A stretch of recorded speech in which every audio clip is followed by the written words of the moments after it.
In competitive chess, the weight of a win, draw, or loss is all on one's shoulders. It's easy to feel alone. Those lonely days are over. Oh my gosh! The Pro Chess League is back. Once again, in chess, teammates matter. He is just upset. He's got a hand in his head. He can't believe it. What? What are you doing? Welcome back, PCL. A unique collection of teams, each with their own personality of different colors, shapes, and sizes. There are gnomes and knights, chess bras and bishops, and whatever the heck this is. The PCL is the only place where the best players in the world risk their fate alongside content creators and players from different levels, ages, and perspectives. No way. Magnus can win this game. Oh, it's winning for black. How does Magnus Carlsen do this? Entering its 5th season, 16 teams will reboot the PCL legacy with a new format and new schedule. Only one team can be crowned the next PCL champion. It's tough out here. India is just a powerhouse. My friends, it's the 2023 Pro Chess League. Which team can rise above the rest? They won't be able to do it alone.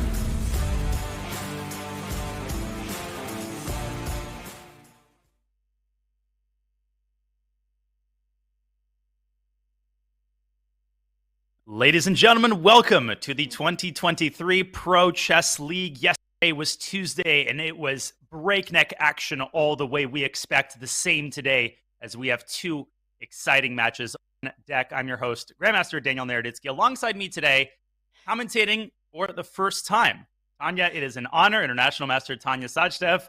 I guess it's evening for you. Good evening. Are you as excited as I am for the matches that we have in store today? Thank you so much, Daniel. I am absolutely pumped. I have to say that I am a sucker for team events, and the Pro Chess League is such a dogfight. It is entertaining, it is competitive, it's everything that we want and more. I'm super excited about the action.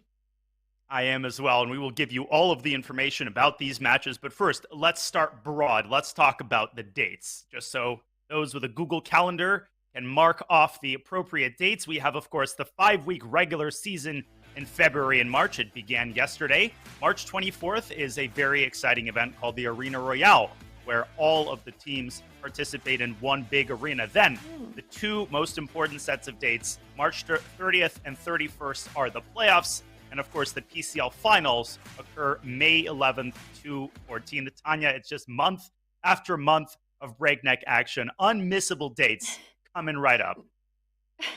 We've got to mark our calendars. Is that Arena Royale, that all-star matchup that we see. It is the best of the best, the creme de la creme of the chess world, fighting it out in online team chess format. And what I love about this team events, Daniel, is that it is so much to do with determination for your team, but also personal ambition to be the MVP for your team. And of course, it's a grueling format here at the Pro Chess League. It is indeed, and we wouldn't have it any other way. I agree completely. Just the melding of individual and team components makes this so fascinating. And also, of course, the time control and just the overall format. Let's go over that format. The time control in each of these games is 10 minutes with a 2-second increment. There are 4 players per team per match. Those 4 players play another team of 4 players, and in total, they play up to 4 rounds. And the team that scores 8.5 points wins the match. So points are accumulated in every round, and the team that hits 8.5 points first wins the match. In the event of an 8-8 tie, round 4 will be replayed in a blitz and then a bullet time control until a winner is declared. Tanya, it's a very simple format. That's what I love about it. First team to 8.5, that's all you need to know. That's the dream. That's the mark that you want to get to. But it is, of course, not an easy road. There's so much strategy that goes in planning your team roster in the lineup. What gives you the best shot in getting to that 8.5? And of course, 10 minute with a 2-second increment. I have to say that the increment component is barely enough to make a move. You can't really add up on the clock. So there's always so much pressure. And we saw that, Daniel, in the matchups from yesterday.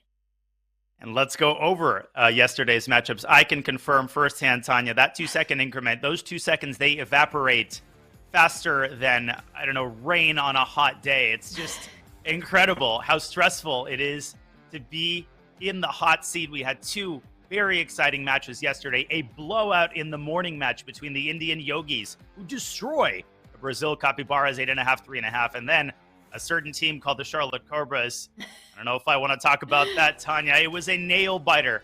And the Canada Chess Bras featuring Magnus Carlsen win by a single point. I don't remember who played on that Charlotte team. I'm having some memory issues, Tanya. I really don't remember anything about that match. But you really shouldn't, because there's so much to be proud of. You got to remember all the good takeaways. I mean, I was watching that. What a day of chess we had. Two very different matches. Now, I have to say the Indian Yogis were on top form, and that felt like a destruction. They wrapped it up in just 3 rounds, achieved that golden mark of 8.5. But the next match that we saw with Chess Bras and the Charlotte Cobras, that was a nail biter. And Daniel, today you're a commentator, but yesterday, you were team captain and a player. Now, it started rough for you, but what a comeback you made. A terrific fight in the end. How were the nerves? Take us through the day as a player and a captain. What's that like on the Pro Chess League? Listen, Tanya, it's a great privilege to be wearing 2 hats as a player and a commentator. And, you know, I've played in the Pro Chess League before, but there was a 3-year hiatus. And I just remembered yesterday just how stressful it is to be sitting there knowing that, you know, Robert Hess and other commentators, thousands of people are observing your games. Of course, Magnus Carlsen carried the Chess Bras with 4 out of 4. I gave Magnus a very good fight, but at the end, he ground me down. I played okay, and obviously just heartbreaking stuff for Grandmaster Awunderli Yang, who just played fantastic chess, but could not pull through. It's the Magnus effect, Tanya. The Magnus effect is real. You sense that the win is near. Your fingers turn into thumbs. Your brain stops operating. And in the end, you know, we got to congratulate the Chess Bras. It was an amazing match and definitely a lot to take away from it. But you don't have to wait long, because today we have 2 matches that rival yesterday's in terms of their entertainment value. Tanya, it's the Levitov Chess Wizards against the Pastors coming right up. And then later, the Norway Gnomes against the Spanish Maniac Shrimps. I love it. I look at the team names and the team logos, and it just feels like we're going to have a magical day of chess, or as the French would say, Enchanté. I'm not sure if they say that or I completely butchered it out, but look at that. We've got Levitov against the Garden State Passers, the Wizards against James Canty III. He'll be captaining the Garden State Passers. And we've got the Norway Gnomes, and we've got Anna Rudolf there, along with Jan Ludwig Hammer playing against the Maniac Shrimps. This is going to be a fun day of chess. What are you most looking forward to today? Well, I just love the fact that almost all of the teams, Tanya, are evenly matched. And this is really what makes each day of PCL action so exciting. And what I look forward to the most is the possibility of upsets. I love to see, you know, the more lopsided matches, because some of these players do not be fooled by their ratings. They're coming in hungry. They're coming in well prepared. And the storylines that I really love to observe is, you know, board 3 or board 4 scoring a couple of crucial wins. And on that note, let's have a look at the overall roster rules. These roster rules ensure that the teams remain relatively evenly matched. Each team must include at least 2 females, 1 junior born 2003 or later. Although, Tanya, it feels like I'm ancient, born 1995. I mean, everybody I'm playing now in tournaments seems to be born 2003 or later, so that's not a big problem. And players must stick with the team from week 1, but they can continue to add players to their roster throughout the season. And I think that point makes it super fun. The fact that you can mix it up even during the season. And Daniel, I want to get your thoughts on this, because of course, you know, you've got all these insights as the captain and a player in one of the big teams here in this season. What do you think is the correct strategy here, where you stick with your team players and sort of build this camaraderie, build the team spirit throughout the season, or get fresh blood in the mix and mix up the roster during the season? Well, as tempting as it is, Tanya, I think to continually add fresh blood, I think it is important, first of all, not to overreact. And right, just because one player has one bad week doesn't mean that they're not going to come in hungry next week and redeem themselves. And obviously, nobody is playing from the same location, but there is still very much a sense of team camaraderie, right? Week after week, you struggle together, you fight together. And I feel like that adds meaning to each player's performance, and it makes you try harder. And I think it I makes love you it. play better. So I'm on the camaraderie side of this question, but obviously the captains have big shoes to fill and a lot of decisions to make, and decisions that are quite difficult to make for teams like Levidoff Chess, which have rosters as rich as the one that you see in front of you. I mean, that is just a mouthwatering assortment of names, captained, of course, and headlined by Shakhriyar Mamedyarov.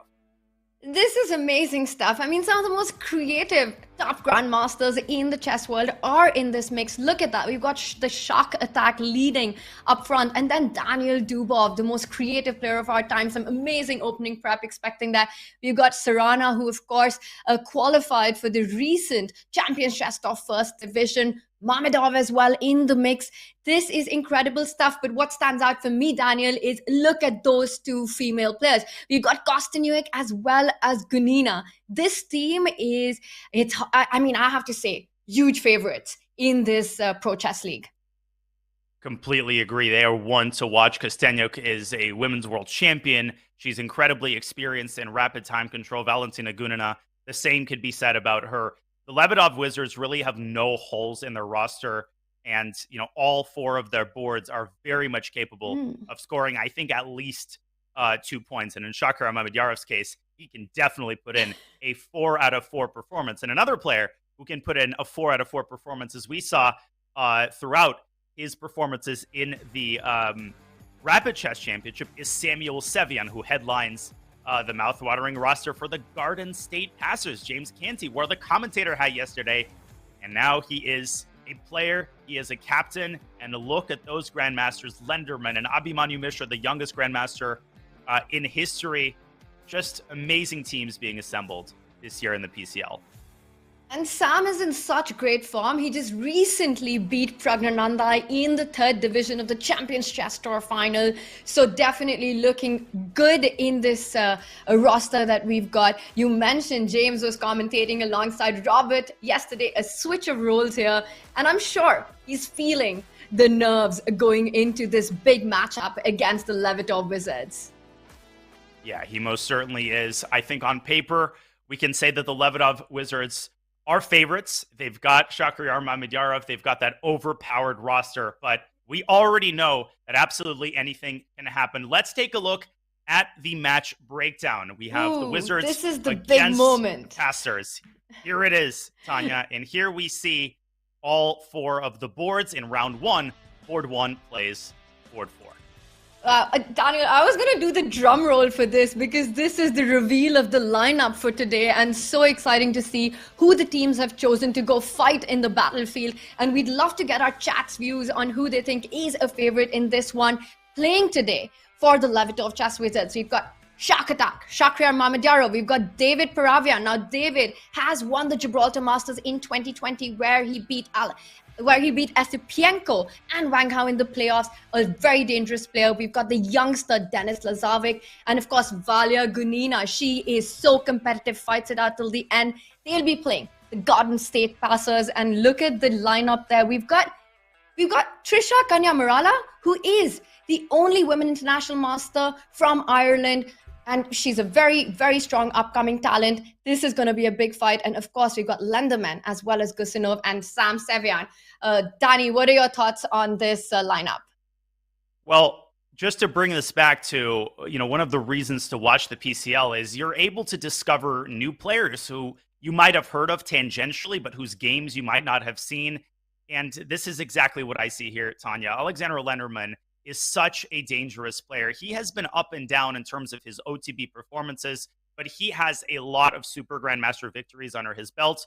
I remember him crushing Vasily Ivanchuk a couple of years ago at the World Team Championship. And Gadir Gusenov, another player who is known for his blitz skill. He has been atop the blitz leaderboards now for well over a decade. So again, Levidoff Chess Wizards, they've got 4 Grandmasters. I think they are the favorites, sort of statistically, but you cannot sleep on Lenderman and Gusenov. And I think for the Passers to score an upset, Tanya, Lenderman and Gusenov need to put in probably at least 2.5, maybe 3 out of 4. And let's see if Kanyamarala can score an upset or 2 as well. And even on the lowest board, we see we've got Sam Sevian against Valentina Gunina. Now, even though Gunina is board 4 for Levitov, she is one of their star players. I remember back at the London Chess Classic Rapid, I think it was in 2016, and correct me if I'm wrong, it was the Rapid Championship, and she won the tournament ahead of over 50 strongest grandmasters. She is the European Blitz champion, the former European Blitz champion. We've got liftoff already.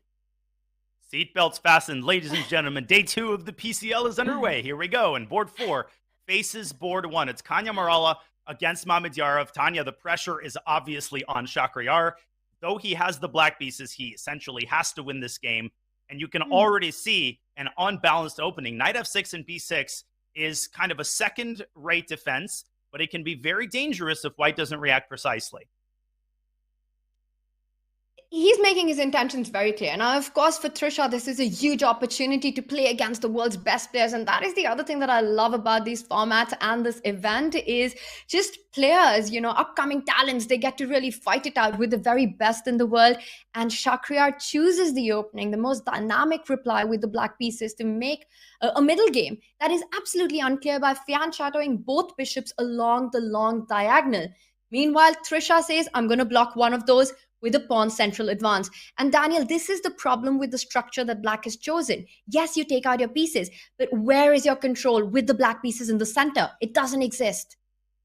Other than b6 and g6, black so far has pushed absolutely no pawns in the center, as you're saying, but that is the kind of general philosophy of these hyper-modern openings where you say, hey, I'm going to let you control as much of the center as you want, and then I'm going to chip away at it with my pawns. And you see Shakhriyar doing that right now. He's just played e6, and you might see him following up with c6, trying to get rid of this pawn on d5. And if he can do so, then his bishops start getting active. But he takes a slightly more conservative approach. He plays d6, plays this King's Indian style. The knight is probably going to come out to d7. And black's position, although cramped, is very compact. And it's hard to find a plan here for white, Tanya. And that is why I think these King's Indian type openings are really good choices in rapid games. I couldn't agree more, and especially with the black pieces. Well, Shakhriyar definitely has to look at scoring that 4 out of 4 today for his team. He is the star player, the MVP, at least on paper, for the Levitov Wizards. And right now, by the way, there was a notification that just popped up on my screen that today is World Hippopotamus Day. And this opening that Shak has gone for, at least the structure is called a hippo, because if you take a look at it, it looks like a hippo peeping out of water, with everything not going beyond the 3rd rank. So I wonder if this is Shak's homage to the World Hippo Day. That's really interesting. I didn't think of it that way. I guess chess players, they're not always known for their originality, but the hippo is one of the more originally named opening setups. And I like the way that Trisha is handling this so far. The queen comes out to d2. She has established her minor pieces in such a way as to keep, these key pawns well protected on e4 and c4. And now a big question for Shakhriyar, how is he going to resolve the tension in the center? Is he going to play e5 and lock the center up? Or is he going to take on d5? There's our answer, Tanya. And I think a knight might be coming out to e4. This is where things could start getting a little bit difficult to handle for white. Well, Trisha's got to make a decision now, and it looks like she has to capture with the e-pawn. Otherwise, as we see, 2 knights and the black rook hitting that pawn, which is only defended by the knight and bishop. And Shak doesn't care. He says, sure, take that pawn. I won't win it, but I want to create a minor piece, material imbalance. Imagine if everything gets traded off, Daniel, right now. Shakhriyar will end up with a bishop pair in a reasonably open position. The c4 pawn will be under fire. The e file will be in control. And this is what Shak wants. Also, watch out. That bishop from g7 is also eyeing that b2 pawn. So some difficult questions here for white already. Absolutely. And don't sleep on the bishop on b7, which could come out to a6 and put further pressure on c4. You can kind of see the appeal of this opening as Trisha figures out a way to handle the pressure. She does trade on e4 and follows up with rook 8 to c1. I think she's likely to support her pawn chain with b3. I think the position is about equal, but Shakhriyar has got to be pretty happy with his bishop pair. Now, let's go quickly to the bird's eye view, Tani, because we've got a fascinating opening on the second board. It's a very, very even matchup between Alexander Lenderman in David Paravian. So let's go there because we already have a major opening imbalance, Tanya. I'm struggling to make heads or tails of the position that we have here. Help me out. Wow, I'm just loving it. I'm kind of taking it in. What is this pawn structure that we've got both kings in the center? I'm loving this middle game already. David's last move is targeting the pawn chain on the queen side. White ignores it, says it's more important to get safe with the king. And I agree with that. But in the process, we see some trades. And now black has to watch out because if you pick up that c5 pawn, you line up your bishops on the same file, Daniel, and that would mean the queen can potentially step forward, hitting not one bishop, but the bishop behind it as well. You might defend it once. The rook will come into the game, just continuing to attack those pieces, and this could be big trouble for black. This could be a disaster, especially compounded by the weakness of black's king, which does not find a lot of solace on the king side. Black can technically defend the bishop with rook a5, but an insidious move like queen c3, followed by knight bd2 and knight b3, could spell instant doom for black. Imagine trying to handle this position with 5 minutes left. David, he doesn't touch that with a 10-foot pole. As we go back to the live board, he has instead navigated his bishop to b5. And now, Tanya, I think he's got a good opportunity to pick up the pawn on c5. Bishop b5, of course, came with the tempo. It attacked the rook on e1. It was a very smart move. Lenderman brings his knight out. And really the big question here, I think to me, is can white use the mobility of his knights? Can white use the post on d4 to put immediate pressure on black's king? Because from a positional perspective, black's bishops, they do look pretty menacing. Super menacing, but time is of the essence here. This is one of those positions where it doesn't matter what the eval bar says. It might say black's fine, but one mistake and the game is over. We've been talking about developing the pieces with tempo. The bishop is attacked. Also, don't forget, in the air is this central break with the pawn from e3 moving forward to e4, trying to open up the position. It has to be timed really, really well for it to work. Now, I'm still trying to get a head count on what is the pawn situation because it's sort of Me too. harder than it looks, but it looks like it's equal. Yeah. This entire time, societies have risen and fallen, civilizations have collapsed and risen. All I'm doing is trying to count who is either side up a pawn. No, material is equal as far as I can tell. See, I'm still not sure. 5 pawns each. The bishop on b5 is hanging, Tanya, and clearly David is trying to figure out where to position it. Bishop c4 makes some sense, but the other knight could drop back to d2 and harass the bishop even further. Maybe bishop a6, but that runs into a potential check on a4.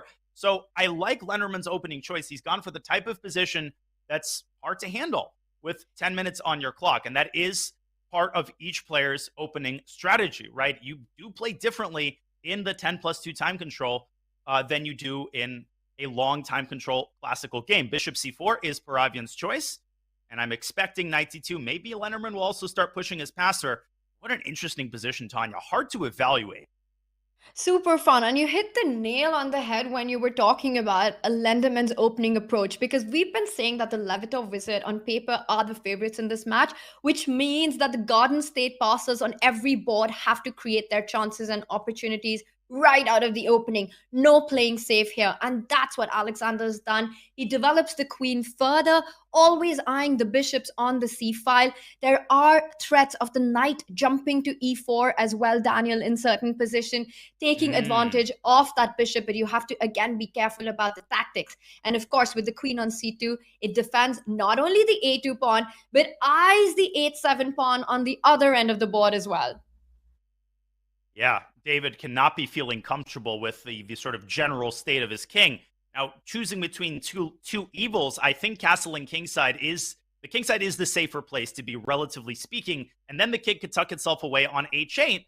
And later on, black could actually use the g-file to his advantage, positioning a rook on g8. White's king, it might be feeling comfortable now, but that could change in a couple of moves. So the engine seems to prefer black by a little bit, but practically speaking, 3 minutes up on the clock is Alexander Lenderman, and I think he's gotten the kind of position that he's looking for as he tries to generate winning chances right out of the gates with white. So as Paravian ponders his next move, he's already spent half his time. Let's go back to the bird's eye view for a moment and take a look at these interesting positions that we have, Tanya. Lazovic and Gusenov seem to be playing a very peaceful game, but on the other boards, we've got pandemonium. all over the board. And take a look at this. I mean, at the top Whoa. right, we saw Shaq against Trisha. There's so much happening there. And I see the eval bar seems to say that Trisha's still holding her own, but the position looks absolutely wild. We've had some trades. Shaq did get the bishop pair, but maybe not more. And I think all the action is on the Peruvian Alexander board. But this one, if Trisha can hold this position with the white pieces, it's not going to be easy against Shaq. But oh my God, that would be such a big result for the Garden State bosses.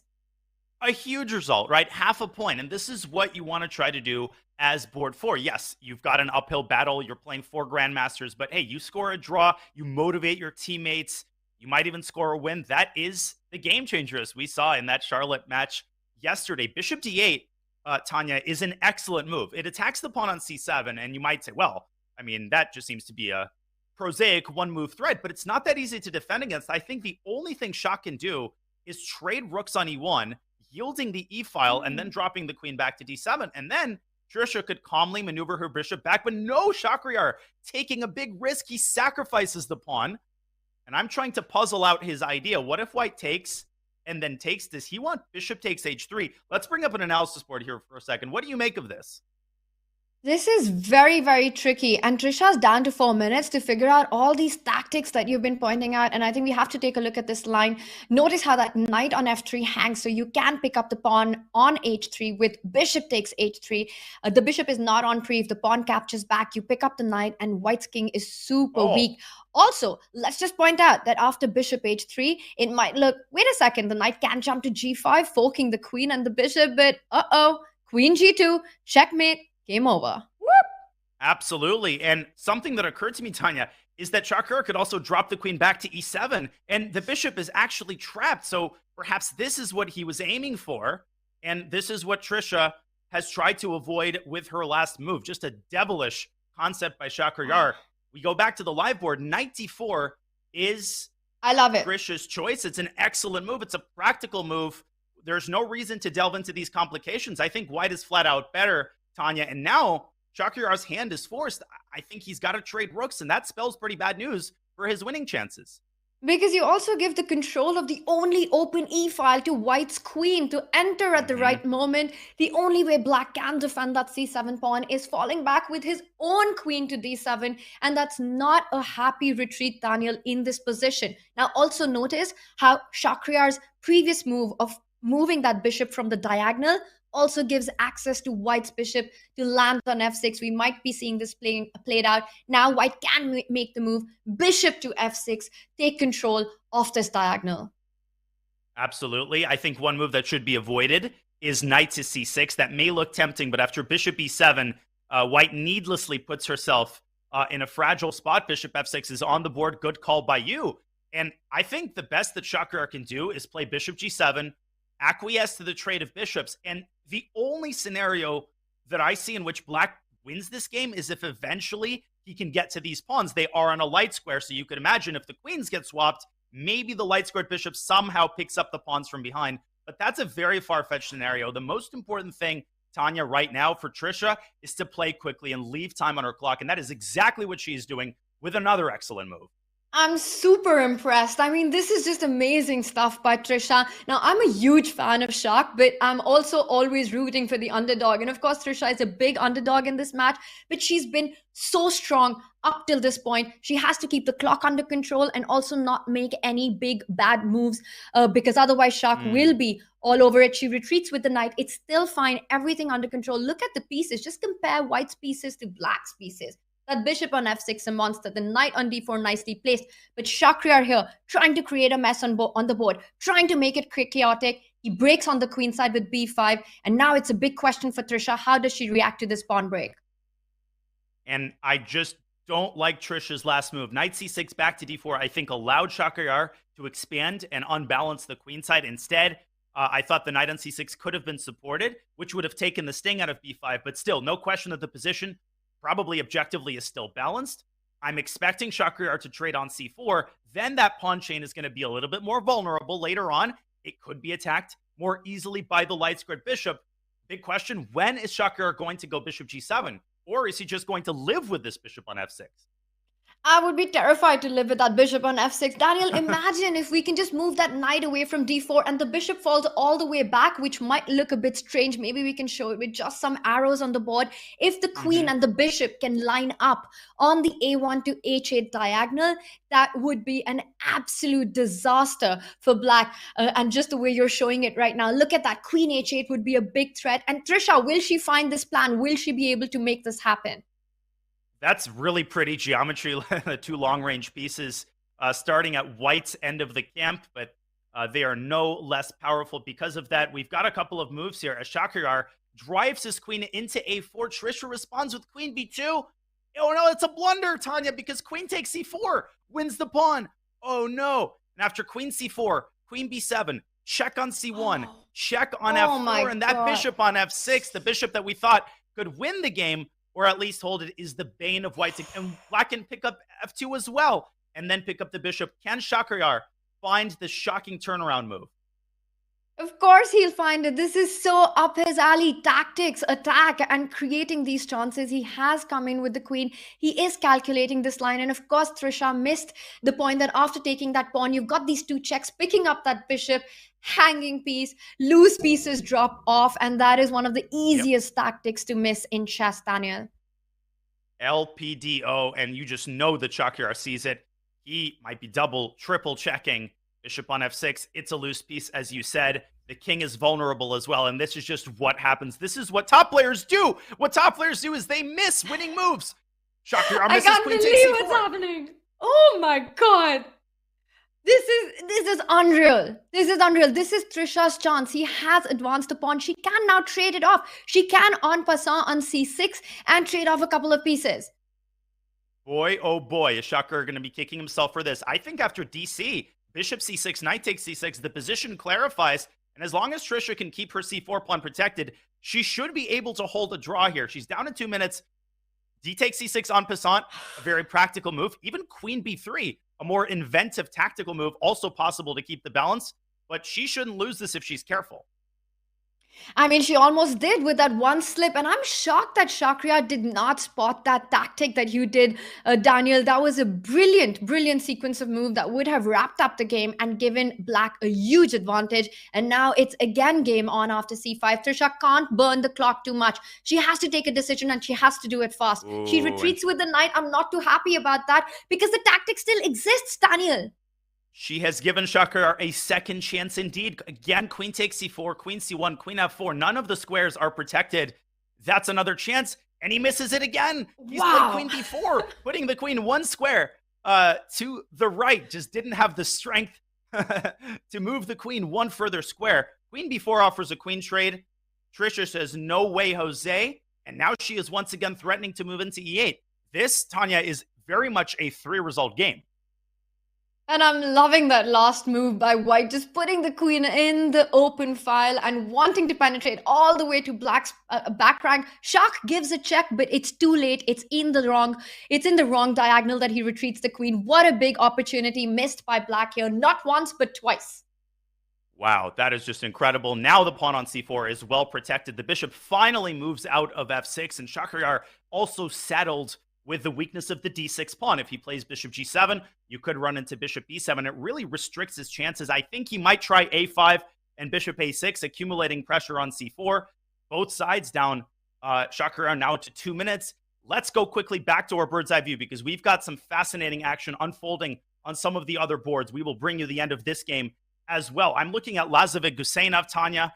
I'm looking at Lenormand-Paravian that is in a very sharp endgame. By no means is that game decided either. Man, I don't know where to go. It's like an all-you-can-eat buffet.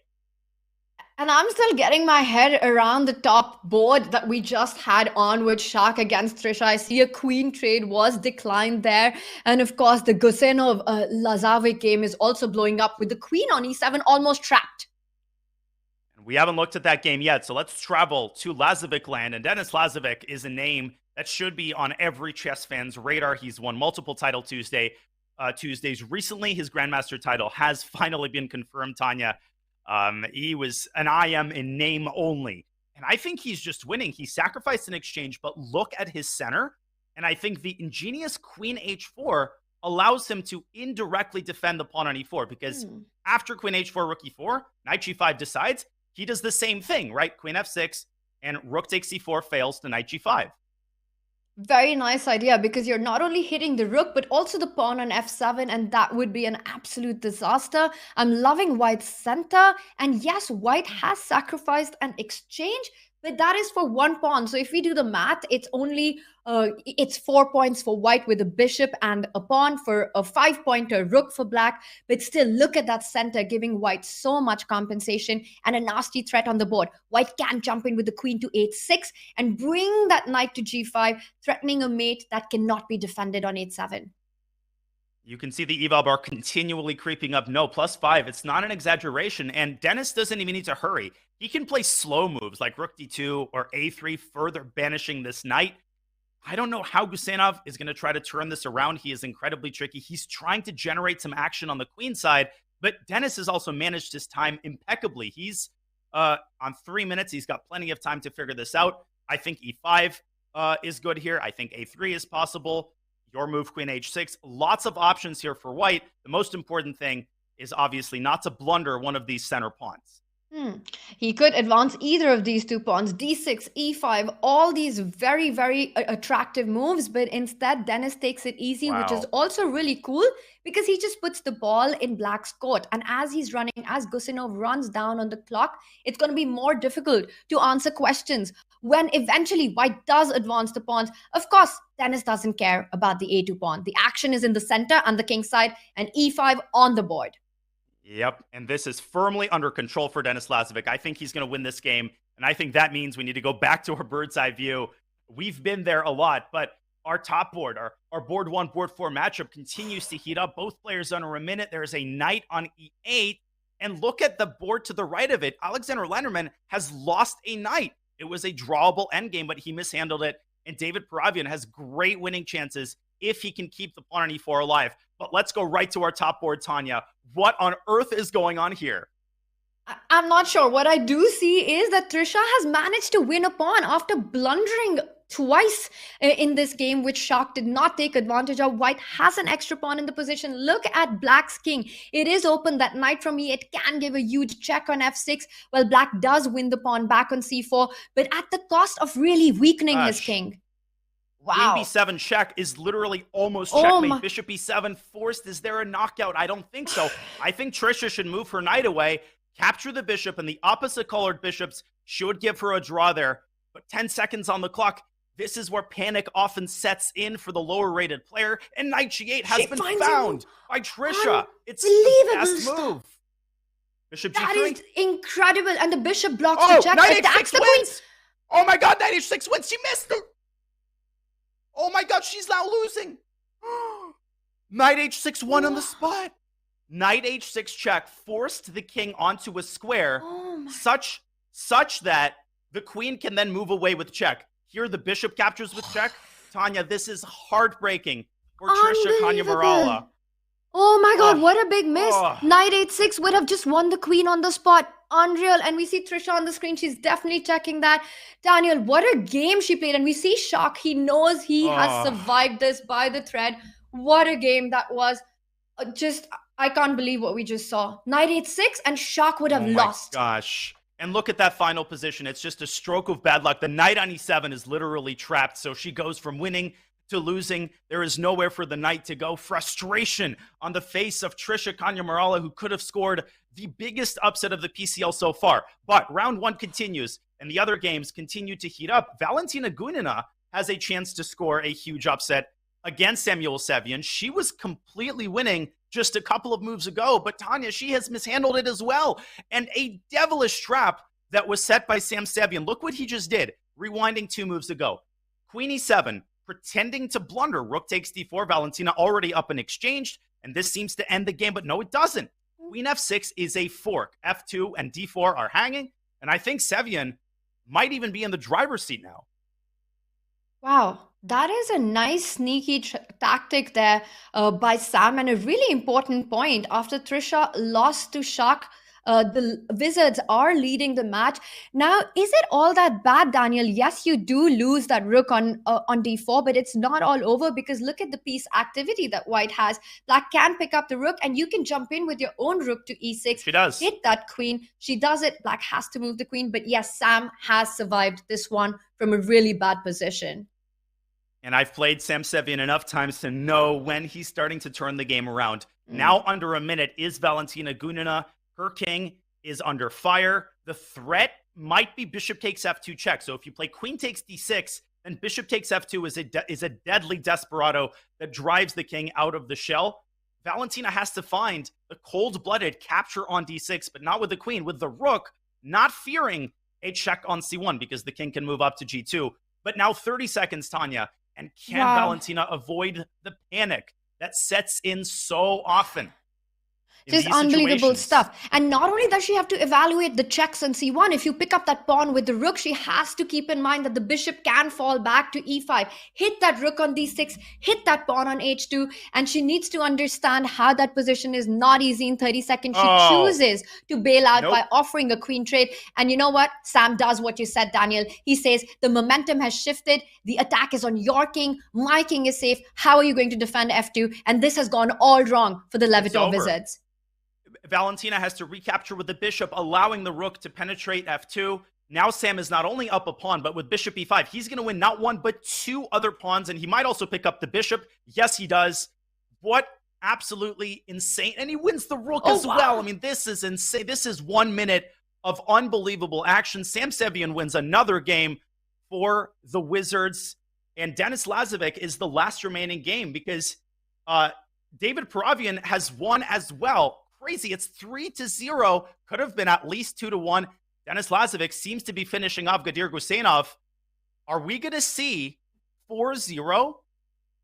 No, Sam Sevian won. So we're going to see 3-1.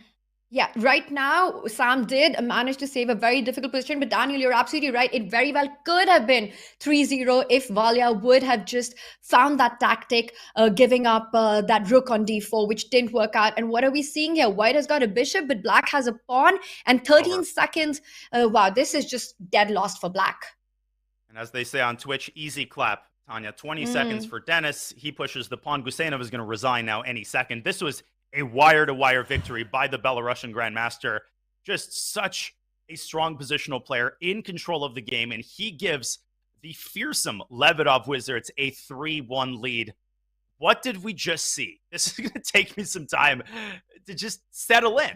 We saw what makes the Pro Chess League so special, Daniel. That game with Trisha versus Shark was the game for me. It did not go Trisha's way, but what a fight she put up. Not only what a fight, she was completely dead winning against one of the best players in the world. And yes, it's a 3-1 victory, but that scoreboard, that result is not reflective of the chess that we just saw. Absolutely not. Trisha should hold her head up high, and I think her performance in this game bodes well for her chances to score an upset later. Obviously, very important not to tilt. And Sam Sevian with that swindle against Vala Gunina gives the passers a fighting chance. That very easily could have been a 4-0 blowout. And of course, the first team to 8.5 wins the match. So ladies and gentlemen, this is just the beginning. This was just round one. The Garden State passers have their work cut out for them. They will need a big performance in round two to avoid digging themselves deeper in the hole. And we will see if they will be able to do that on the other side of this short break.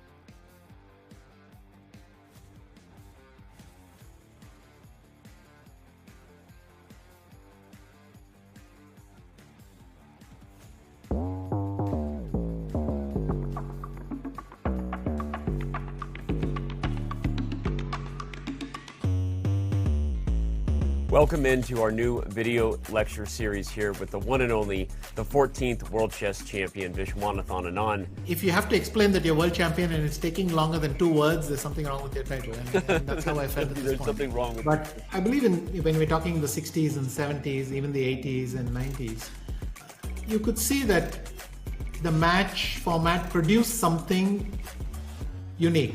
And I remember there was a funny moment at the press conference where I was trying to tone it down. not get very excited, and also I had not had time to collect myself.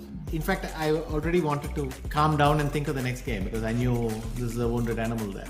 I knew that I had to play a game against a man who was desperate for the match to be over so that he could clinch his title. He wanted a draw at any price. I mean, you can make a joke that he had spent a week out of the swimming pool already, so he must have been exhausted and waiting to finish the match. So for all of us, there was this feeling of we got to grab this chance with both hands because it's not going to come by very.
Welcome back to the Pro Chess League. Daniel Nerditsky, Tanya Sachdev, bringing you coverage of this fascinating second day of action. Tanya, I am out of breath, and we're just getting started because round 2 is upon us as the Lebedev Chess Wizards lead 3-1. More fascinating matchups coming right up. Action from the word go, and there is so much good to take away for Garden State passes, and James Canty III can't lose hope just yet. I mean, Trisha's game against Shark, what a match that was, and we're up for round 2. Daniel, this is going to be a close one. Garden State passers have to give it their all. Lebedev, a big favorite, they have taken the lead. We've seen comebacks, we've seen turnarounds. We saw one yesterday by your team as well, taking it down to the wire. And with what I saw in that first matchup, this one is going to be super close. It is indeed. We see Sam Sevian playing Denis Lazovic. That's a game he really needs to try to win with white. Same goes for Gadir Guseyanov and Trisha Kanyamurala. We talked about her performance against Shakhriyar Mamedyarov, how close she came to scoring the potentially biggest upset of the entire PCL. She was one move away from winning the whole thing. Unfortunately, she missed the move and she lost the game, and that is just how it goes, Tanya. Absolutely. Now, Gadir Guseyanov against Valia Gunina. Valia has lost the first game. Guseyanov needs to strike for the Garden State passers. It's a very important board for them. Sam Savian against Lazovic. If the underdogs want to make a comeback, another very crucial board. These two are playing with the white pieces, and Daniel, they need to go all out. Of course, Trisha is an underdog in that team, and for her, it is her first time in the PCL playing against all these top guns. It's going to be a tough day, but if she can even save half a point on any game against any of these players, that is a big victory for the Garden Passers. We have the team captain, James Canty, wearing the captain hat today, commentating yesterday. He says, we ain't losing hope. It's 3-1. 8.5 wins the match. That's 5.5 more points that Lebedev has to score. Plenty of chess left to be played. And I can confirm, Tanya, as the games kick off, that when you're sitting in the hot seat and you can sense that the win is at hand, you just stop thinking. It's just so nerve-wracking. That 2-second increment evaporates in what seems like a millisecond. But moving on, it's 3-1. It's round 2, and the games have kicked off. Shakhriyar with the white pieces against Alexander Lenderman. Well, the Garden State passers have to take it one round at a time. Now we've got Shak, right? He is one of the best players in the world. What a player, just super aggressive, super attacking. But Daniel, what we saw in game 1, I'm not sure if Shak is finding his rhythm. He missed a 2-move tactic twice on the board, something we never see from a player like Shakhriyar Mamedyarov. So Lenderman, I wonder if he's able to create his chances against Shak. It's not going to be easy, but my only thing is Shak in form today? Yeah, and I mean, you called it. That is a tactic that we just expect. It's a bygone conclusion that top players see stuff like that 100 times out of 100, but we forget sometimes that they're human. They miss stuff, and a pretty disturbing sign for Shakhriyar Mamedyarov, who has to display stellar form today. The performance of the top player is absolutely crucial to the success of the team, as Magnus Carlsen showed yesterday. So Shakhriyar taking a slightly more conservative approach in the opening, playing a little bit more positionally, which is often what you do if you can sense that some of the tactics are slipping away from you. We had a Slav, Tanya, that has morphed into some sort of weird semi-Tarash. I don't even know what structure we're going to get. It started as sort of a semi-Slav, and now we've got a semi-Tarash. Black has made a lot of pawn moves in the opening, as we saw, which of course results in giving White this lead in development. Shak has been able to get his king to safety, take out that bishop, and I think that is the point. He saw what happened in game 1. He wants to take it slow, not get into a messy position right out of the opening, because Lenderman is also quite the tactician. He will not miss the chances that Trisha did. And we see some trades in the center, which might result in Black landing up with an isolated queen's pawn on d5.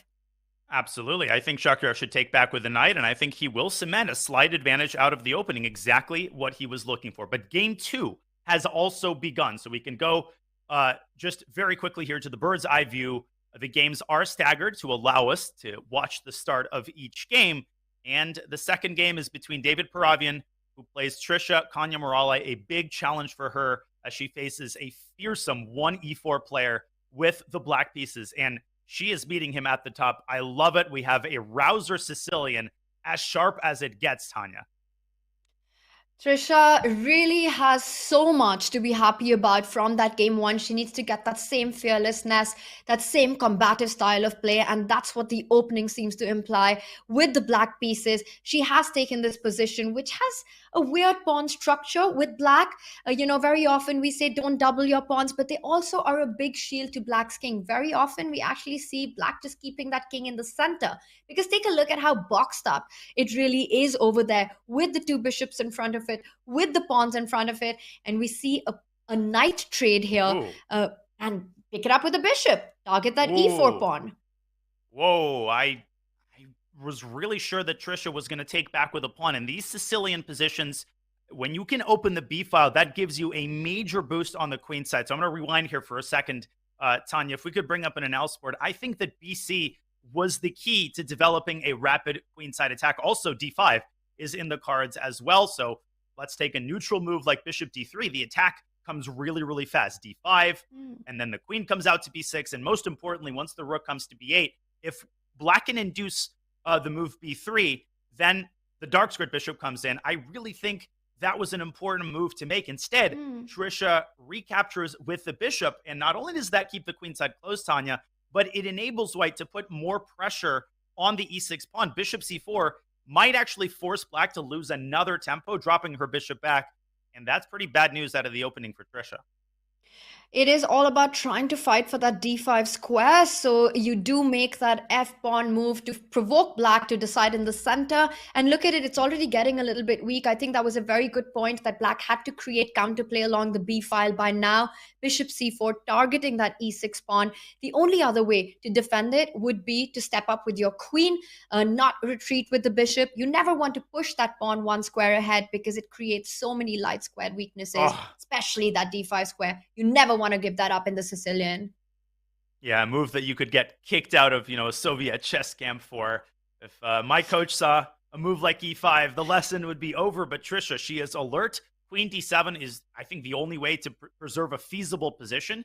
And for David Paravian, I think the main plan right now is to find a way to get this knight into the center.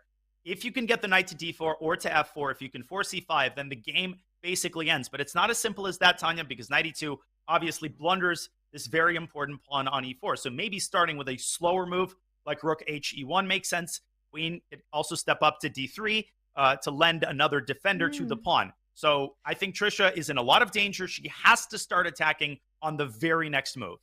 And I think that is super important. We've been talking about trying to open up the queen side so that Trisha can target that king on c1. b5 will come in with the tempo. We're going to see this heat up. We also have more action that started. We've been talking about Sam Sevian. He survived a scare against Valentina Gonina in that first game, but took advantage of the momentum as soon as it shifted and won a big point for the Golden State Passers. Let's bring up our bird's eye view as we've got action on that board. Again, he takes on Denis Lazovic with the white pieces, and I see a lot of trades there. We have a lot of action, over 10 minutes from Sam Sevian. I mean, the game barely started, and we already have an endgame. Game 4 has also begun. That's on the bottom right of your screen. We have a Tartakower Karo Khan, but I'm going to go right to the Sam Sevian game here. The queens are off the board.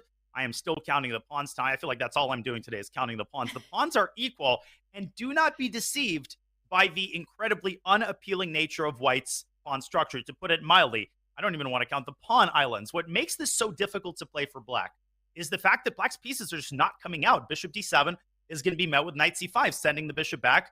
And God forbid, if you play e5 to try to open the diagonal, then you walk into bishop d5. This looks like a very unenviable situation out of what started as a kind of unique Catalan. Good prep by Sevian as usual.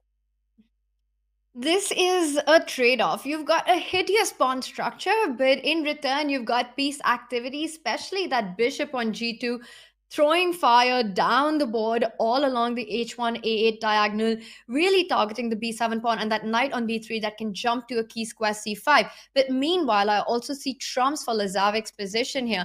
Dennis can jump with his own knight and target that c4 weakness that you have been mentioning. The knight can come to a5. The rook can slide down to the other side of the board from f7 all the way to c7 and put pressure on c4. This is going to be a strategic endgame. And look at Sam's clock situation. He's got more time than he started with, Daniel. Unbelievable. And the importance of that cannot be emphasized enough. He's already up 3 minutes. And do not be fooled by the eval bar. Yes, it's showing 0.00. But guess what the top engine move is here? h7, h6. Who can play like that? Just basically doing nothing and waiting for white to put his cards on the table. If we could bring up an analysis board, I think the idea of a waiting move like h6 is that white actually paradoxically doesn't have too many ways to improve his position, because the moment knight c5 is played, the rook slides over to c7, x-raying the knight and creating what you pointed out, the threat of knight e5. But the funny thing is that if you start with rook c7, then white has the possibility of taking on c6. And after rook takes c6, there is a beautiful tactic. And this tactic reveals the point of h6. Welcome to computer chess, ladies and gentlemen. Whoop! Knight e5. And whichever way you take, or if you don't take, you get mated on d8. That is ridiculous stuff. And that is definitely within Sam Sevian's preparation, Tanya. Wow, I love this shot that you're pointing out. If you take the knight, the rook from f1 suddenly opens up, taking away all the escape squares from black king. What a checkmate. That's why you needed h6. You needed that square. And that's why h6, this really explains why the computer wanted h6 on the board. But of course, knight a5, which was played, is a very human approach and a human move when you're just playing a 10+2 format. He puts pressure on c4, but white simply advanced with the pawn, takes away more squares from black. And again, it just feels like black is breathing a little less. It just feels a little bit more passive for Dennis here in this position. But there's so much fire across the boards. And Daniel, what do you say we call up for our 4-board scene and take a look at what's happening all around, because it's madness. It is indeed, and it's pretty clear that Sam Sevian is in the driver's seat and likely to be in the driver's seat for a while. Top right of your screen, you can see the main plan in action. The knight has swung back to e2, where it heads over to d4. It's a life or death situation for Trisha, who has to prevent that idea at all costs, and she is trying. As she drives her bishop up to b5, attacking the queen. We might see a trade of that bishop for white's knight, but that e6 pawn is going to cause her trouble for a long time. Tanya, we also have craziness on board 4 between Gadir Guseynov and Valentina Gunina. What do you say we take a trip to Caro-Kann land? I love it. I mean, take a look at that position. What has black done with the pawns in front of the king? Now, all I know about chess is that, you've got this pawn shield. Once you've castled, keep it safe, especially in these rapid and blitz format. You don't want to attack against your king, but this is modern chess. And Gunina doesn't care about any of that. She has advanced the pawns, but I'm just wondering if this is way too ambitious. And is this going to end up with huge light squared weaknesses? The queen can jump into g4, can jump into h5 at a certain moment. It just feels very shaky for black right now, but watch out. Don't move that knight right now, Daniel.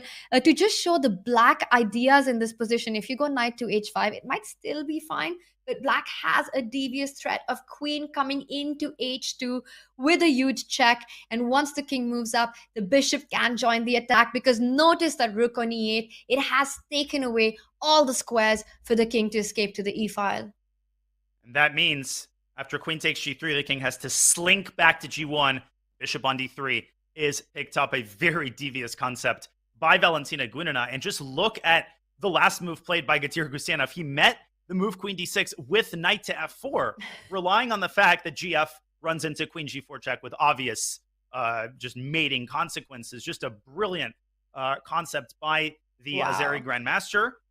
And easy to miss, Daniel. Easy to miss that after knight f4, actually the rook on e8 was also targeted. So really lot of tactics here all across the board. It's so easy to make a mistake here.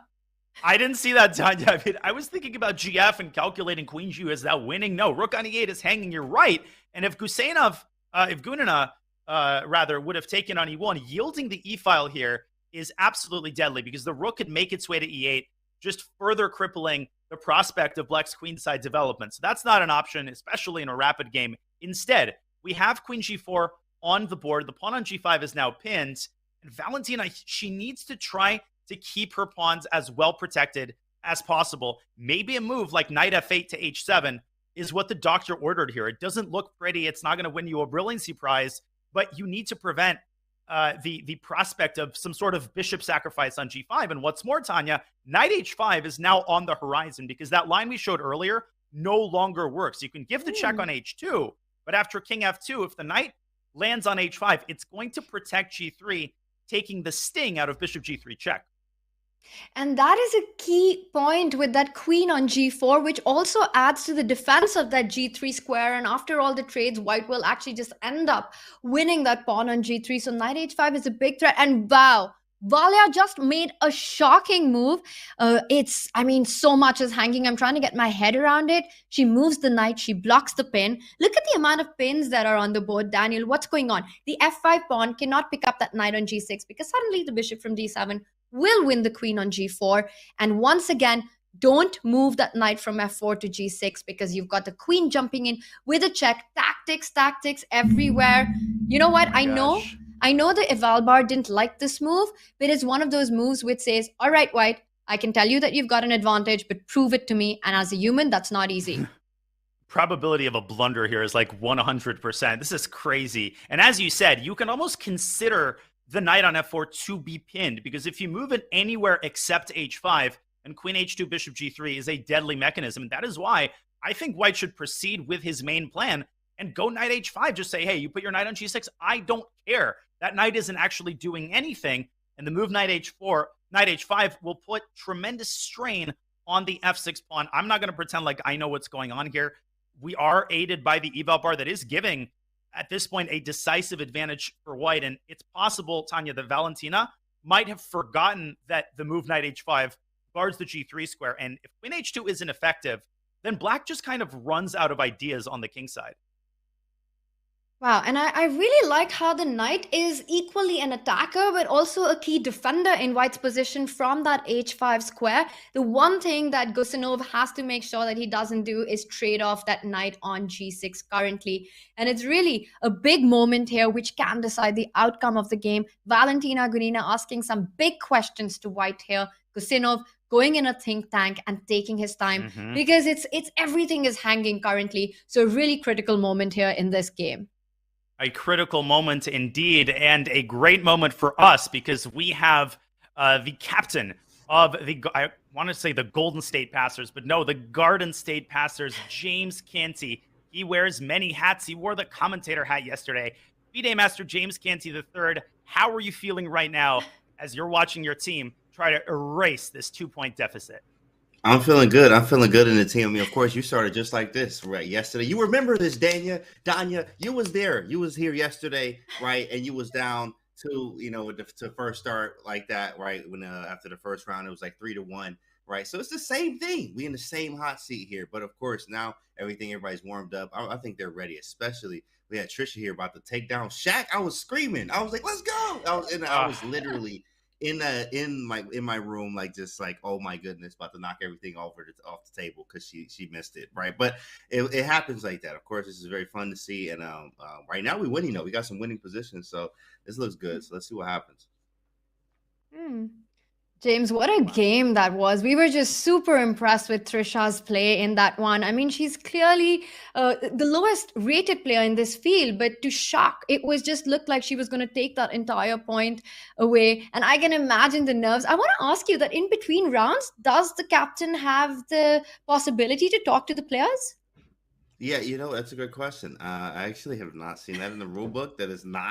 That you can't do that, right? So of course, but they don't have that much time in between. We don't have that much time, and we have to stream over here. We're watching. We want people to understand. Look, we're here for you. Everybody's watching them. There's a lot of pressure on them too, as well. So we let them do their thing there, and we also give them the pep talk beforehand. So we're here. Yeah, he said Golden State. What was the pep? What was the pep talk like before today's matchup? Give us some insight on that. We cannot give away this. We gonna have to. Okay, I'm gonna give you my PayPal, Tanya. Okay, I'm gonna give you my PayPal, and you have to send that over, right? So, but at the same time, we just say, look, hey, everybody play your best game. It is what it is. Like, we gonna go out here, and we're gonna play great chess, right? Keep it positive, right, and play. And we brought you here because we know what you can do, and also play your best game. So that's really what it's about. It's just pretty easy, really, just motivational. You can do this, Rocky type talk, right? Because that's what you need really in these type of games, in this type of format with PCL. And these strong players that you're playing, it's really, really difficult. You can also yesterday, I was rooting for Danya. I'm like, oh, he's going against Magnus. He got the King's Indian. I'm hyped, because me and him love King's Indian defenses. Like, we know that. So seeing it happen, I'm like, oh, this rock's solid. And then Magnus does some Magnus stuff, and it's ridiculous, right? So, it was you never know in these type of games. You also that game yesterday with a Wonder should have won. Oh my goodness, that's the swindle of the year. It was really crazy, right? So, anything can happen in these formats, and I know we got some good things coming our way. So let's go. And you said Golden State Pastors too, Danya. I was hyped because I say that all the time. I'm like, Golden State Pastors. I mean, Garden State. Garden State Pastors. Let's not talk about the Warriors. Yes, I'm withdrawing my fandom of so at this point, Golden State is on my blacklist, but the Garden State Pastors are doing pretty well, James, this round. Let's get your opinion on a couple of the keyboards. I can only imagine, James, how nerve-wracking it is to sit there. You know what the winning move is. You're tearing your hair out, and you're just praying that they find it. And it's just nerve-wracking from both situations, whether you're the player or the captain or the manager. We've pulled up the top board between Shakar Mamedyarov and your boy Alexander Lenderman, who seems to be doing, not to jinx him, a great job of stabilizing what was initially a slightly worse position out of the opening. What do you think about this? I actually have been with Linderman. I've known him a very long time. He actually comes to Michigan quite often. He's been to Detroit a lot to help the kids here and actually done the simul. So personally know Linderman. So to have him on the team, it was just amazing. I'm like, absolutely, Lindy, let's get it, right? So Linderman is a very strong player. He played in the U.S. Championship many times too as well. Extremely strong. His in-game knowledge is very, very next level. I love that he's in the in-game right now. In this position right here, it's sort of in-game-ish. Obviously, the queens are still on, but definitely some type of in-game. I think that White's king is a little bit weaker, and Black can try to press, especially with the weakness on A3. Weak king as well. So I definitely see A3 as a problem, actually, right now, too. If he pushes A4, bishop A4 is coming as well. There's a knight A3 automatically still, even if you play A4. There's lots of tricks in the position. I think Black is more active, and because of that, we have chances. What's the time looking like? At time, it's about even. Yeah, Queen D3 stopped it, right? Very solid player. I think we have very good chances here. 2 results is what I'm going to say. I agree. Knight to D4 is the last move. And Shakar trying to get some pieces off the board. The more pieces off the board, the more comfortable White's king feels. I think for Alex, it's very important to keep this pawn on T5 as well protected as possible. But Tanya, we were discussing earlier, Alexander, he's so good in time pressure. He's a great endgame player. I can confirm that. And I like his position right now. It's looking good. It looks like he's got everything under control. And James, today is such a big match for the Garden State Pastors. And I want to ask you, now you have picked for today's lineup Alexander Lenderman, you've got Trisha, you've got Gusenov, and Sam Savian. What went into the thought process of picking these players today against the Levitov Wizards? Yeah, it really just a little bit of availability, but also at the same time, looking at the matchup, looking at the lineup, who they have, right, obviously, and then just going in with that. Really just giving everybody a shot because we have some other players that are playing as well, too. So we want to mix everybody in there and just get people out there, see what we can do in this first match here and go from there. And who are the players that you're looking at scoring big today on your team? Yeah, definitely Big Sam. Big Sam I am, green eggs and all the ham. Sam is definitely the man, right? And Gusenov too as well. And honestly, all of them, we're looking for our best chess from Trisha here today, and she's doing is absolutely that. She was actually winning against Shaq. That's yes, you lost the game, but be very proud of yourself for taking it to Shaq like that. Especially, playing with the white pieces there. So it's pretty awesome game, I think, from her. And she can do more of this. We know she can, right? So, but Sam I am is going to go crazy. He's 26-87 right now, going off. Gusenov is also as great as well, 26-50-60 right now. So he's doing well. And Linderman is also one that we know won't drop points. Linderman he may not win every game, but he's not going to lose. And that's the thing about Linderman. I like about that, too, as well. You need that guy to just lose. But, James, I feel like – go ahead, Tanya. Queen No, G6 Daniel, is I going was to win going the to say game. crazy stuff happening. Please, just what's going on here?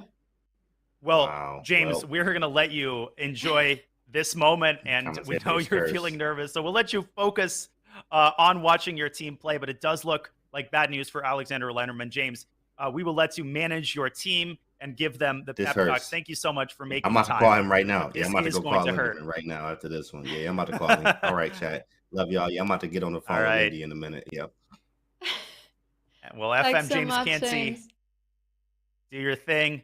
The captain of the Garden State Passers and a commentator.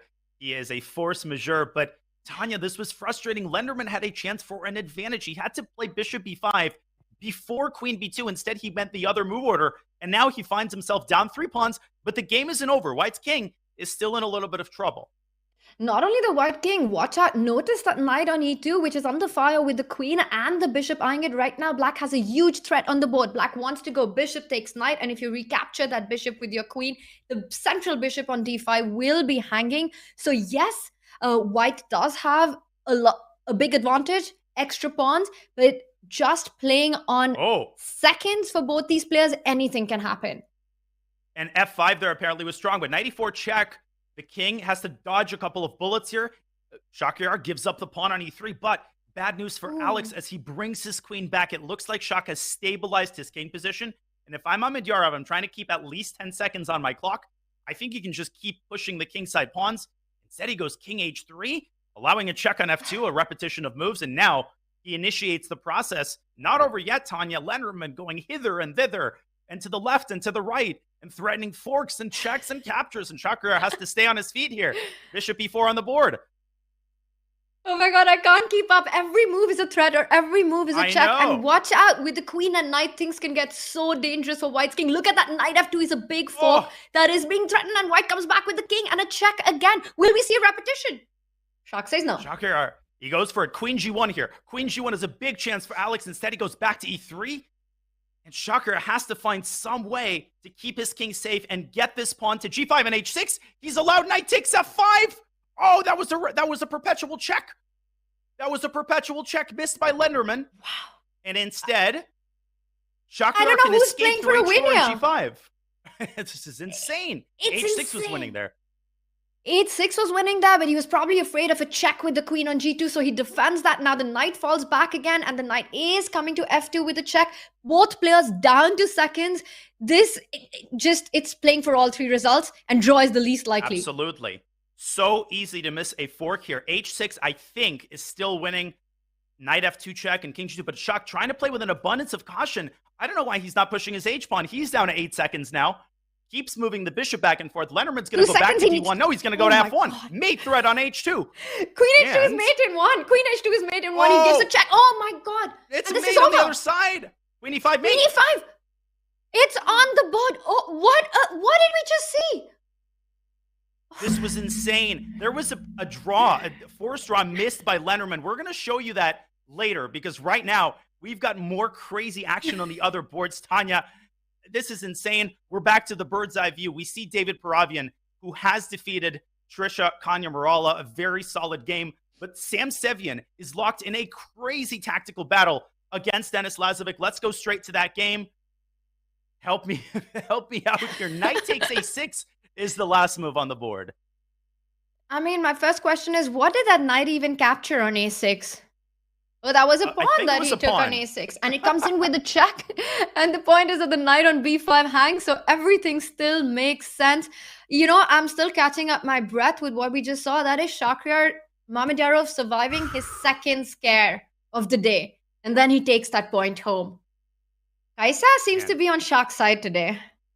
Shak, just not as crisp as we are accustomed to in time pressure, but he's done just enough to keep his opponents at bay. Knight d6 check was an excellent move by Denis Lazovic.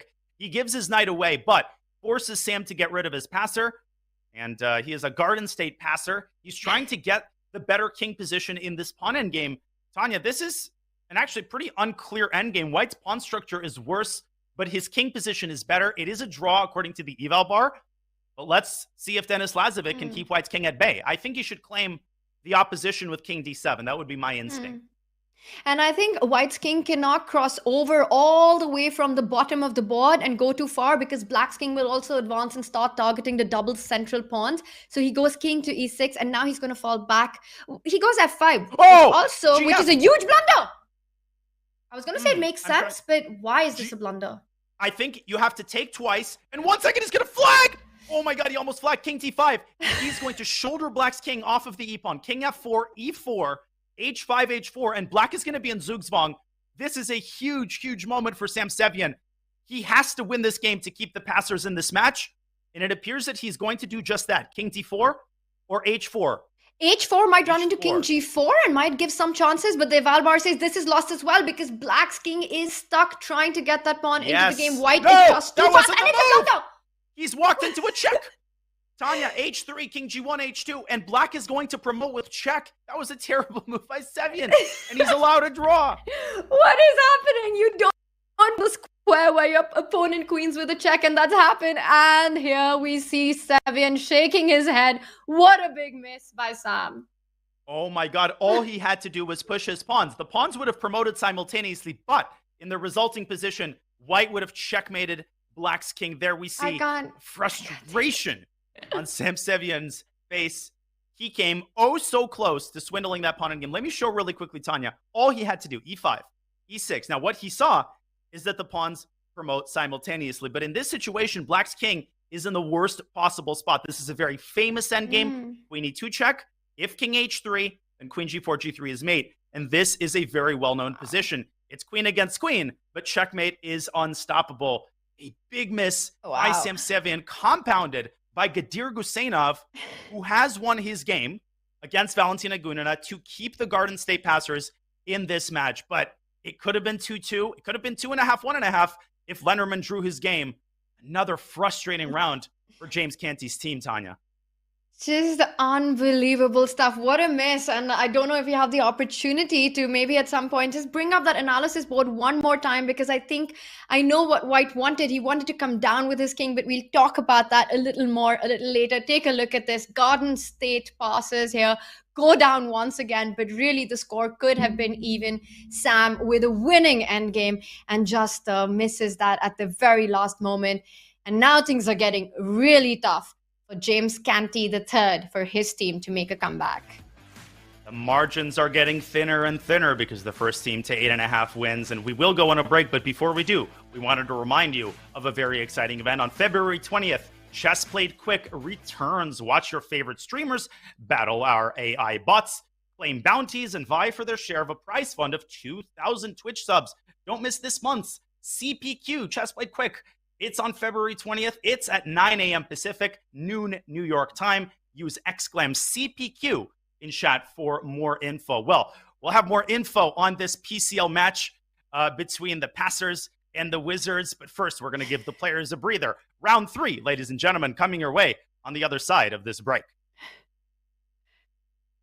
Your subscription makes shows like this possible, which is why our Twitch subscribers will never see ads on Chess.com.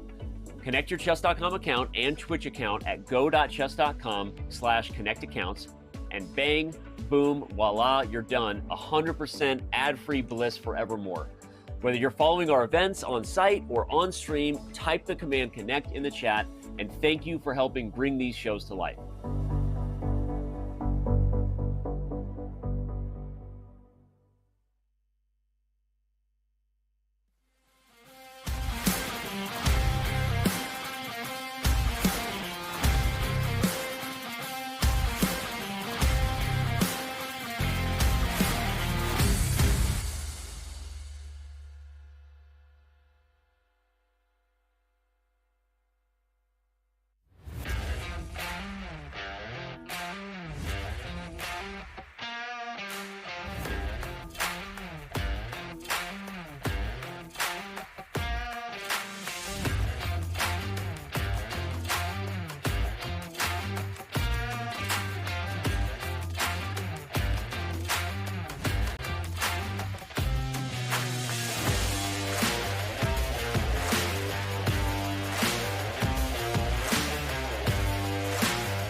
competitive chess, the weight of a win, draw, or loss is all on one's shoulders.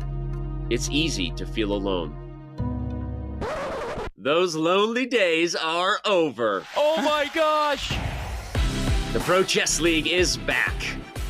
Once again, in chess, teammates matter. He is just upset. He's got a hand in his head. He can't believe it.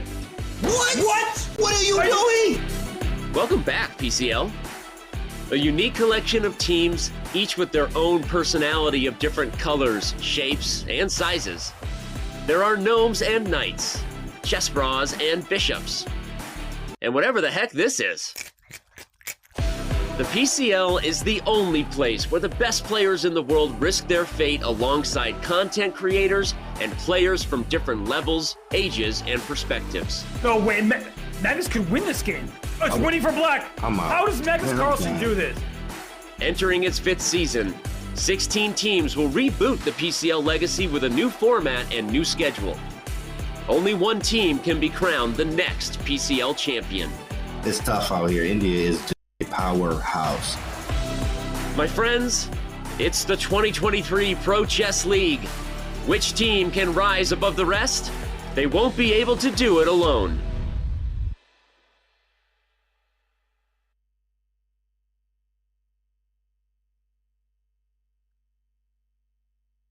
Welcome back to the Pro Chess League, a ridiculously exciting day of action as we are watching the first of 2 PCL matches on this amazing Wednesday. I am Tanya Sachdev and GM Daniel Naroditsky chopping it up for you today, and we are entering round 3 of our first match between the Wizards and the Garden State Passers, who are staring down the barrel of a 3-point deficit. Tanya, it's 5.5, 2.5, and the Chess Wizards need only 3 more points to win the entire match as we look at the individual scores with impressive performances by Mamedyarov and Paravian, who both have a perfect 2 out of 2.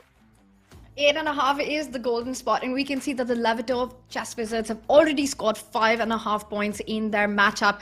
Daniel, it could be over in this upcoming round if Levitov are able to score 3 game points. And of course, the star players in their show so far has been Shak and David Paravian. We see them with 2 out of 2. They've had 2 wins, but not without hiccups. Now, Shakhriyar Mamedyarov especially has had a bumpy road. Both games, the results could have gone either way. Meanwhile, for the Golden State Passers, Sam Sevian has been their star player, their MVP so far. He needs to keep the scoreboard alive for them to get a chance in round 4.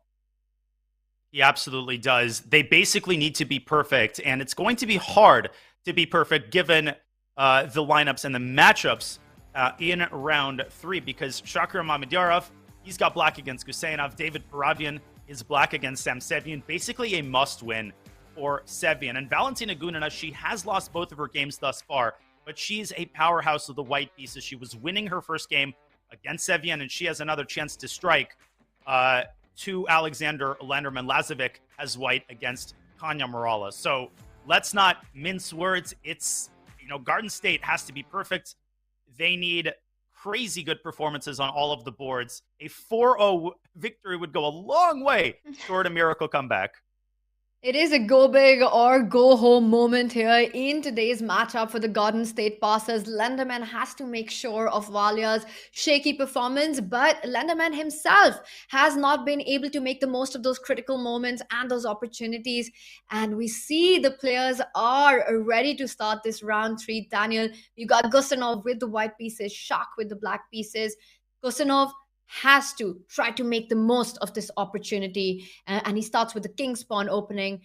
Are we going to see an Italian or a Spanish? A Spanish it is. I think we're going to see an open Spanish. Shakhriyar is one of the leading specialists in the world in the open Ruy Lopez. That's where black takes on e4 in response to castle short. So that is a line Shakhriyar has studied backwards and forwards. He knows that theory up to move 20 or 25. Let's see if he goes for his vintage line, and he does.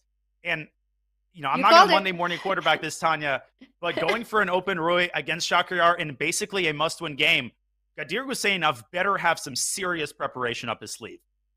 We're going to find out. And we see right now it's still mainline theory. As you were mentioning, Shak is such a huge exponent. He's such an expert in these lines. So it's going to be interesting to see what Gusinov has in mind. What has he prepared? Knight c5 hits the bishop. c3, White's rook often slides to the center. Rook comes to e1. Right now, the bishop is threatening to fall back to c2 and no more exchanges then. So big question to Shak, is this the moment that he trades off the bishop for the knight or he lets it live? Mm-hmm. Well, the old move here is d4. That was all the rage in the 90s. And then Garry Kasparov came up with a ridiculous novelty, knight to g5. Then the scene shifted to bishop e7, which, as far as I know, is still the main line. And Chakra has played that move. As you said, White drops the bishop back to c2 and tries to establish control over these weak dark squares in the center with knight to b3. But Black has a lot of dynamic play in the center and on the queen side. And once again, Shakhriyar just has this developed and prepared well into, move 20 and 25. Right now, if you're Mamedyarov, more than happy with a draw. You're trying to play solid, not take too many risks. I mean, you're up 3 points, and the margins will thin even further if he can hold a draw with Black here. Well, Shak looks relaxed and chill on his chair. He knows he's got the theory and the line and the opening that he likes to play the most. Now the bishop has fallen back and trades. Your idea of d4 works to perfection now because White doesn't have that knight from f3 jumping onto g5. We see that on the board. One of the tricky moves that White does have in these positions is actually to move the d2 knight up to b3 and open up not just the bishop, not just the queen, but also target the d4 pawn. And we often see some exchanges on the board with weaknesses for both sides. But for me, I like this position with White. And the reason for that is that bishop on c2 is often such a monster. It needs to be blocked. And there we have it. And I had a recent rapid game with Shakhriyar that followed this exact line. Black takes on b3 and secures the pawn of bishop f5. There are a lot of forced draws in this line. So let's see what Gusenov has up his sleeve.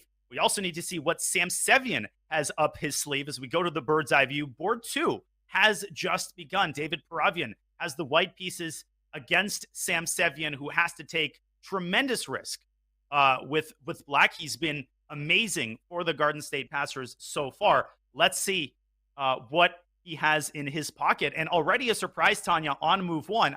I don't know if he's surprised or he's not at his computer. Either way, 1c4 is not Samsevian is the white pieces. I apologize. It's David Paravian who is not at his computer, or he's just never seen this move before. 1c4, a novelty.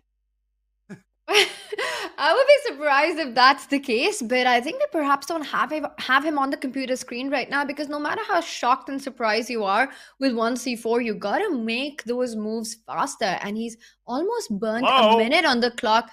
Anyone home? And there we have it with 1c5. I want to ask you, actually, Daniel, yesterday there was this moment when Aryan Tari was not on his board against you, and then his clock ran down by a minute, but the game was aborted and restarted. What were your feelings at that moment? Well, I could anticipate that was happening, because once, you take more than 15 seconds on move 1, you just know that most likely they're not at their computer. So I really had no problem with it. I don't really want to win a game with, a 3-minute time advantage on move 1. So it is a little bit disconcerting, but it's part of online chess. And I moved on pretty quickly. Obviously, I just wanted to get the game going because the nerves were running deep. I was just thinking about it. And once the game starts, you feel a little bit calmer because you're in your element. And speaking of being in his element, Samsevian already up 90 seconds on the clock. He's gotten his queen out to b3, Tanya, a very unconventional move.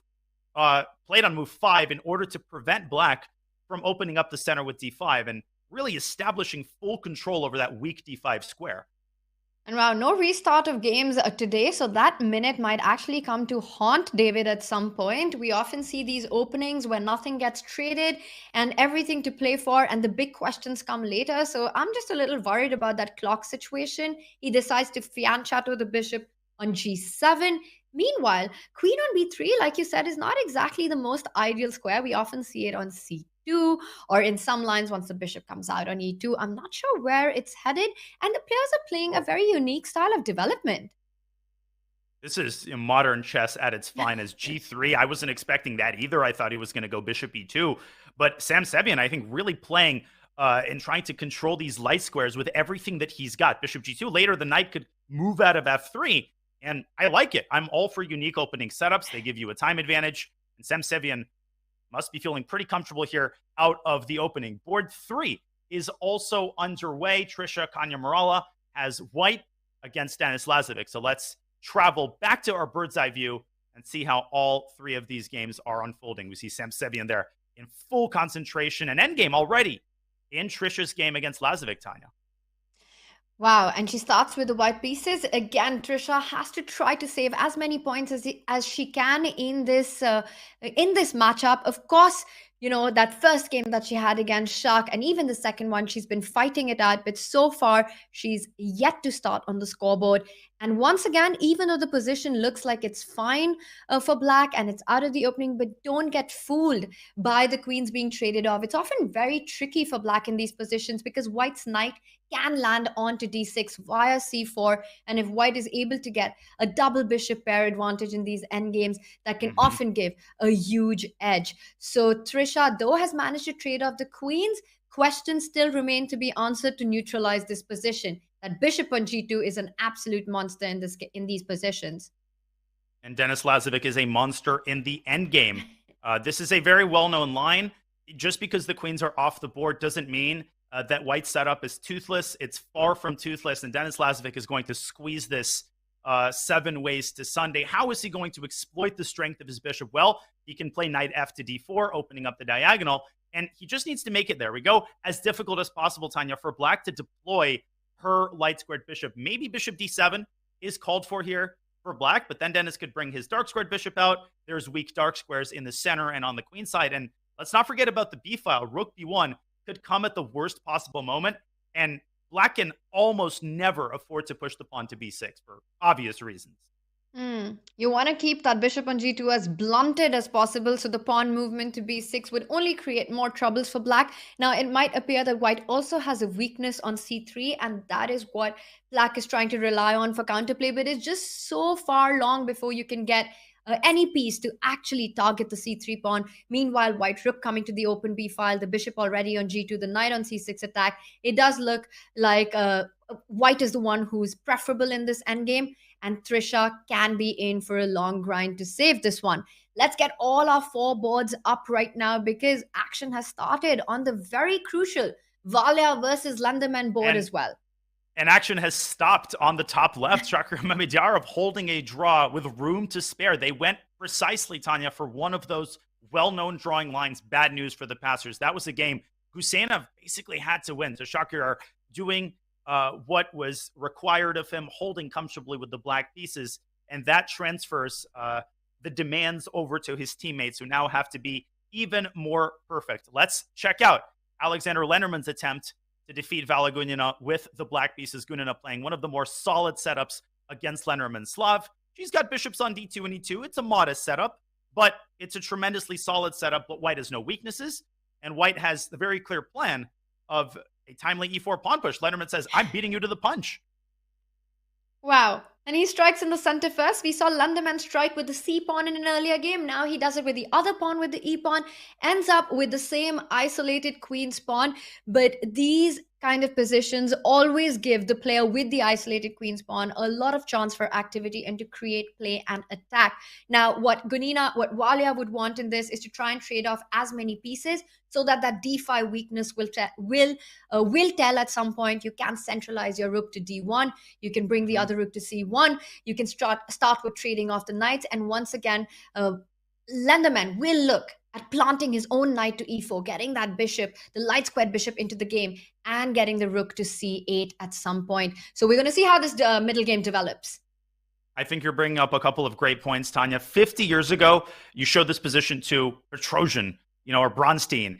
They would evaluate this as better for white because white has control of the square in front of the pawn. But that doesn't tell the whole story. And black's tremendous piece activity actually, I think, gives him the easier game, as the eval bar shows. Let's bring up an analysis board. How could this game unfold? How could Lenderman try to squeeze the most out of his active pieces? Well, he can actually start with a modest-looking move like bishop d7. But the point is to bring the rook over to c8. Boom, there's one problem. There's a pin. If the queen slinks away to b2, well, then black could maybe strike at the other side with a move like knight f g4, the queen coming out to h4. Eval bar doesn't like this particular move, Perhaps black can play a little bit more patiently with rook e8, but you can just see all of black's pieces potentially aimed at the king side, and white just doesn't have a clear plan, right? The knight on d4 is pretty, it's impressive, but good pieces don't win games, and it's actually very hard to attack the d5 pawn. So Alexander Lennerman, great choice to play the opening he's most familiar with and to generate an imbalance, which, if he plays this well, could result in a much-needed win for the Garden State Passers. Bishop d7 on the board. Bishop d7, and I'm wondering how Awalia wants to continue, because does she want to put that rook on the central file or jump in forward with the knight to f5, which is also an option. We've been talking about the importance of trading pieces, and we see there in our chat, Valentina is a boss. She's had some unfortunate turnarounds in her games today, but absolutely agree. She is such a competitive player, fights it out till the very end, and this is a huge matchup for both these teams. Knight f5 is the other option that I'm looking at, which also looks very tempting. But first, I really want to get the rooks into the center, get them on the d file. This is going to be a very complex middle game, with black's rook pinning the queen down on c2, white's rook attacking the d5 pawn, the knight jumping onto f5. Great call. Rook 81 is on the board. I think, Alex, the rook c8 without any delay. That's another problem that white faces, just how easy it is to make improving moves for black. Rook e8, h6, Lennerman could improve his position 15 different ways. Queen e7, even b5, expanding on the queen side, and all of those moves contribute to the pressure on white's position. So Gunina, she is going to have to be very careful. Rook e8 is on the board. I think Alexander is playing the clock as well as the position. We will keep an eye as Valentina tries to navigate her way through these complexities and put pressure on black's isolated pawn. Back we go to the bird's eye view. A draw on the top left between Gusenov and Mamedyarov, another half point. Closer come the Wizards to that much-needed 8.5 to win the match. What else catches your eye, Tanya? Well, both Shak and Gusenov, they are fighting for different teams, but they're also teammates. Both of them play for Azerbaijan, so they kind of know each other's style and strengths, and I kind of understand them not wanting to fight this one. But I feel the onus was more on Gusenov with the white pieces to try and make the most of having that opening edge. But now that that one's over, it comes down to the lower boards, as it usually does in team events.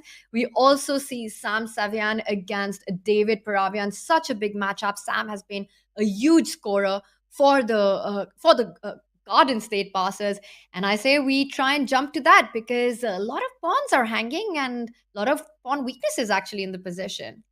Yeah, a lot going on. We've got two bishops for both sides. The knights have been traded off the board. Now, optically, I think black's position looks very impressive, right? The bishop on g7, the rook on b8 combining to put pressure on b2. There's a battery aimed at c4, but first appearances rarely tell the full story. And you called it. A lot of pawn weaknesses. Look at that pawn on d6. Look at that pawn on a6. Look at the rook on d1, which is aiming at the pawn. If you give Sam Savian one more move, I think if he can get his bishop to c3 and neutralize the dark squared bishop, only he can stand better. Also, he is up 4 minutes on the clock. So that early time gambit by David Paravian, he is paying the price for it in a big way right about now. Yeah, he's down to 3 minutes. And as you're pointing out, once this dark squared bishop, the most dangerous piece for black, gets traded off, it's actually black's pawn weaknesses that are going to tell. And that is why David takes the committal decision of trying to get rid of that backward weakness and advances in the center. But to me, it looks like it might come at the cost of a pawn. You can take on d5, bishop takes back, the bishop can take the a6 pawn, but then you have to calculate the lines with black's bishop jumping onto b3. And we see a huge skewer with the queen and the rook. Yeah, just ridiculous complications. This is where you need those extra minutes. There's another potential pin. Look at the alignment of black's king and queen, right? White has a dark light squared bishop. That bishop could move back to c4 if black's bishop vacates this diagonal. So right now, it's very clear what Sam Savian has to calculate. He not only has to decide between c takes d5 and bishop c3, which I think is a viable alternative, but also figure out if you can afford to snag that pawn on a6. And if he has the resources to deal with bishop b3, I don't envy that task, Tanya. And I can tell you firsthand, 6 minutes, it sounds like a lot of time. Looks like you can sit back and sip your coffee and calculate leisurely. No, those 4 or 5 minutes, they disappear instantly, and all you've managed to do is calculate 2 moves. Absolutely. I mean, 2 seconds is nothing. It's just barely enough to make a move in these formats. So you really can't add up on the clock much. Nope. You've got to be super focused and super fast. And of course, speed and the clock is as much important as the position on the board. And Daniel, I think the line that we're looking at is so critical to understand the tactics that exist in the position. And let's just show it to our viewers that if you take on d5, bishop recaptures on d5, bishop takes on a6, and we've been talking about the skewer with bishop b3, and you've been very rightly pointing out another potential pin that exists. And imagine white falls back with the queen, and you can say I pick up the rook on d1, but that's when you lose control of this key diagonal. The bishop comes back, and hello there, give me your queen, game over. Game over indeed. And so in this position, black has to make a more zen move like rook c6, but white can actually simply drop the bishop back. Bishop c4 is still in the cards. And as cramped as white's position is, there are no clear targets. So if I'm Sam Sevian, I'm looking at black's clock and I'm saying, listen, I need to win this game. This is the best bet that I have to unbalance the position. I think he should take on a6. There's just nothing to lose at this point. We will see what Sam Sevian decides. His clock continues to tick down. Let's go back to our bird's eye view, because I think there might be more bad news for the Garden State passers as the Levitt of Wizards move closer and closer to that necessary 8.5 points. Look at Denis Lazovic's board, Tanya, on the lower left. I'm counting the pawns, which I've been doing quite a lot today, and it looks like white's got more of them than black. White also has a very impressive looking bishop. I think Denis might be well on his way to scoring yet another vintage endgame victory. I completely agree. Well, he's got an extra pawn, a very strong bishop, and a potential control over the open file with his rook. So this looks like it is going to go Levitov's way. Meanwhile, on the bottom right, we see Alexander against Valia, a really big game and a really tensed one, as very few pieces have been just traded off. Just one set of minor pieces. And to me, a strange looking move has been made. Valia moving the king from g1 to f1. What's the point of that? I'm asking myself. Wow, and d4 on the board. Whoa. Yeah, let's go to that game, because Denis Lazovic, he's going to be pressing that endgame for a while, so I think we'll still be able to catch the action. But the action here is unfolding at breakneck pace. Alexander Lenderman is demolishing Valentina Gunina's defenses. This is exactly what we talked about, Tanya. Not only is the isolated queen pawn not a weakness, it is now turned into a strength as Lenderman opens up the e-file. The queen is going to infiltrate to h2. And to say that that is devastating is to say absolutely nothing. And after ED, queen h2, we can see the point of the sacrifice. If white moves the bishop back to vacate some luft, there is no luft to be found because that square is controlled by black's rook. I think this game is simply over unless I'm missing something big here for white. Wow. And just to point out, the reason that the king moved to f1 was because the queen and the bishop battery was anyways planning to come in, and this looks like huge disaster. This was the moment. Queen h2 is a big threat. You can't block it with pushing your g pawn to g3 because the h3 pawn then hangs and can easily be picked up. So Valia had no choice but to sidestep, but this doesn't stop the fire. The queen still landed after a brilliant pawn sacrifice that just opens the e-file for the rook. So really bringing all the pieces into the attack. Bad news for Valentina Gunina. And the most crushing thing about this is Lenderman's clock. I mean, this is what gives you that sense of hopelessness. 6 minutes and change for Lenderman to just contemplate his final couple of moves. Bishop g3 might bring the hammer down. Rook c6 to e6 comes to mind as well. Bishop g3 is on the board. I think Valentina should try bishop e3, preparing to cover the check with bishop g1. But then the other bishop could deliver a crushing sacrifice on h3. We're going to see resignation here in a couple of moves, and a vital win for the Garden State passers, who very much stay in the match, even with a loss by Kanya Morala, which is not a given. That does not mean this match is over, particularly if Sam Sevian could score a victory as well. They would take a lead going into round 3, and that would be the first time today, Daniel, that they would be the one with the upper hand, the Golden State, the Garden State passers. I'm sorry, Tanya, my fault. I've gotten that into your mind, haven't I? But they're playing golden right now, so I'm allowed to have that slip there. Bishop to e3, as you pointed out, really the only way to fight that mate on h1. And he goes in. Daniel, you're calling out all the tactics today. Bishop h3 on the board. You can't really pick up that bishop, because if you do, then black first gives a check on h1, forcing the bishop to fall back, and then that would be made after queen takes h3. So not allowing that. Valentina goes bishop f3, but the troubles are just mounting up. Black has a crushing attack, and I'm expecting this to be over any moment. Well explained, Tanya. I think Alexander Lenderman needs one more accurate move. He's not totally out of the woods. It's still possible to blunder, and this is what people really need to understand, how quickly these games can turn around. One more thing that we'll show, then we'll go to the Sevian game, which actually might decide the outcome of this match. If Black had played the careless rook ce6, White's bishop slinks back to g1, and guess what? After queen h1, g takes h3, and White is right back in the game. Queen takes h3, is that checkmate? No, it's not. Can you give a check on f5? No, you cannot. Suddenly, White's pieces are in perfect defensive post. And so Lenderman has a couple more landmines to sidestep. He does that in style. He does that with great effect. The knight comes into the attack, and that, Tanya, makes all the difference. Look at that mating construction. Knight h2 would have been mate in 1. Valentina still alive, though. Knight e4. She is on her last legs.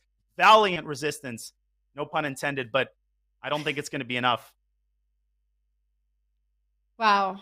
Yeah, knight e4. I mean, these kind of positions, trying to defend them with the white pieces, you just want the torture to be over. And Alexander Lenderman just lands blow after blow. Rook coming on to f6 with these ideas, it would just be over. King, she could not have picked up the bishop on g2 because of, I don't know if you can show that line with rook f6, knight h2 would have been made. This is just going so quick. Anything knight h2 immediately. Yeah, actually, I apologize. Rook f6, knight takes f6 would be a check, but it's a moot point. Lenderman wins the game. Just an absolutely crushing victory, 29 moves. And Alexander Lenderman gives the Garden State passers a fighting chance. We go back to the bird's eye view.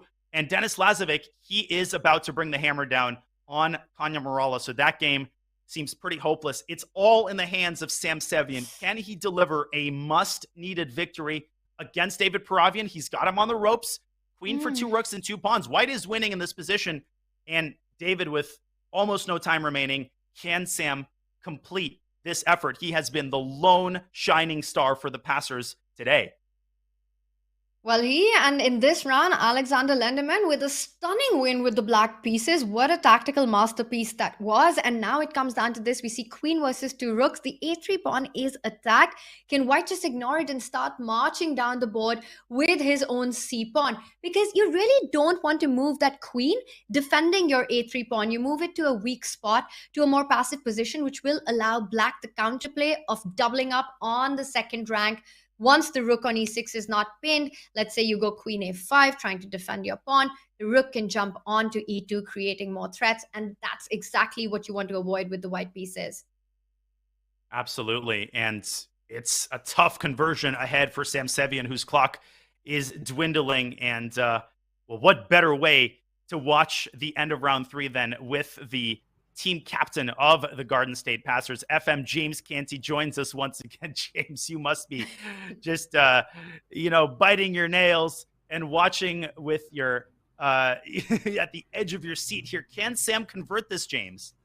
Let me tell you something.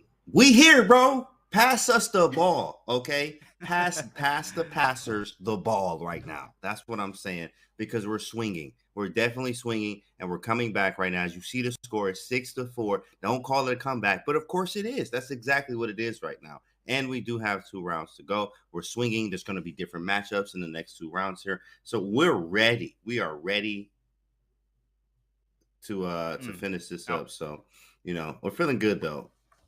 Feeling good. He should How does Sam finish this game off?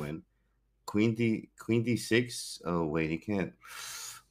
7, just like you're tied to that f2 pawn, right? That's the annoying thing. Wow. How do I get out of here? Yeah. That's actually Queen e3, king strange. d5. H5? No. How do I win? I think you might have messed it up, James. He's allowed the king to stop the c pawn. So strong here. Check. I can't run a king. Wait, what? This is insane. Stupid pawn chain over here for Black.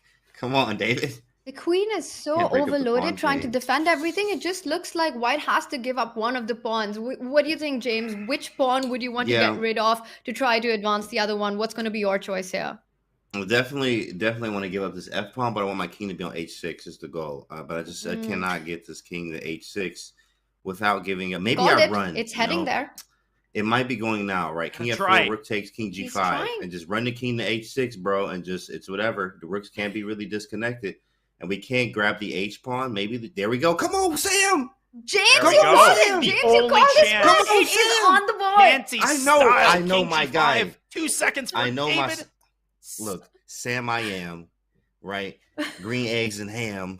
Everything that rhyme with Sam. Okay, Sam. I told you. Let's go. Come on, Big Sam. Okay. There it is. Take everything, Sam. He's going to chop up and make him Come on, Sam. Look at David Parabian. He's trying to liquidate as many pawns as possible. This is a 50-50 game. Maybe G takes F4, James, but then rook takes H4, check, king takes G6. And then rook G2, if David coordinates his rooks, king F5. Oh, it's so hard to calculate. Now 15 seconds for Sam. Can he pull it off? Come on, he's trying. On the board. Wow, he first defends the G6 pawn. But now you can give a couple of checks and actually defend the F6 pawn. He goes for it. He goes queen C3 and queen F6 might be on the board. First gives another check. Check. And another one. It's there. And now he moves the king outside the range of the rook. It's amazing technique here by White. Here comes the A pawn. Oh, that's a fork. You can't take the pawn because of another skewer. Arabian on his last legs, queen B8 if you take the pawn. Now push. David is capturing pawns, though. And here comes the A pawn. It might be unstoppable. Queen B7 and A7. Yeah, that sounds about right. And that's it. I like how you said that. Unstoppable. Wow. Sam, he's not over yet, James. Can he convert the queen versus rook endgame with only 10 seconds left? It's not the easiest endgame to convert. Okay, that's actually correct. That's very real. He's going to do it. Sam's going to do it. Right, even because it's also has only king rook, right? Like king rook pawn's hard. And David's down to 1 second on the clock, so it's a position that's harder to defend. David has been defending like an absolute hero, but it might not be enough. Sam Sevian is just a beast. And first, he needs to win this pawn on G6. How can he do that? By separating the rook from the pawn. Not the easiest task either, James. He's trying to do that with a series of pins by hook or by crook. Can he finish it off? Oh. Yeah, this is apparently there tough. was a better move. This is really tough.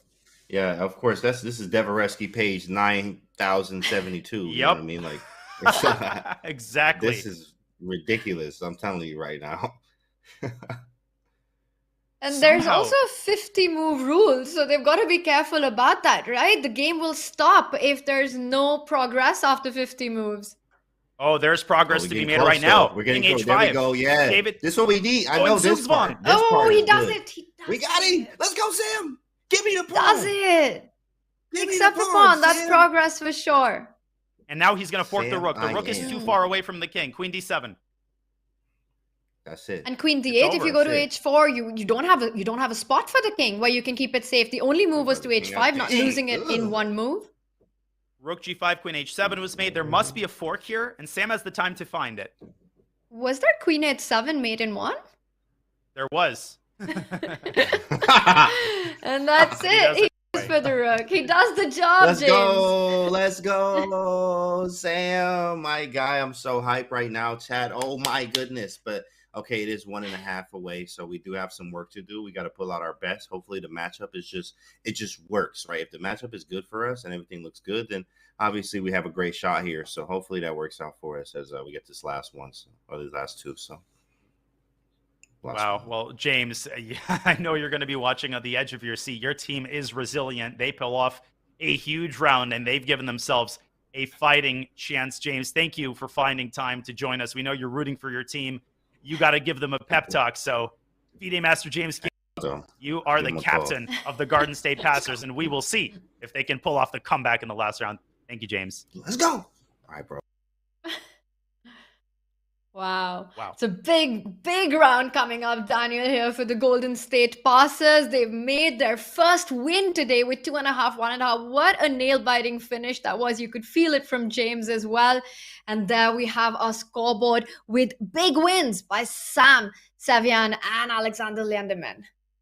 Massive results by Sevian and by Lenderman, who scores just a tour de force, a crushing victory with the black pieces over Valentina Gunina. We remind you that the team which reaches 8.5 points first wins the match. So the Lebedev Chess Wizards, they cannot, win with half a point. They actually need to win a couple games.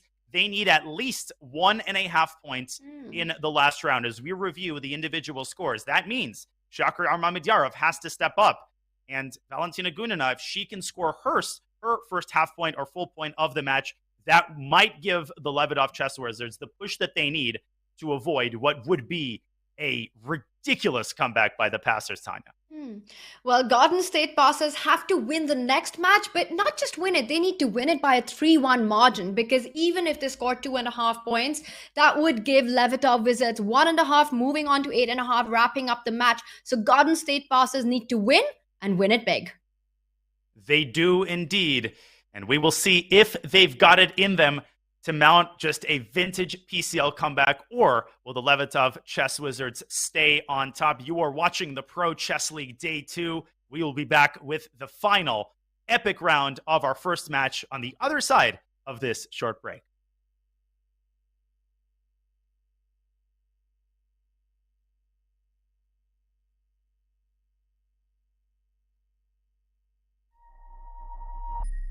I remember people saying, "No, you got to sandbag, keep your rating low, go play in the World Open and win $6,000.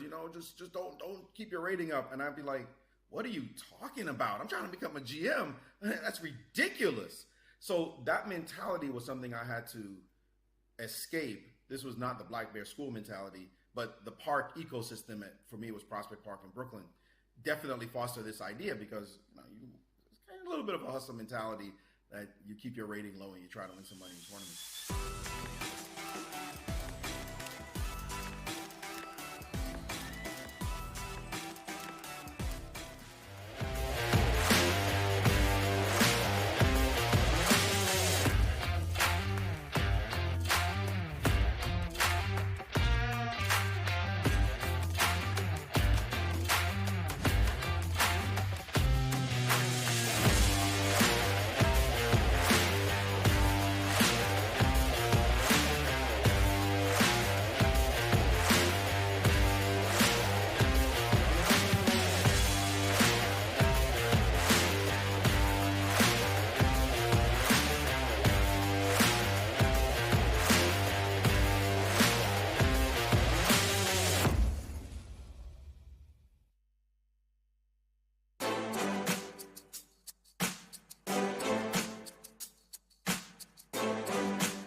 pensive expression on the face of Grandmaster Sam Sevian, the undisputed MVP of the Garden State Passers. Can Sam Sevian carry the Passers to a stunning comeback victory over the fearsome Levedov chess wizards? Well, the final round is going to determine that. Tanya, they have a very tall order in front of them. They are down 7-5.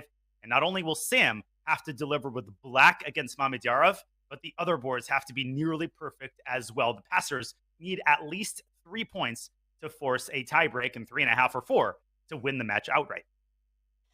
Tough task, but at least Sam has got his task cut up for him. He knows he's got the black pieces, but when you have to win a game, you want to play against a player like Shakhriyar Mamedyarov because you know that there will be chaos, there will be chances on the board, and Sam Sevian really has to step it up in this one against the Levedov Wizards. It is the Garden State Passers who need a little bit of Wingardium Leviosa on their side, Daniel, to levitate their game to the point where they can get that 3-1 win.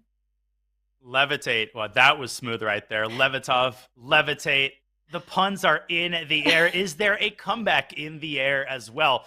Well, Trisha Kanya-Murala, she has been playing excellent chess. She has come very, very close in all of her 3 games. She was close to drawing against Lazovic in the last round. She was winning in 1 move against Mamedyarov. She has to put all of that behind her and use that as inspiration. She has been right there neck and neck against Grandmasters. And let's see if she has some magic in her against Valentina Gunina on board 4.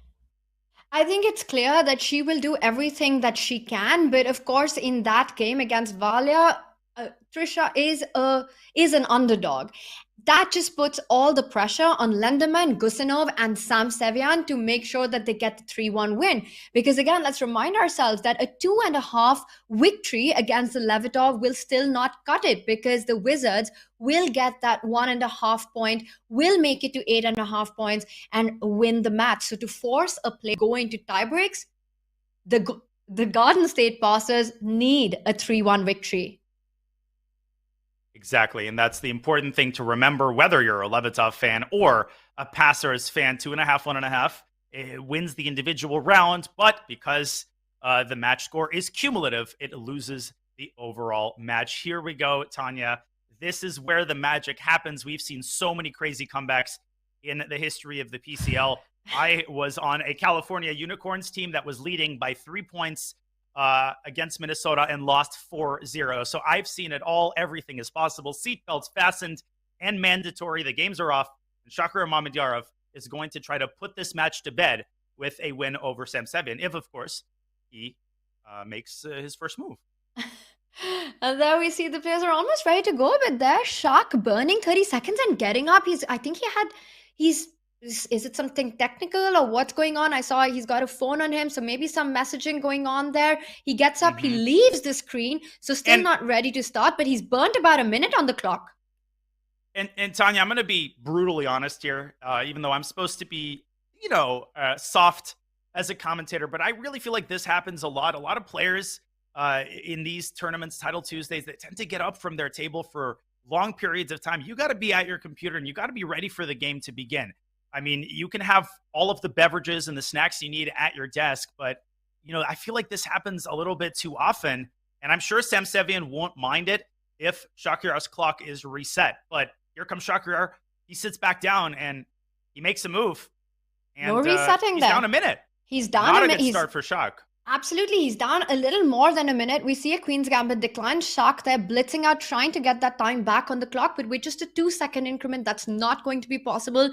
Kaisa can't be too happy with Shakhriyar just letting a minute go down on the clock. It also is a bit of mind games, for Sam. He's waiting there for the opponent to come, and there we have it. We've got a very combative middle game here, a sort of a Queen's Gambit accepted structure arising.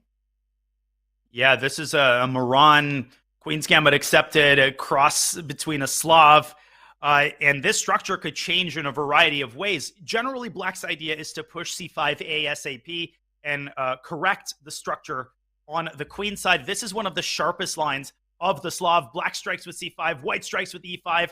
There are simultaneous captures. I think Knight takes b5 is the main move here. Tanya, this is a line which has existed and has been popular, I think, for well over 20 years. Garry Kasparov contributed to its development in the 1990s.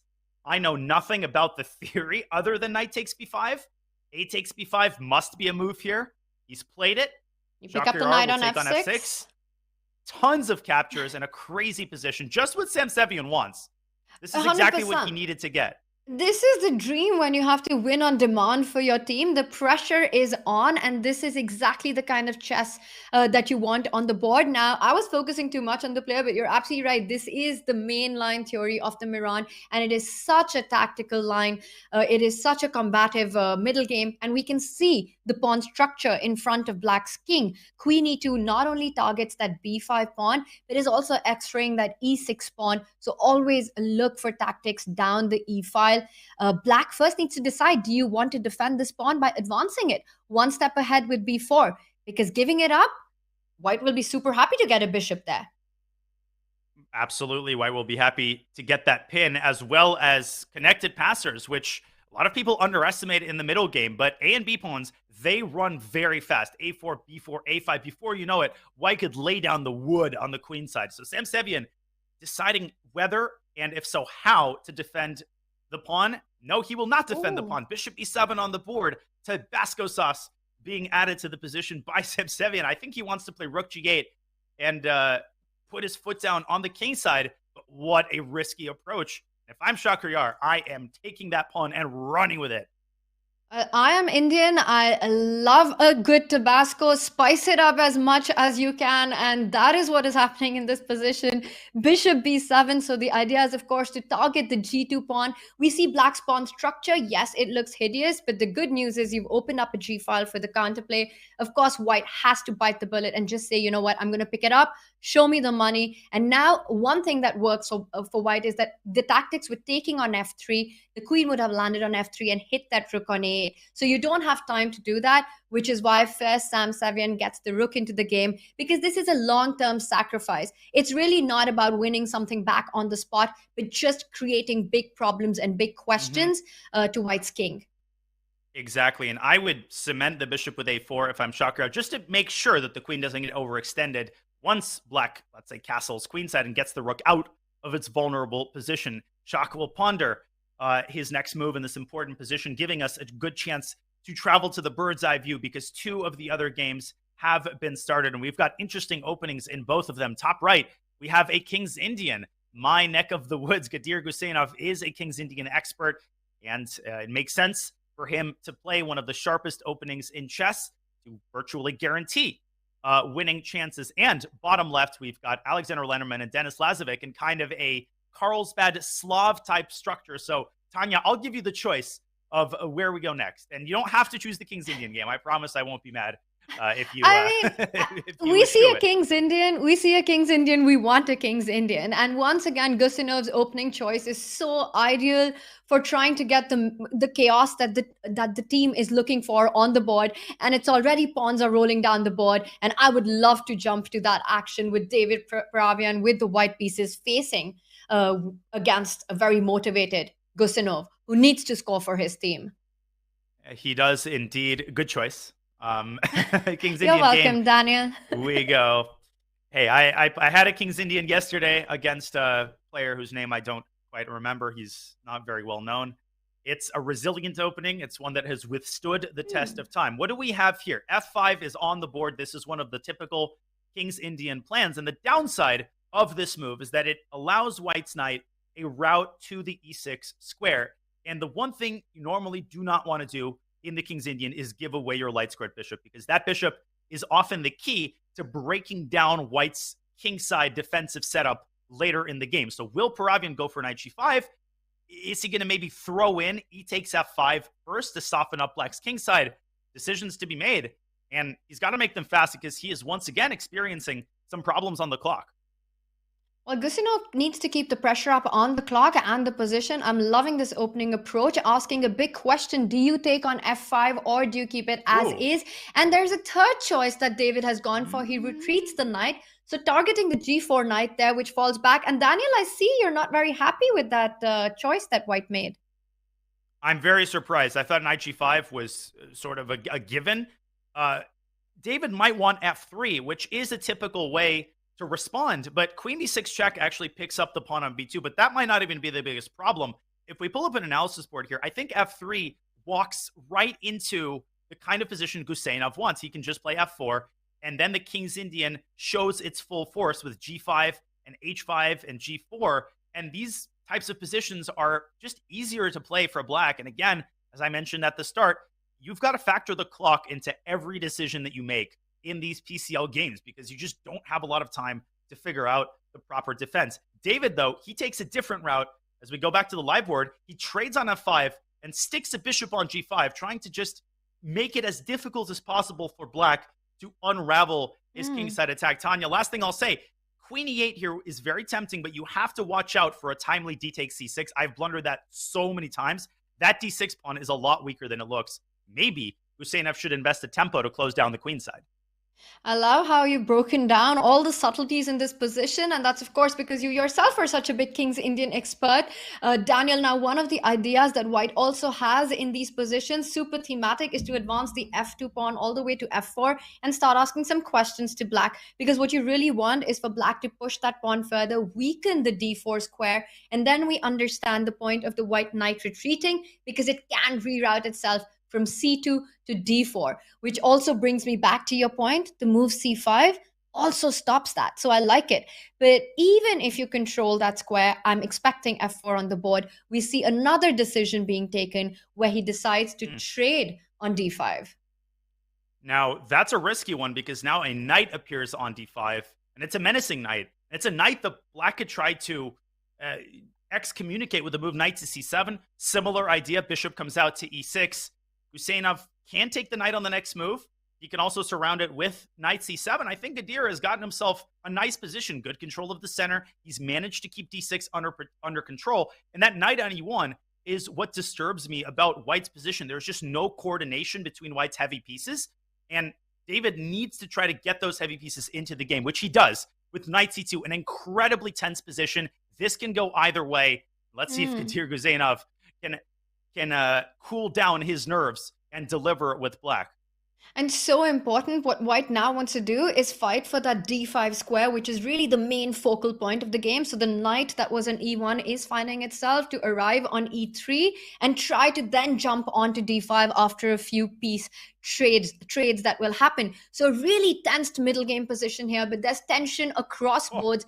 Let's get our bird's eye view because so much has happened, especially on the Sam Shakryar board on the top right. As we see, wow, the king is still in the center. I see the rook and the bishop firing fire down the board on g2. What do you make of this position?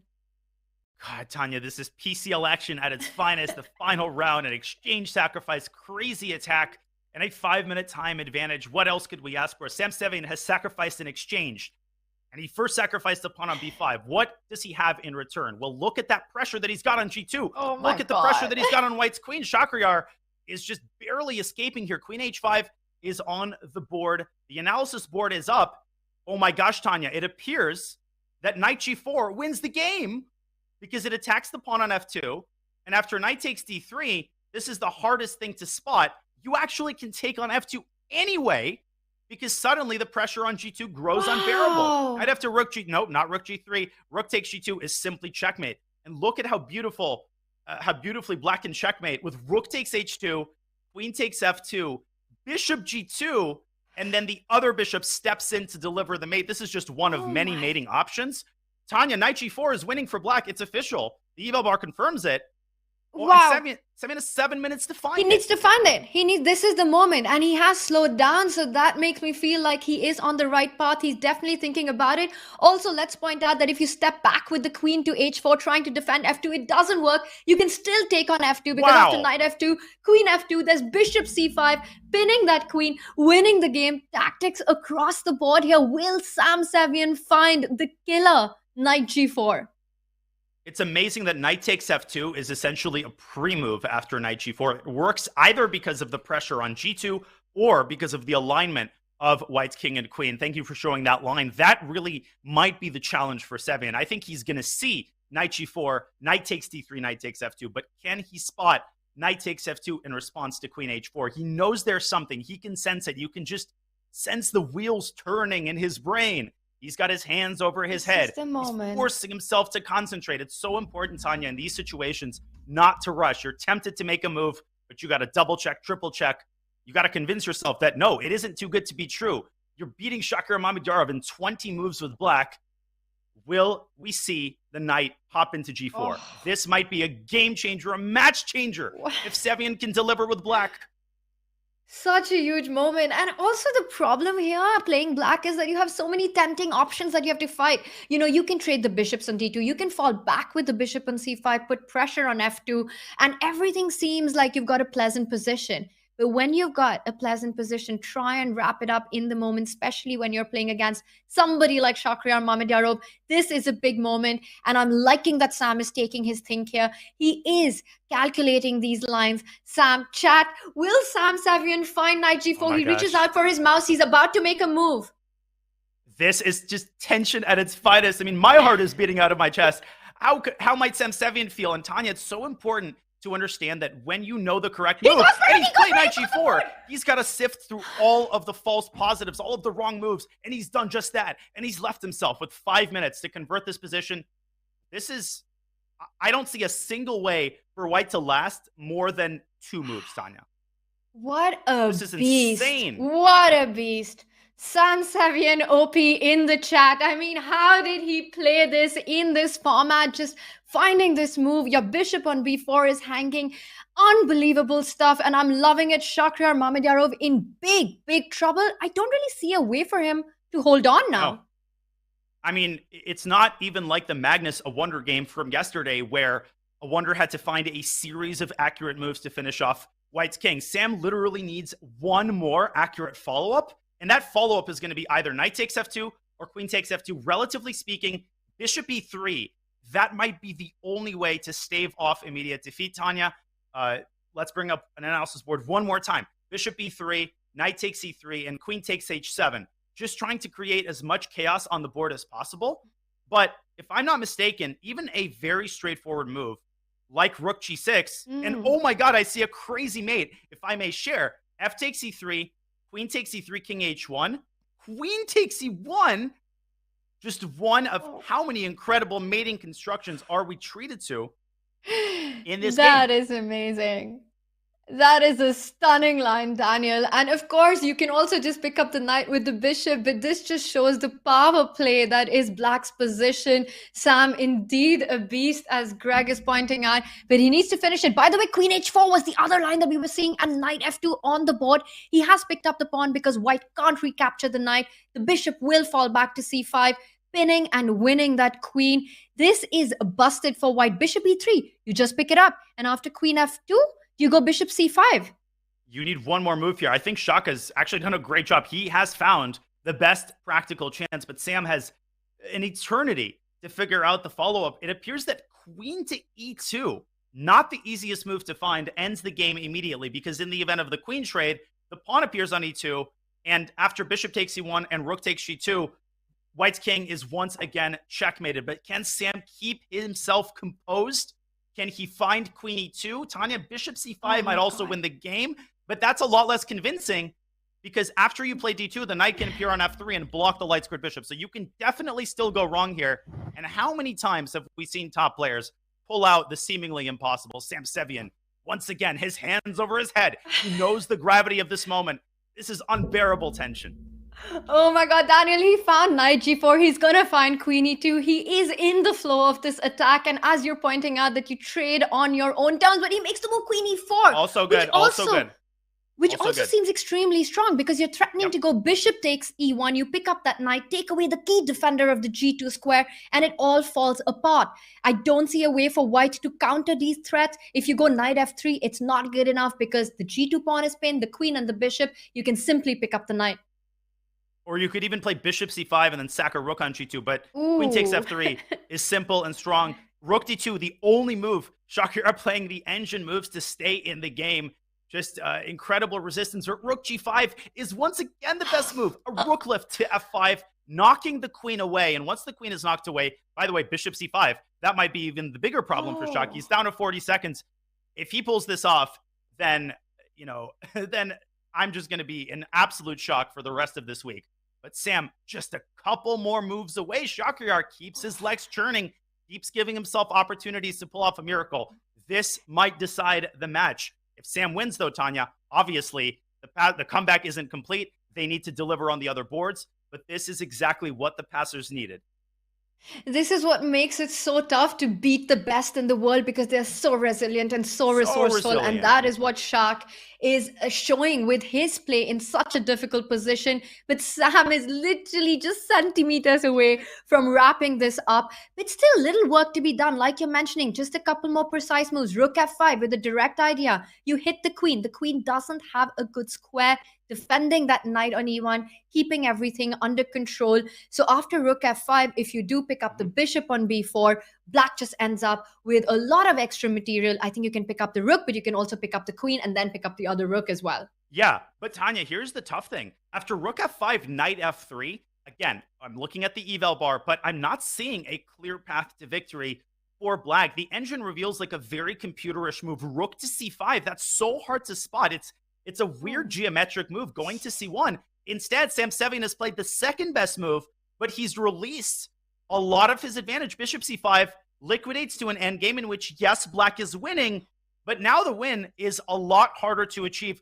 I'm in disbelief that Shakhriyar has even managed to get this into an endgame. This is ridiculous. He's going to be a pawn down, and Sam should be able to convert, but he's now got a lot more work to do than just a couple of moves ago.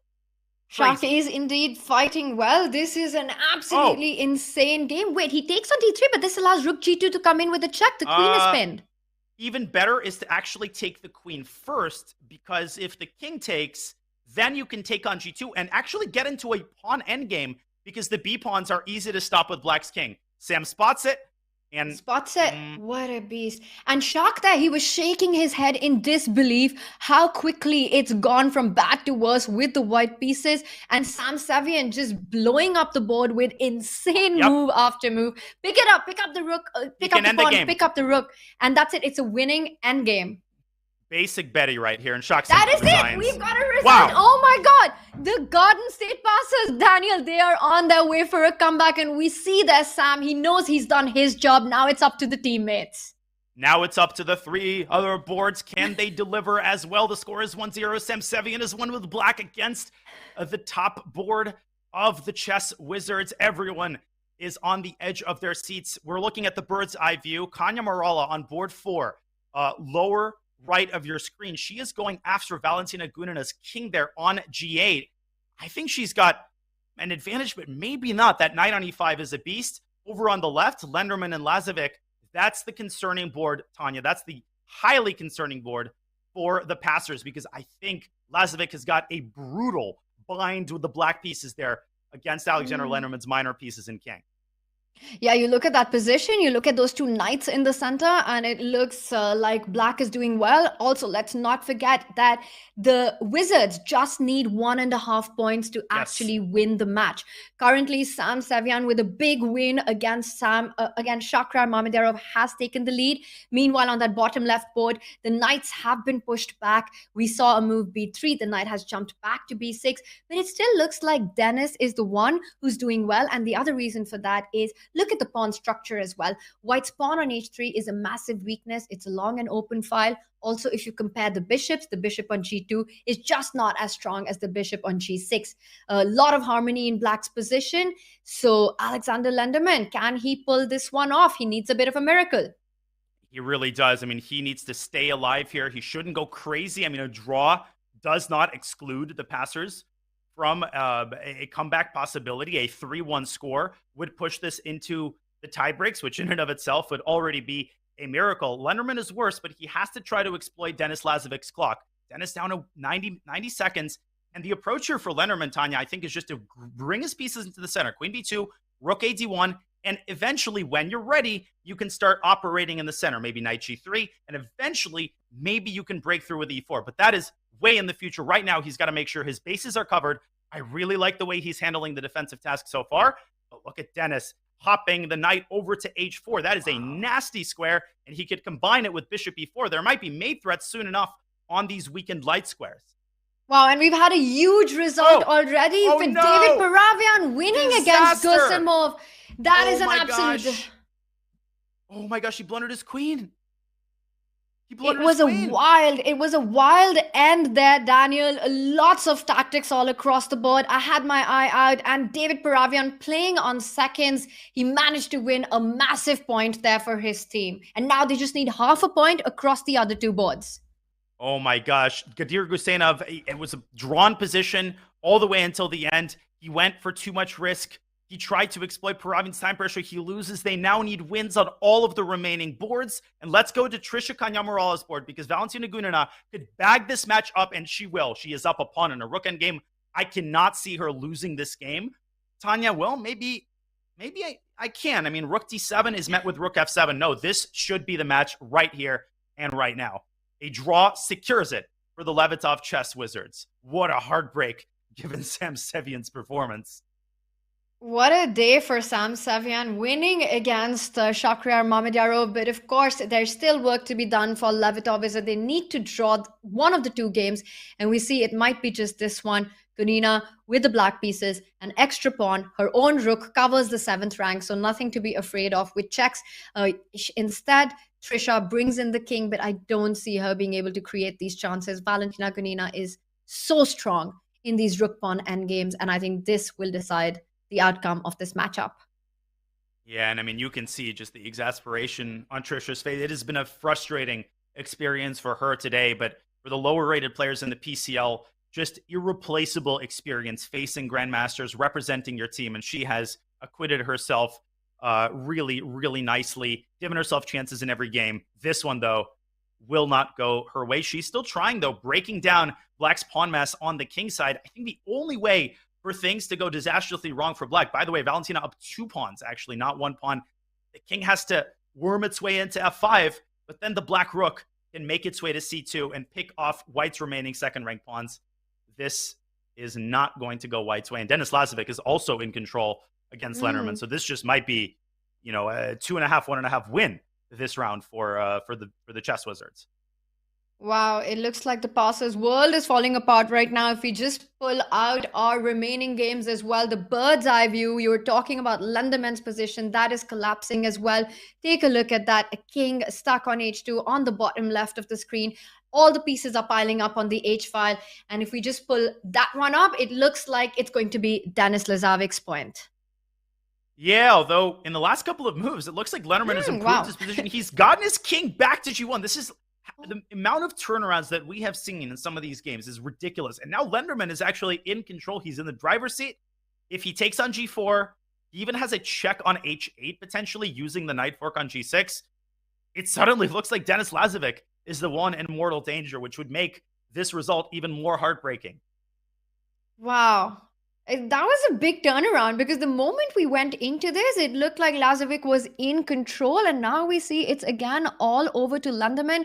Both players, Lenderman's got a minute, and Denis has about 7 seconds on a clock and a really difficult position to defend. If Lenderman wins this, then the Golden State Passers might win it with 2.5, but it still won't be enough to win the match.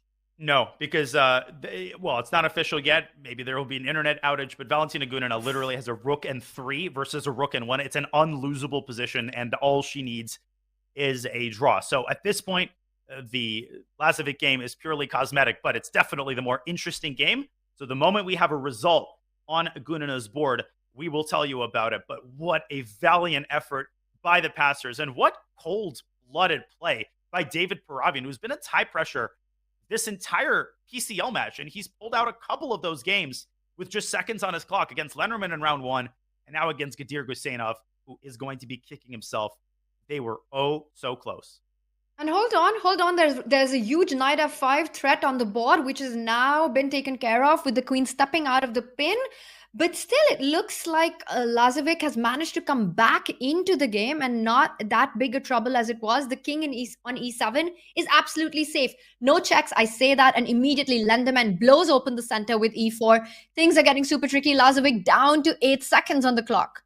But rook h2 is now a huge threat. The white king, who's king? is less safe? I think the answer is Lenderman's king. He's opened the e-file, but who does that benefit? It probably benefits black. He has to try to get the queens off the board, maybe get the rook to g7. That knight can also swing to e4. The rook on d2 is hanging, and he defends it with the cold-blooded knight f1. But Denis Lazovic, I mean, the guy is just so good in time scrambles. I really cannot emphasize that enough. I was going to say queen h2 check, and then I just realized that there's a knight on f1 defending. It just shows how easy it is to blunder these positions. But of course, the queen lands all the way to h1. And always watch out for the other rook jumping onto h2. Things have turned around once again.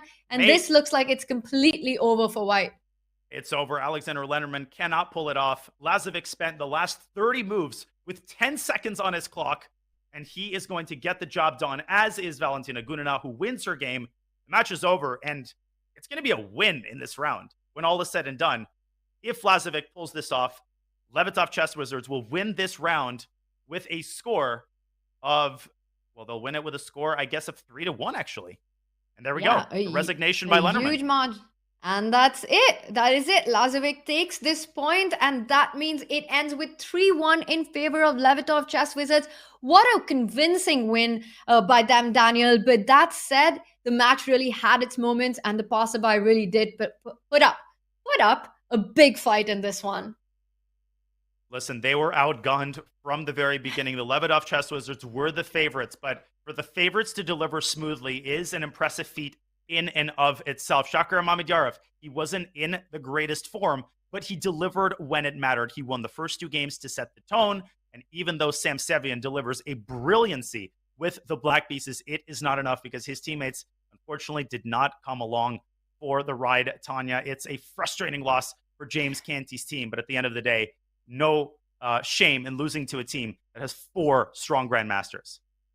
Wow, what a match. And things could have been so different only if Trisha had played that knight 8-6 on that first game. For me, that still strikes as the moment of the day that could have really turned things around. What a huge fight by these players. But of course, Daniel, the action continues here at the Pro Chess League. It most certainly does, because we have yet another match coming up for you. You thought the action was over. You thought that was it and you can go rest. You would be very, very wrong, because we have a second match coming right up between the Norway Gnomes and the Spanish Maniac Shrimps, which worked their way qualifying through a scintillating qualification phase. They will try to make their participation count. So, ladies and gentlemen, the Pro Chess League, we have 1 match in the books. We have a second match coming up, and you will go absolutely nowhere. Neither will we. We will bring you that second match in just a couple of minutes. Stay tuned.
In competitive chess, the weight of a win, draw, or loss is all on one's shoulders.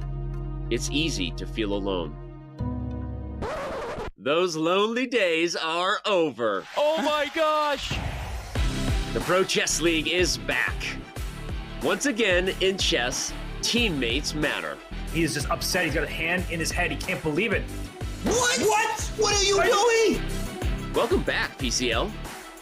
A unique collection of teams, each with their own personality of different colors, shapes, and sizes. There are gnomes and knights, chess bras and bishops, and whatever the heck this is. The PCL is the only place where the best players in the world risk their fate alongside content creators and players from different levels, ages, and perspectives. No way. Magnus could win this game. Oh, it's winning for black. How does Magnus Carlsen do this? Entering its 5th season, 16 teams will reboot the PCL legacy with a new format and new schedule. Only one team can be crowned the next PCL champion. It's tough out here. India is just a powerhouse. My friends, it's the 2023 Pro Chess League. Which team can rise above the rest? They won't be able to do it alone. Welcome back to the Pro Chess League. 2 matches today, one of them already in the books. What a start to this wonderful Wednesday. International Master Tanya Sachdev, I'm Grandmaster Daniel Naroditsky. We are chopping up these 2 scintillating matches for you. Best part, that one of these matches is yet to come. Tanya, get ready, everybody. I'm so ready. It was clear that Levitov were the magicians for today. The Levitov Wizards wrapped it up, and what a match. But we've got another one coming up, and the action at the Pro Chess League has just started. Daniel, this is the regular season currently, but we've got to mark our calendars for some big chess action coming up over the next few weeks. Non-stop action indeed. This is the 5-week regular season. Throughout February and March, at the end of March, we have the Arena Royale, where all teams participate in one big arena, playoffs at the end of March. And in May 11th through 14th, the PCL Finals. You want to mark your calendar for those dates. Do what you need to do, but you will not want to miss the 4-team final in mid-May. Those are the key dates in the PCL. Now, let's take a quick look at the match format. We've got one more match. Earlier today, we had Levitov Chess Wizards against the Garden State Passers, and as you indicated, Tanya, it was a convincing win for the favorites. There were minor hopes of a comeback for the Passers, but man, did Levitov bring the hammer down on 3 boards in the last round. That was a crushing victory with 10 points to Levitov against 6, but the Garden State Passers had some shine-out moments there by Sam Savian. What a player he was, a big fight there, but the Chess Wizards were just too strong today. And of course, the match format does not make it any easy. It's an all-play-all and so much action that's coming up. And I've got to say, the clock situation really matters here. It's a 10-minute with just a 2-second increment. And Daniel, I cannot emphasize enough that this increment of 2 seconds is barely anything. Now, you played yesterday and you know how it is. Oh, absolutely. It's important to have that increment to avoid the craziest of time scrambles, but that time evaporates so quickly. The first team to 8.5 points wins. Point totals are accumulated throughout 4 rounds in which everybody plays everybody. All 4 boards play all 4 boards, but conceivably, the match could end in only 3 rounds because you can hit 8.5 points in 3 rounds in the event of a blowout. Will we see a blowout? Well, let's take a look at the lineups for these 2 very strong teams. The Maniac Shrimps have 3 Grandmasters and very strong women's Grandmaster on board 4. Same for the Norway Gnomes. Some really, really amazing names here, Tanya. Wow, this is the drum roll moment here, Daniel, that we've got as we reveal the lineups for these 2 teams. The Spanish Shrimps really punched their tickets into the Pro Chess League. It was the only team that qualified and earned its spot. So it's going to be interesting to see what they hold and how they hold their own against the Norway Gnomes. We've got some star players here. Eduardo Iturrizaga, he is such an attacking, tactical player. But again, we also see Salem Saleh from the Emirates. Again, the same style of play. This is a stacked matchup with these 2 teams. And I'm expecting big fights till the very end and a lot of fireworks on the board. Fireworks indeed. The Maniac Shrimps going for the lineup that yielded them the qualification spot. If it ain't broke, don't fix it. And in round 1, we will get board 1 versus board 4. Laura Unuk will have a tough task facing Eduardo Iturrizaga, but she's got the white pieces. She is a very solid player. Not an easy task at all for Iturrizaga. Some really, really amazing matchups. The Pranav, Anya, I am a huge fan. I've played him ever since he was an untitled player on Chess.com. Buddy Pranav, as he is known in some circles, now a grandmaster and a player that everybody fears.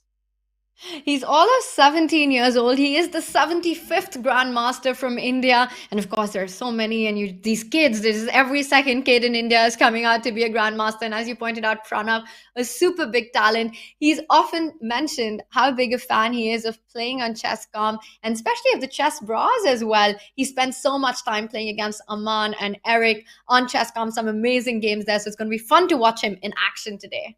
And Pranav, I'm biased because we share an opening repertoire in common. So I actually look up a lot of his games over the board to help myself do the very limited preparation that I'm able to do. He always finds a way to unbalance the game in the opening. So a great addition for the Norway Gnomes. And of course, Gawain Jones and Salam Saleh, they don't really need an introduction, and neither does Ibarra, who is another Chess.com stalwart, always does well in Title Tuesdays. And Tanya, you just have to take these players' FIDE ratings with a grain of salt because these aren't just random 25-40 GMs. These are players with a great reputation for rapid mastery. All right. Well, the gong is sounded. The games are off. And we start with Unuk against Iturrizaga. Ooh, a big game here. And of course, Unuk on the paper is the underdog in this one. But can she hold her own against Iturrizaga? I've played against Eduardo several times, and I'm going to tell you, he is such a dangerous player. We often talk about clash of styles in chess, but for Iturrizaga and the rest of the Spanish team, each one of them is a pure tactician. So we're going to see a lot of excitement on the board. It starts with, and I was talking about excitement, and look at this, he goes for c5. So it potentially could blow up really soon. So we've got no boring Queen's Indian stuff. No Queen's Gambit decline. None of that, Daniel. Bring on the fire. Prophetic call by you, Tanya. Iturrizaga making his intentions amply clear as he essays a modern Benoni. I faced him only once over the board. I have a funny story in regards to that game, but I'm going to save that story for a more opportune moment because we got to watch the action as it unfolds. And Laura Unuk investing some time here. Some people might be wondering, what is she thinking about? D5 is automatic. No, it is not. White does have a couple of alternatives. E3 is a very solid continuation. Knight C3 was also possible, but Unuk saying, hey, you want to play modern Benoni? I'm meeting you at the top. D5 is on the board, and we're going to get E5 is coming. Amazing tactical battle. Blumenfeld Gambit, D5. you think? I would love to see it, but we don't get to see that one. But he does go for a pawn trade. Well, at some point, Black does want to start advancing the pawns on the queen side. Currently, Iturrizaga focusing on development. Often we'll see a structure where the bishop will land on g7. Black will go castles, will move the d7 pawn to d6 to open up the bishop, and eventually dream and hope to advance those queenside pawns. Yeah, this is unfolding at a breakneck pace. Unuk deciding what Benoni setup she wants to play. You could put the pawn on e3 or on e4. And as she ponders her next move, let's go to the bird's eye view because the second board between Pranav and Spanish Grandmaster Miguel Santos Ruiz, Miguelito, as he is known on Chess.com, has begun. And we have what I think is a Petrov with a bishop on d3. So I was talking about it. Pranav always has a little bit of an edge to his opening choices. He never plays, the total main line, but he's got a lot of analysis within his sidelines. Tanya, what do you make of his choice against the Petrov? Well, I know Pranav is an extremely hardworking kid. And for him, this platform of playing in the Pro Chess League means so much. So I know he's come in with some preparation and knows what he wants. This idea of trying to just get Black out of mainline theory, to get a game out of the Petrov, I like it. He first opens up the queen side pieces. He opens up the bishop on c1, takes control of the center. Eventually, as you're pointing out, the rook will come to e1. We might see the queen and the bishop battery up on the b1, h7 diagonal. So a very normal way for development with just a little mix-up of the move order. Of course, Pranav with the white pieces is going to try and get the initiative out of the opening. I like what he's doing. I think he's slightly better. He's got a very nice center. And that bishop on b7 may look menacing, but the sting can be taken out of it if white puts the knight on d2, linking the knights up and, making the bishop a good piece, but nothing all that special. But the position very symmetrical in terms of the pawn structure. So I think the onus is on Pranav to convert his pleasant position into something concrete. Santos has many ways to improve his position. He's playing fast, he's playing confident, and he's pretty close just to equalizing this game outright. So Pranav, will he find a way to spice things up, Tanya? Looking pretty solid for Miguel. Absolutely. I mean, it's the Petrov. It takes its while to really develop into something, and Black will be solid. No big weaknesses. White has a space advantage, has taken the central line. And now a question by Miguel Santos. Where do you want to drop back with the bishop? Because bishop to f4 also makes a lot of sense, as does bishop to h4. And while we're going to see, of course, action is also on the other boards, but we see a big decision on this one. Falls back, and already a piece trade offered with the knight not only moving to offer an exchange, but also eyeing that f4 square. Once imagine, Daniel, the knight lands on f4 with that bishop on b7, just x-raying that g2 pawn. It can start to look scary for white. That bishop took my insults personally. It says, hey, commentator doesn't think it's a good piece. We'll take that. Love the way Miguel is playing here. I think he's fully neutralized Pranav's opening play. And as he decides whether to snag the bishop pair, let's travel back to the bird's eye view, because the other two boards have been started, and we have a very interesting opening on one of those boards. Bottom left of your screen, Jose Ibarra against Gawain Jones, an opening expert in the King's Indian and in the Dragon. But in this game, he's opted for e4, e5, and Jose Ibarra essaying the Gleck system with an early kingside fianchetto, one of my favorite openings in Blitz and Rapid. I played it yesterday in my fourth game against Ariantari, and they've actually got a pretty similar structure to my game. So I'm just selfishly going to force us onto that board. The Ambar Tumova game is also interesting. We'll bring you an analysis of that pretty soon. But action unfolding at breakneck pace, a knight on b4, Tanya. And I'm getting dizzy just looking at the arrangement of minor pieces here. You know, we've been doing this so much today where we've been counting how many pawns are on the board. And this was one of those positions for me, because we see white's pawn structure on the queen side has already been well separated and kind of slightly destroyed there. We see it's equal pawns, which means I am kind of liking black's position here. Knight c2 is a massive threat on the board. The black's bishops just eyeing down on c2, as well as the bishop on d6 looks really good. What white has going for him is the space advantage. And also look at the disconnection between the two rooks that black has. It's hard to find a square for the queen to move to connect the rooks, to get them on the open files. Also notice how the bishop on a4 controls e8 and the bishop on g5 controls the d8 square. Meanwhile, what white has given up in return is the bad pawn structure. So a lot of give and take here, and this is going to be a fun one. Great points, Tanya. A small correction. I hallucinated a little bit. I said this was a Gleck system. Of course, the bishop is not fianchettoed, but it is a very similar pawn structure. So it was indeed a 4 knights with an early h3, one of those sidelines that's gotten popular recently, trying to get out of theory. Very smart thing to do against Gawain Jones.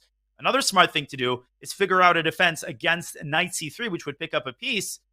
I like bishop d2. Ibarra drops his bishop back, but it's not a passive move, Tanya. It restricts the knight, and I think he's loading himself up for c4. That pawn can run up the board, and the bishop on d6 amazingly could get trapped. Let's bring up an analysis board real fast just to see how quickly these positions can turn sour.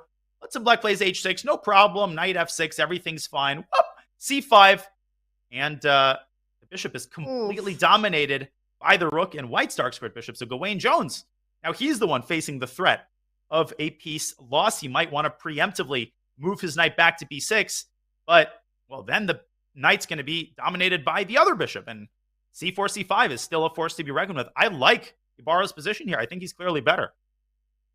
Gawain is such a creative player and very resourceful. I'm expecting him to come up with some way of defending against this tactical idea that you're mentioning that does create chaos on the board, but there is chaos on other boards already. So let's bring up our 4-board view, because I already see on the top right, there's a check with a knight that has come on to h6.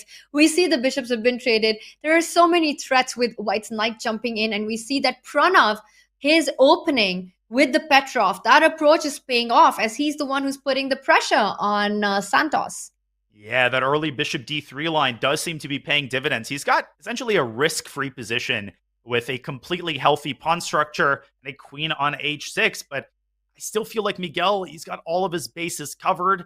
So we'll see if Pranav can make anything of the queen on h6. Another board that I want to draw our attention to is Eduardo Iturizaga's game against Laura Unuk. If we could go there for just a little while, because Laura is already down quite a bit on the clock, but she's got Eduardo's minor pieces in a bit of a bind and pushes her pawn up to f4, expanding on the king side, but knight to g3. Wait, this allows knight. Oh. Yes, I was just about to say, I mean, in the Benoni, when you move your f-pawn, you have to make sure that black's knight is not entering the camp, and it does, attacking that rook on h1. It just looks like white's position has gone really wrong out of the opening. Daniel, I'm not liking Laura's opening choice here. And Eduardo Iturizaga, well, Kansi speculated that he was in a dentist's office because of the cabinets and just that monitor that often displays the dreaded X-ray after you get it. Not to remind anybody, sadly, I've got a dental visit in 10 days, but I won't think about that. My least maybe favorite that's just doctor his to go Same. to. I would take anything over that, but I would maybe not take white's position over a dental visit, because Eduardo Iturizaga's going to do some work on white's king with a check on d3, and the knight has a parking spot ready made on b4. So knight d3 check, king e2, knight b4. And Tanya, the problem isn't as much that white's going to lose in the next 3 moves, but black just has a very clear plan of expanding on the queen side. You could see f7, f5, and coupled with Laura's very disturbing time situation, I'm very pessimistic about her chances here in this game. It might not be a couple of moves that you might get busted in, but it looks like you could very well lose this position super quickly. As you're pointing out, we saw the first knight jump in, trade off that important bishop, vacate the d3 square for the other knight. What a creative way to respond to that move f4 that Laura had made, hitting that knight on e5. You know, not retreating with it, but creating this square on d3 and now jumping to this stunning outpost. I, with white, would be so worried about a central break with that f7 pawn, moving up to f5. When your opponent's king is in the center, you really want to try to open up those lines. And f5 here would spell disaster for white. Now, in these kind of positions, usually white's king is already castled to safety, and white is pushing the central pawns. But with that king stuck on e2, this looks like it's going to be big trouble. I don't really see how white is countering black's move of f5. Yeah, I mean, if you reposition the king and it moved like a knight over to g1, the situation would shift dramatically. I would still prefer black, but I don't know if Laura just has the time to move her. Maybe she should try king f2. Maybe she should try to beat black to the punch and play f5. Either way, she's down below 3 minutes now. Handling this position with no time on the clock is impossible. And this just looking very, very tough. Knight c4 on the board, but bishop d7, simple f5? play. All right. Bishop d7, simple, because you don't need to just play on one side of the board. There is b5 ideas as well. Now, in the Benoni, when you're playing with the white pieces, you want to try and keep as many minor pieces as possible, because your big advantage is the space advantage due to the central pawns. And it is because Iturizaga has managed to trade off that knight for the bishop that we see so much play come on. And there we saw Laura trying to stop b5, but in that process, she gives the b5 square to the bishop to arrive. Iturizaga there, bobbing his head. He's happy. This is a dream Benoni position. If white trades on b5, black captures with the pawn, hits that knight on c4, and the pawn on a5 will fall as one of the defenders will be attacked. Yeah, you can just sense how comfortable he feels with 7 minutes on the clock to navigate his way through these complexities.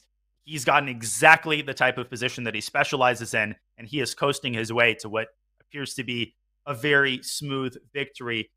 Let's go back to the bird's eye view as Laura trying her best to figure out a way to keep her center intact. She is now down to a minute 47. This is going to be a very tough task. On the other boards, lower left, I think we've got a lot of liquidation here, Tanya, between Ibarra and Gawain Jones.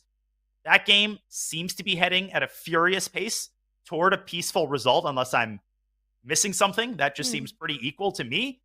And very, wow. Ooh. Look at that. Wow. Draw agreed. All right. Daniel the Prophet Naroditsky, how did you even just do that? And the game ends as you called it out. I promise I didn't know that a draw offer was issued, but I gotta have my moments from time to time. The first result is a draw, and that transfers the tension to the other boards. Where do we go next, Tanya? Help me out. I'm experiencing some decision anxiety. Well, I know Salem, and he's such a dangerous player to play against. He's playing with the black pieces against Karina, and I see the positions. While you were talking about an endgame, queens are on the board in this one. And as I say, the queens are traded off. Daniel, we see queen d2 on the board, and expecting white to pick that up with the knight. You don't want to fall back with the bishop. And this as well looks like Salem can be happy with the opening outcome. No trouble for black, but can he try for more in these positions? Yeah, he most certainly can. I think there are two reasons why black is the one in the driver's seat. The first, as you very astutely noted, is the fact that there's pressure on d4. And with the capture, white had to bring one of her pieces back toward the second rank, not what she wants to do. And the second reason, as Solemn indicates with his last move, is that black has a pawn majority on the queen side and total control over key squares and files on the queen side, in particular the c file. Rook to c3 could come with great effect. b5 followed by a6 could expand and control even more squares. So it's one of those positions where the engine always just gives a slight edge, but practically speaking, I am not envying Karina's situation here. She really needs to be perfect for the next couple of moves. Well, this is going to be a slow grind, but as you mentioned, those pawns are a bit too ambitious and might become a weakness. And also, black can create a passer on the queen side. The two bishops that black has is actually are the ones that have more targets in white's position. So Karina is going to have a tough task. But meanwhile, not the only player with a tough task, because Pranav is trying to put pressure as well. Let's bring up our bird's eye view. Also, Daniel, I noticed that a lot of our chat is loving the Shrimps logo. One of the most fun things about the Pro Chess League have been the team names and just their logos, which have been designed. Look at that shrimp and the gnome. I mean, what's your pick in this one? That is really sleek. I'm just looking at the shrimp next to Iturizaga's name. I don't know what I like more, his position or the logo, but it definitely is sleek. That's just what makes the PCL so unique. There's just so many components to it that you can enjoy. Let's go to the Iturizaga game because it is about to end, and I'd like to catch the results of that game. Unuk is down to her last seconds. Fighting valiantly, I have to say. Her last move was an excellent one, sacrificing the exchange and barring entry from the Black Queen. But I think Eduardo is just a couple of accurate moves away from hammering down the full point here.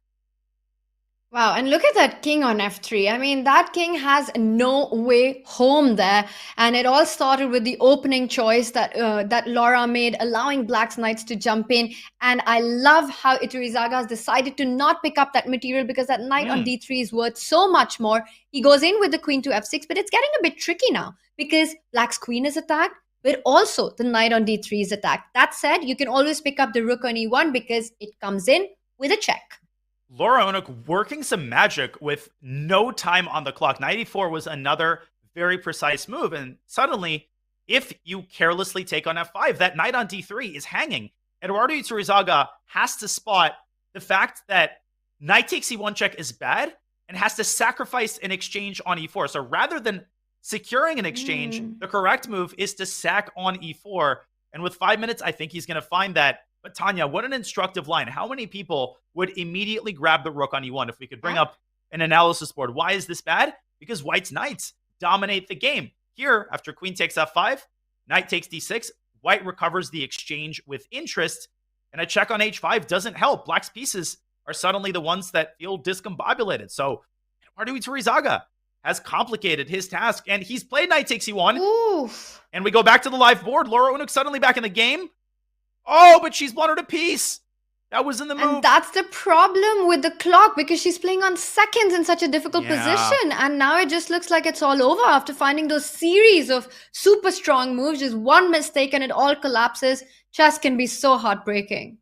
She took on e8 and that was hasty. She had to find a computer move to stay in the game. Now bishop c6 is going to end her resistance. But Laura can hold her head up high because she was in time pressure. It was a difficult situation. She came close, but Eduardo Iturizaga ultimately lays down the wood and wins an important first game for the Shrimps.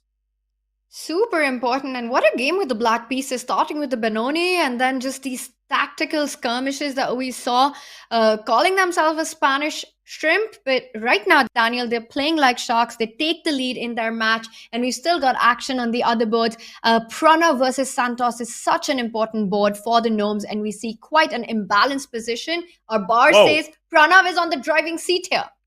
Oh, Santos has lost the thread of the game, and this is what makes Pranav so dangerous. He is relentless in his ability to put pressure, but he is down 3 minutes on the clock. So can he keep his nerves in check? Santos is trying to keep White's pieces in check, and he is failing. The queen comes into d6. What's going on here? I think the idea is, well, a4 is protected by White's bishop. The unsung hero of White's position, blockading the c-pawn and guarding a4. Man, Santos is in quite the bind. Is there a threat, though?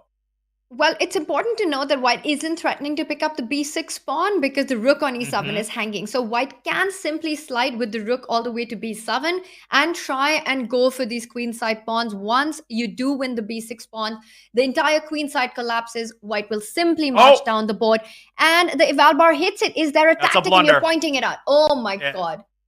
Rook takes f7, and White's going to eat that pawn for breakfast. Pranav eats tactics like that for breakfast. And Daniel, did you see that expression? Pranav there, just absolutely shocked at what has happened. He realizes it. He slows down, takes a sip of water because he knows that it does exist. He finds it. It's on the board. He is just a wizard. I mean, he's so hard to play against because he's full of tricks. He spots tactics relentlessly, and he's just like 1 or 2 moves away from winning this game. I think bishop takes g6 might win. It's important to note queen c1 is totally innocuous because the king has a very beautiful Luft square on h2. Pranav is basically just choosing between, 5 or 6 different ways to win the game, and he's just going to pick up all of the pawns with check here, or the pawn on g6 with the fork. It's all over. What a game. Well, you can step up. What a game. You can step up with the king to h6, but that doesn't help because White can then pick it up with the bishop and threaten a mate on h7 as well. And there we have it. Bishop g6, queen h7 is a massive, massive threat here. And if Pranav wins this, they will equal the score, and it's happened. He's done it. A great game by Pranav. The opening didn't quite result in what he expected. Santos equalized, but then allowed White's pieces to infiltrate down the open e-file. Great game by the Indian Grandmaster. The score is tied, but it's untied again because Salim has won that endgame against Karina Ambratumova. It was tough all the way through, and Karina just not able to keep Black's pieces at bay. Tanya, she resigns in the final position there, just down an exchange and losing the pawn on d5. Oh, wow. That's a tough one for Karina and a big point for Salim. And that means the Norway Gnomes take their round 1 against the Spanish Shrimps, but by the smallest of margins, a 2.5 to 1.5 win there with big victories by Pranav. What a game. Salim with a grind in that endgame, and Gwen holding to that draw. Meanwhile, Iturizaga blasted open the position in a Benoni and scored the only win for the Spanish Shrimps. And it was a much-needed win, as you said, keeps the Spanish Maniac Shrimps within striking distance. Nothing has been decided, but the big X factor is V Pranav and Santos Ruiz on the Maniac Shrimp side. He did struggle in that qualification event in some critical moments. So can the Spanish Grandmaster gather himself together and strike back in the next round? Nothing, again, has been decided. Do not go anywhere. We are only 1 round through this scintillating second PCL match of the day. We will see who can get the upper hand after this short break. We'll be right back with round 2.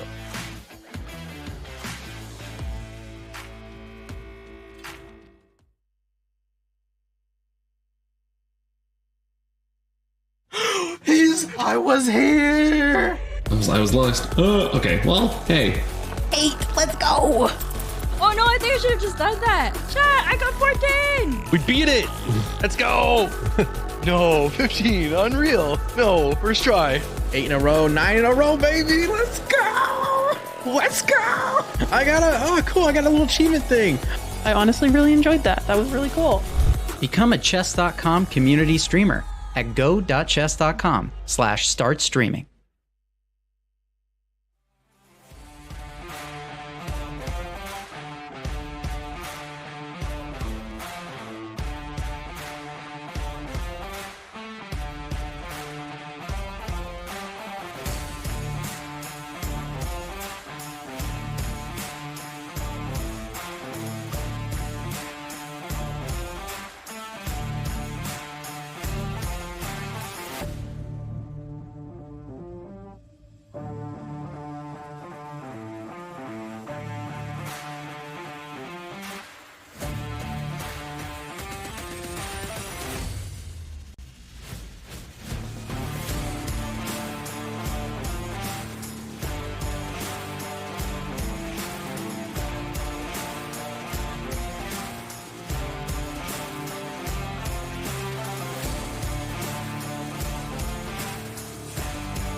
His bed is made. His Grandmaster certificate is behind him.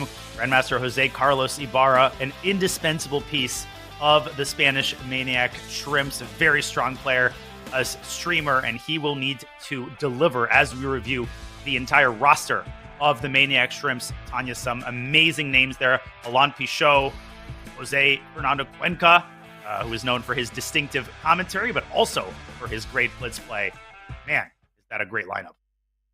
I love it. And of course, Iturrizaga, who had the big win for the Spanish Shrimps in round one. They've also got some star women players in their lineup with Sabrina Gutierrez and Karina. Sabrina is also part of their national team for the Olympics, for the Chess Olympiads. So definitely one to watch out for. And Daniel, this is the only team that actually earned their spot. They qualified to play in the Pro Chess League. So they've got a point to prove here. They do indeed. And Argentina has been experiencing something of a chess renaissance. Their bottom board, that's an awesome name, first of all, Candela, Belén Francisco, Guecamburu. And Nicely those done. bottom boards, you know, I usually make a fool of myself, but don't sleep on, you know, those 22, 2300s because they come in hungry to deliver upsets, and they are often the X factor in these matches. Well, speaking of X factors, we have one round in the books. Norway Gnomes lead 2.5, 1.5 on the strength of Pernov's very important victory, as well as Iturrizaga's crushing win. But Tanya, once again, nothing decided yet. And look at our matchup that's coming up here. The board one, and we've got Iturrizaga, who of course had a huge win. He will be taking on Pranav. So these two players had such a fire start today, Daniel. And I think that is going to be the match that will decide how it goes in this round. Pranav, who played super impressively this last game. He starts with the black pieces. And of course, there's also Ibarra against Salem, another huge matchup. Meanwhile, it is Gwen taking on Karina. So an important board where Karina is the underdog, but she found such intense moves in that previous games, was so precise. She just needs to take care of the clock. Play the same chess, but just don't take that much time. And for less experienced players in the rapid time control, it takes some adjusting to the 10-minute time control. I'm a big fan of it, but it straddles that middle ground between blitz and rapid. And you know, sometimes it takes some calibrating, not to play too quickly, not to play too slowly. Each player has their different approach, as Eduardo Iturrizaga might need to approach his coffee maker there. Oh my goodness, man. Wake up, Susie. Wow, there we see Iturrizaga. He seems very sleepy. You've been mentioning that it looks like he's playing from a dental office there. Well, he has been very precise there with his last game win. This one's not going to be easy. Pranav, super good at tactics and really good with his opening preparation. We see an English opening C4, E5, a sort of a reversed Sicilian setup. And look at this, Daniel. Pranav doing Pranav things with going for a line that's not super topical, but he wants to get that central break in with D5. Yeah, it's kind of a reverse Alapin, and it is definitely not the main line, but it has gotten more popular in recent years. And it's a very ambitious setup as Pranav grabs control of the center. And now this resembles an advanced French setup where White puts tremendous pressure on the D5 pawn. It's like a billion openings, aren't we? Exactly. It started, well, it could have been any Sicilian, then from an Alapin to a French, and we've got a trade, and Pranav slows down to think about what he wants to recapture with the pawn or the queen. And that's a surprising moment for me, because it just looks like the queen capture might be automatic. He also can deliver an intermediate check on B4, so I think this is also factoring into his thinking. Now, I would not rule out GF, by the way, in order to support E4, but that's a moot point. He has taken more conventionally with the queen, and you're got to be very careful if you're Pranav here, because if you lose D5, your entire center collapses. So I would go bishop B4 here and immediately get this knight off the board. The only priority for black right now is to keep this pawn protected. Do not play bishop B6 because of queen B3 hitting two pawns at the same time. So Pranov's hands are already full 7 moves in. Will his unconventional opening choice backfire? Well, he's got to take his time and make sure he gets out of the opening unscathed. Bishop B4 on the board. And as Pranav gets his pieces out, Iturrizaga does the same.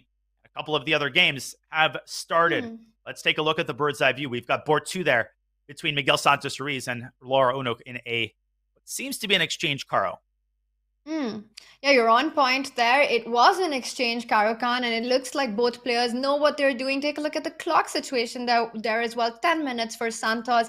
Also for Laura, she's taken about a minute on her clock, but everything's fine there. Black finishing development, white finishing development. We're going to see castling on the board really soon. And we also have action starting on the Salim versus Carlos board there on the bottom left, and it is a perk. Whoa. And an unconventional perk at that. This is kind of an old school move order where Black plays d6 and e5 immediately. Now, newer players might look at this and be very surprised because White has the opportunity to do something very tempting. Take on e5. If we may bring up an analysis board, they are now playing a full-scale, old-school Philidor. But it's important to point out, Tanya, that this is not as good as it looks because with the queens off the board, Black's king can actually find shelter on c7. Knight f3 is pretty innocuous, and this is considered essentially an equal position. So this would be a toothless approach from White, and Salim is definitely not in the mood to give up an easy draw with White. Back we go to the live board. We do not see the Philidor at the Grandmaster level many times anymore, but it's an underrated opening, Tanya, particularly this setup where the bishop comes out to e7. Not easy to prove a big advantage with White, but bishop f4 is the move recommended in I think most books in recent years. And very often we can see castles on opposite sides of the board. I think we're heading there, Daniel, as he moves the queen up the board. So Let's really go. eyeing that queenside castle. Let's go. And this is what it's going to be about with a flank attack on either side. But look at this. Carlos says, I'm not going to give you a chance. He strikes in the center immediately. This is heating up fast. It is indeed. Be still, my beating heart. d5 is not a move that you want to face if you are unprepared. And clearly, Ibarra is just showing some home cooking here. That looks like a very logical move, Tanya, opening up the center. And if a queen appears on d5, what's annoying about that is that White suddenly cannot castle queenside because a2 will be captured by the queen. So e5 comes to mind, but White could easily get overextended there. c5 could come with great effect. So Salim, he is usually the one on the other side of this. He's got great opening preparation, but this time the roles are reversed. A great start for Ibarra, already up 2 minutes. I would be terrified as White having to answer this question of how to respond because you can't take on d5. You can take it, but it's not ideal to trade everything on d5, centralizing Black's queen, getting in the way of your own long castle. Of course, also pushing that pawn. I'm not loving that because Black has got this tempo jump with the knight jumping to h5, hitting that bishop, and then the c5 move comes in, driving your knight away. So it looks like big questions here. You can't really go long castle already because there's pressure on the e4 pawn. Black can simply pick it up with a knight. If White was to go long castle, and finally Salim takes the decision of trading on d5. And this is what we've been talking about. You call this out, the queen lands. Now you can't go long castle. The a2 pawn is hanging, which means you have to spend one more tempo getting your king to safety. Meanwhile, Black is ready to jump in with the rook to e8. This is getting crazy. Knight b5, attacking c7, offering. Goodness, oh my god! Oh my goodness! Woo! What a move! No! Oh my! Daniel, this is insane stuff, and we've got to show the tactic here. Do The queen on d5 board, hangs. please. Oh my! We have line. to pull up the analysis board at this moment. Queen d5 would run into a check on b4. It's a double check, the only move, and then rook e1 checkmate. Oh my god! This is amazing stuff. I can't believe he played rook to e8. What a move. The preparation is unreal. Rook e8 is a damn girl type of move, and you need it. It's not just fanciness, Tanya, for the sake of being fancy, because had you instead traded queens on d2, the pawn on c7 is under fire from two different sources. Black would have just lost the pawn for no compensation. Now, let's not overstate the case, or shall we overstate the case? Ibarra continues his shenanigans. Bishop b4, a bishop sacrifice. What is he doing? What is going on here? This is wizardry. This is wild. Daniel, what is this preparation? He first sacrifices a queen and now a bishop is hanging, and we've got to take a look at what happens if White actually bites the bullet and picks up that bishop on b4. After queen b4, the bishop on e2 is still pinned. The pawn on g2 is hanging. Is the idea simply you take on b4? And does Black want to... I think it's just knight c6, which is a deceptively simple move. And what is the point here? Well, the point is that if the queen moves away, then Black is able to capture on b5. Now, to Salim's relief, I think he is able to just finally end the shenanigans with bishop e3, forcing queen b4, and the endgame is going to be equal, which does not detract from the impressiveness of Ibarra's preparation. But more importantly, Tanya, if Solemn stubbornly tries to cling to the knight with queen to b3, after queen takes g2, white is experiencing massive problems on the queen side. Knowing Solemn, Ooh, yes. I have a feeling that he might go for this line. The engine does give an advantage here to black, but Solemn might want to go for a position like this. Look at the Eva bar dropping precipitously. Apparently, this is losing on the spot to bishop f5. I mean, I could totally see a line like this appear on the board. If I'm Solemn, I'm saying, listen, you got to choose your battles. Let's go conservative, and let's go queen c3 and bishop e3. Let's see what decision he makes. Knight c6 is on the board. This is incredible preparation. Just amazing. And it's got to be preparation, right? He's got like 9 minutes, 46 seconds on the clock. So definitely something that he's looked at home. And as our chat was pointing out, the opera mate we saw, we've seen that in the classical games. The idea of sacrificing the queen with the bishop coming to the check. Chat knows their stuff. Amazing, amazing prep there. Knight c6, the queen has to fall back. But you do end up giving that knight on b5, or even more dangerously, the pawn on g2. Most importantly, even if Solemn finds his way, he's burned 6 minutes on the clock while doing that. He has indeed. And with the Norway Gnomes holding that 1-point lead, you can afford a little bit more risk. But again, queen to b3, Solemn is an incredibly ambitious player. That's what makes him so fun to watch. But as his clock dwindles, I think it becomes more and more prudent to just go queen c3 and bishop e3 and make a nice peaceful draw. Jose Carlos Ibarra, I mean, the guy is a wizard. He's so dangerous. That is why FIDE ratings don't tell the whole story, right? 2550, okay, strong grandmaster, but this guy comes armed with incredible lines. And Solemn does choose a more peaceful approach. Queen to d2 is on the board. But what is he planning, Tanya, against queen takes b5? I don't like that move at all, because in that position, bishop e3 walks into queen takes b2. I think black might be better after queen takes b5. That's a really big question. And also the c3 square was so important to just keep an eye on g7 as well. And I think we've got some moves on the board. So Solemn there playing quickly. He makes the move c3. Bishop developing, really putting pressure on that e2 pin. What white is relying on is the f-pawn jumping to defend that. With f3, you will hit that bishop. You will stop that pin. But as long as white's king is in the center, Solemn's still under huge pressure and huge fire. Bishop g4, get that bishop out with tempo. f3, bring your other rook into the game. Bring it to d8. Attack that queen. It's getting more and more dangerous for white. And it's going to be scary even if white castles. That's what you're getting at. Once the rook gets to d8, black has dominance in the center as well as potentially on the queen side if the queen swings perhaps to the other side of the board. But finally, Ibarra is out of his preparation. That is the one silver lining for Solemn. He's finally gotten his opponent to think with his own brain. Just a round of applause for the Spanish Grandmaster's preparation. This is the PCL in a nutshell. And as Jose Carlos Ibarra ponders where to develop his bishop, I'm anticipating bishop g4, but that affords us a good opportunity to go back to the bird's eye view because we've got 3 other fascinating games. And not to be outdone, look at some of those openings. We've got Gawain Jones and Amber Tsumova on the bottom board in a very complicated Catalan Slav type structure. Seems to be a pleasant position there for Gawain. And Iturrizaga continues to pile on the pressure on Pranav d5 pawn. I think that's such a big game for these two teams. With Iturrizaga taking on Pranav, both players with an excellent showing in round 1.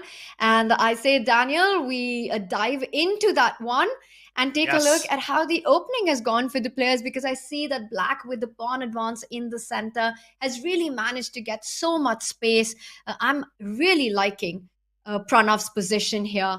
And wow, take a look at the clock as well. Both players at about 5 minutes. I like the positional pluses that he has. You mentioned the space. He's got light square control on the king side. The problem is without the additional pieces, I don't think he's going to be able to make anything of it. On the other side of the board, Iturrizaga has a very clear plan. Look how quickly he's playing. Rook f to c1. He's got his rooks stacked on the c file. I feel like black is just under a lot of strain on the queen side. Queen a4, knight f4, all of those moves have to be reckoned with in Pranav. His clock is dwindling as well. Now, Tanya, as Iturrizaga thinks about his move, I'll quickly share the story from my over-the-board game against him years ago in 2014. It was a peaceful game. I was black and in English, actually. And at one point, I made a move, got up to go to the bathroom. when I returned, Eduardo had made a response and my clock was running. I wrote down his move and instantly made my response. The moment I made it, I realized that the move I had recorded was not, in fact, the move that he had played. I thought he had played King G1 to G2, but in reality, he had played that move earlier, and I had a moment of abject terror as I realized that I actually did not know what move he made, and I might as well have made a huge blunder. As it turned out, I got immensely lucky that he had pushed a pawn on the left side of the board, and it did not impact the position or create any threats. But that is a moment I will never forget, the realization that, hey, I have just given him a completely free move. Eduardo, he's a tricky guy. The game ultimately ended in a draw. Ultimately ended in a draw.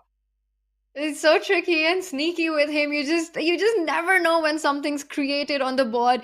And Daniel, we've all been there. When you leave the board, you come back, and there are these little pawn moves, these little king shifts, and yeah, just what did my opponent play?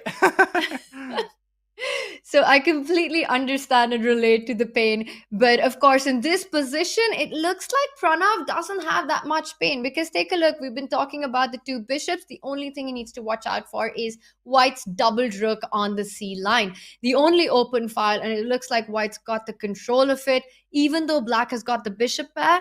But the position's blocked enough for the knights to jump around. The knight can land on F4, put pressure on D5. That pawn chain can become a target. And the more I see it, the more I feel I've been underestimating White's trumps here.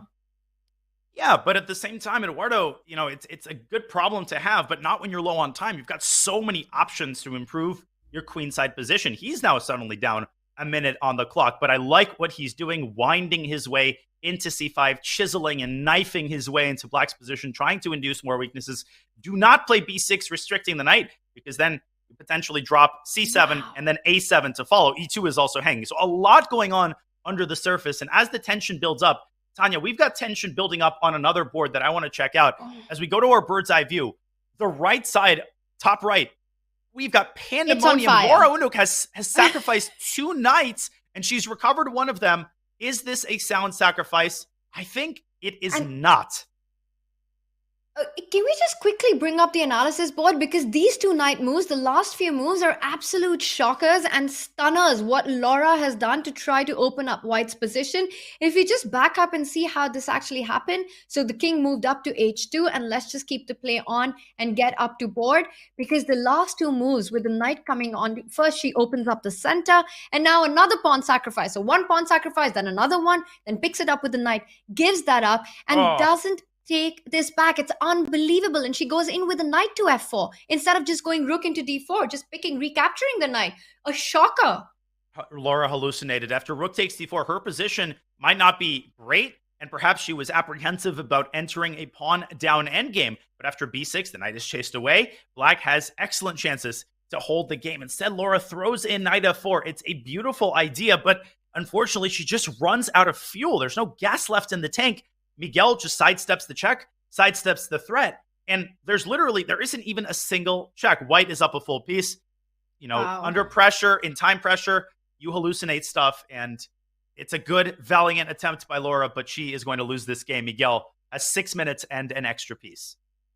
Yeah, too many sacrifices there. Just nothing left. Neither of the knights were left. No pieces left to assist that queen in the attack. This looks like it's game over. Let's bring up our other boards, because action is on this one. It does look like the Spanish Shrimps will take this game against the Norway Gnomes. Laura with just an extra piece. Some work to be done, but should be easy enough. And there we see, while that one's easy, the other boards not so much.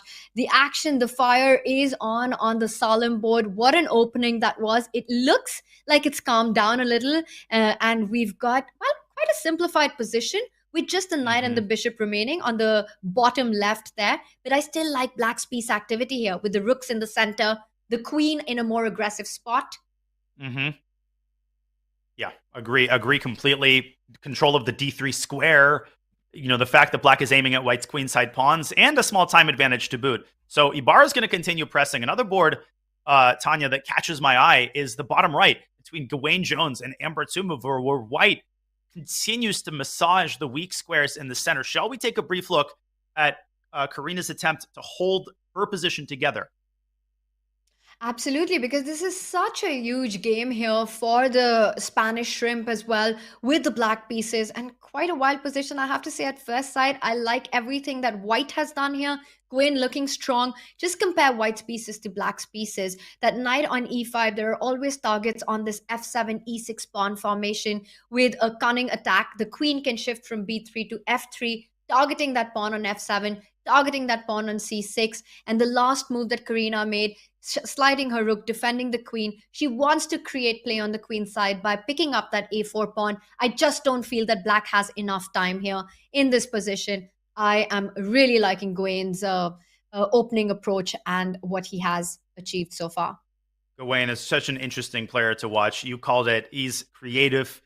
He always comes with a little edge in the opening. And this is exactly the type of position in which he excels in initiative, a positional advantage, and the rook now coming into c1, putting even more pressure on this backward c6 pawn. I think Karina, with a minute 30, has to try to liquidate and reach some clarity on the board so that she can play fast. B takes a4 comes to mind. After queen takes a4, though, taking on b2 might be ill-advised. If we bring up an analysis board, take on a4, take on a4, take on b2, I think white can capture on a5, hitting the rook, and it's so easy to lose control of this game. Tanya, it can literally happen in one move. Let's say you move the rook away. Already the queen infiltrates to c7, and this is clearly going down the hill for Karina. I don't see her surviving with just a minute now left on the clock. She's got to try and trade off as many pawns and pieces as she can. As you're mentioning, take that pawn on a4, Karina, open up that b file, and then offer a queen trade. Once white jumps in with the queen, you can move your queen either one step forward or two steps forward, and then adjust, making sure that you can try and get the queens off the board to ease off the pressure a little bit. With less than a minute on the clock, she's got to do that. If she keeps the pieces on the board, I'm afraid black will end up getting checkmated in this one. And a draw agreed, by the way, in Solemn's game against Ibarra.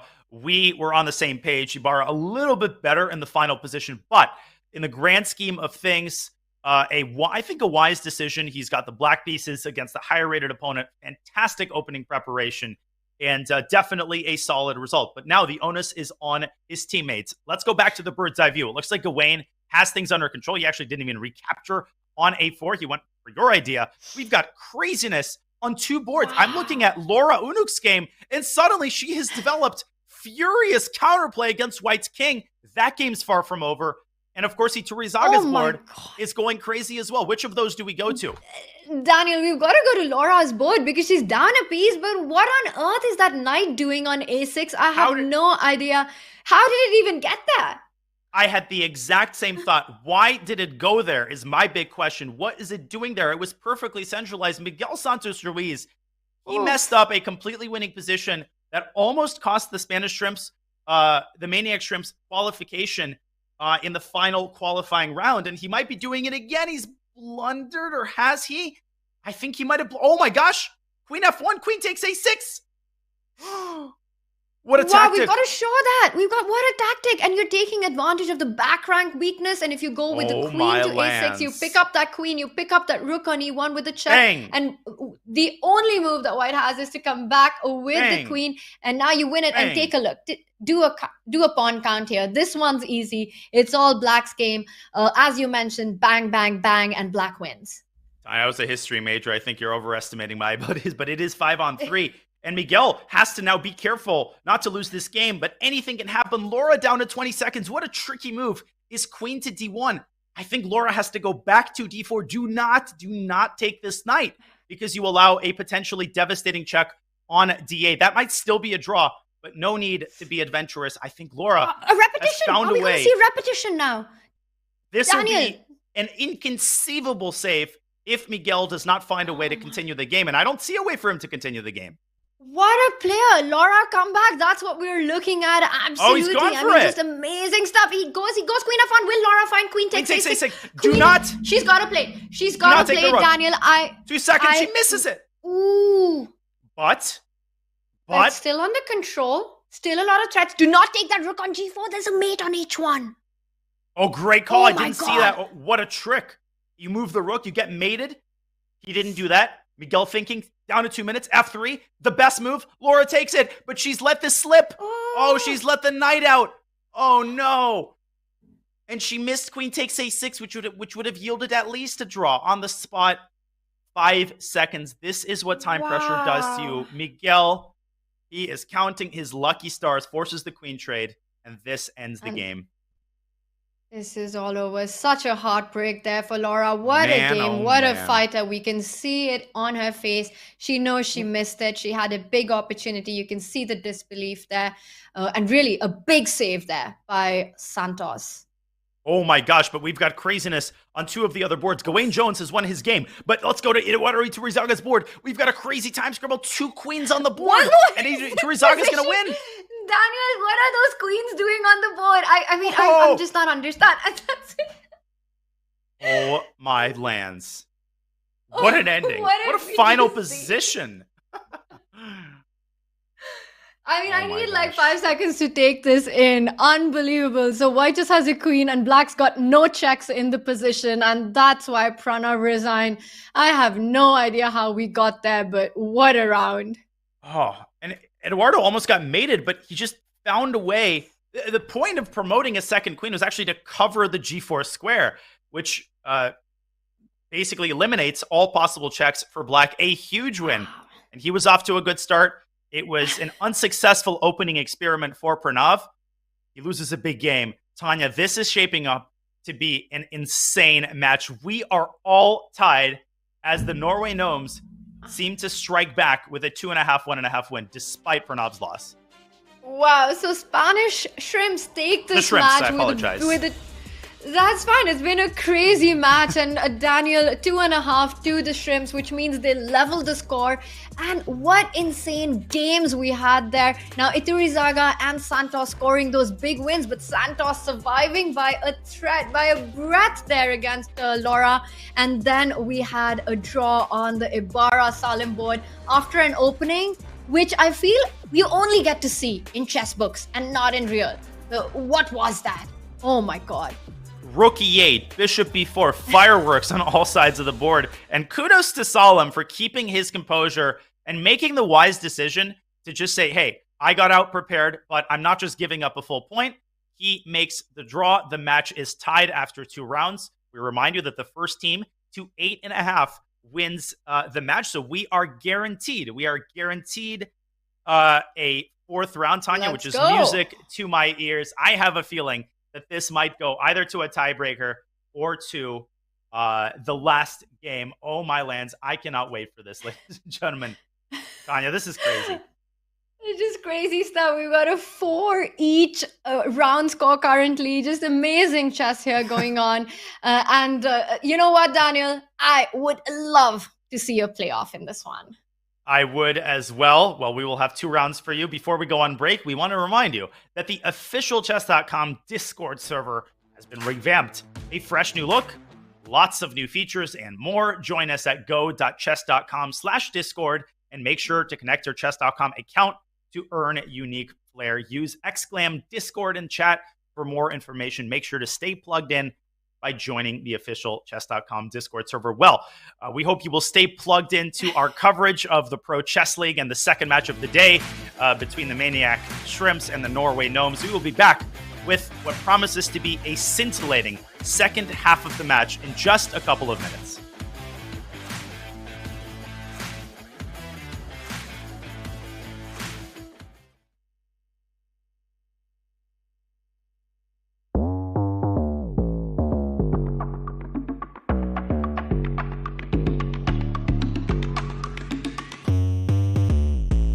Welcome into our new video lecture series here with the one and only, the 14th World Chess Champion, Vishwanathan Anand. If you have to explain that you're world champion and it's taking longer than 2 words, there's something wrong with your title. And that's how I felt at this There's point. something wrong with But I believe when we're talking the 60s and 70s, even the 80s and 90s, you could see that the match format produced something unique. And I remember there was a funny moment at the press conference where I was trying to tone it down, not get very excited, and also I had not had time to collect myself. In fact, I already wanted to calm down and think of the next game because I knew this is a wounded animal there. I I knew that I had to play a game against a man who was desperate for the match to be over so that he could clinch his title. He wanted a draw at any price. I mean, you can make a joke that he had spent a week out of the swimming pool already, so he must have been exhausted and waiting to finish the match. So for all of us, there was this feeling of we got to grab this chance with both hands because it's not going to come by way.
Welcome back, ladies and gentlemen, to the Pro Chess League. We're in the midst of a scintillating second match of the day.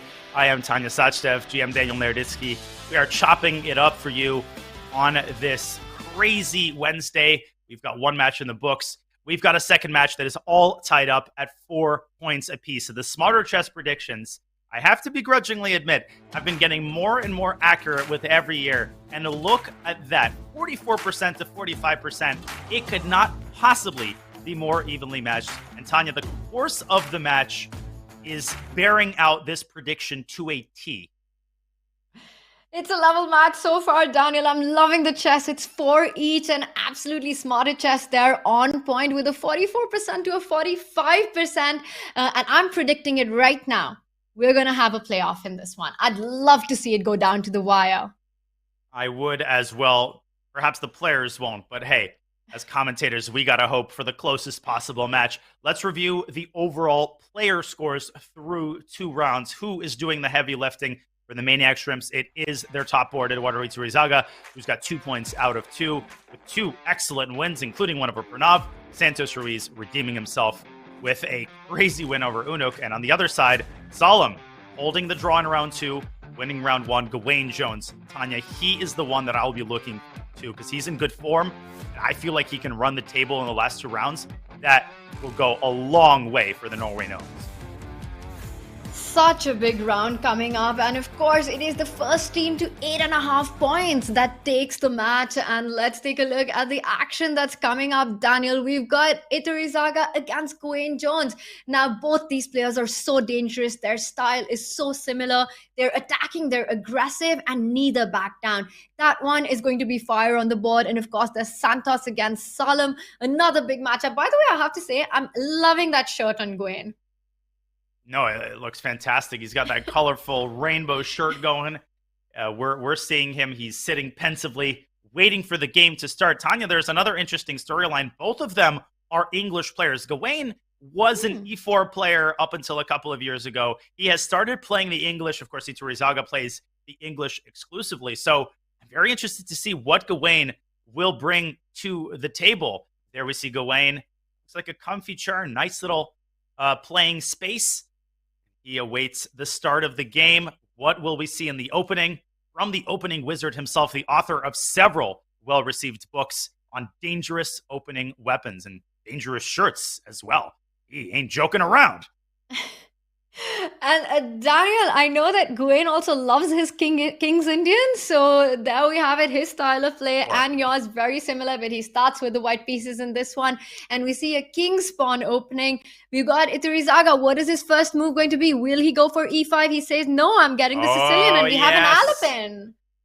And he wrote a Coffee House Chess Repertoire, 2-volume series on a dangerous blitz repertoire. Guess what? He practices what he preaches. The Alapin has been making a resurgence recently. It is a full-fledged and dangerous opening weapon. This is a topical line, and this game is already, I can guarantee you, going to be full of excitement. Now, Black is at a crossroads here. C4 was one move, D5 is the other. Now, E takes D6, Queen takes D6, castles, and then Bishop E6 is one of the key lines. And then the Knight often comes out to A3 and then B5. This is going to be amazing. Buckle yourselves in, ladies and gentlemen.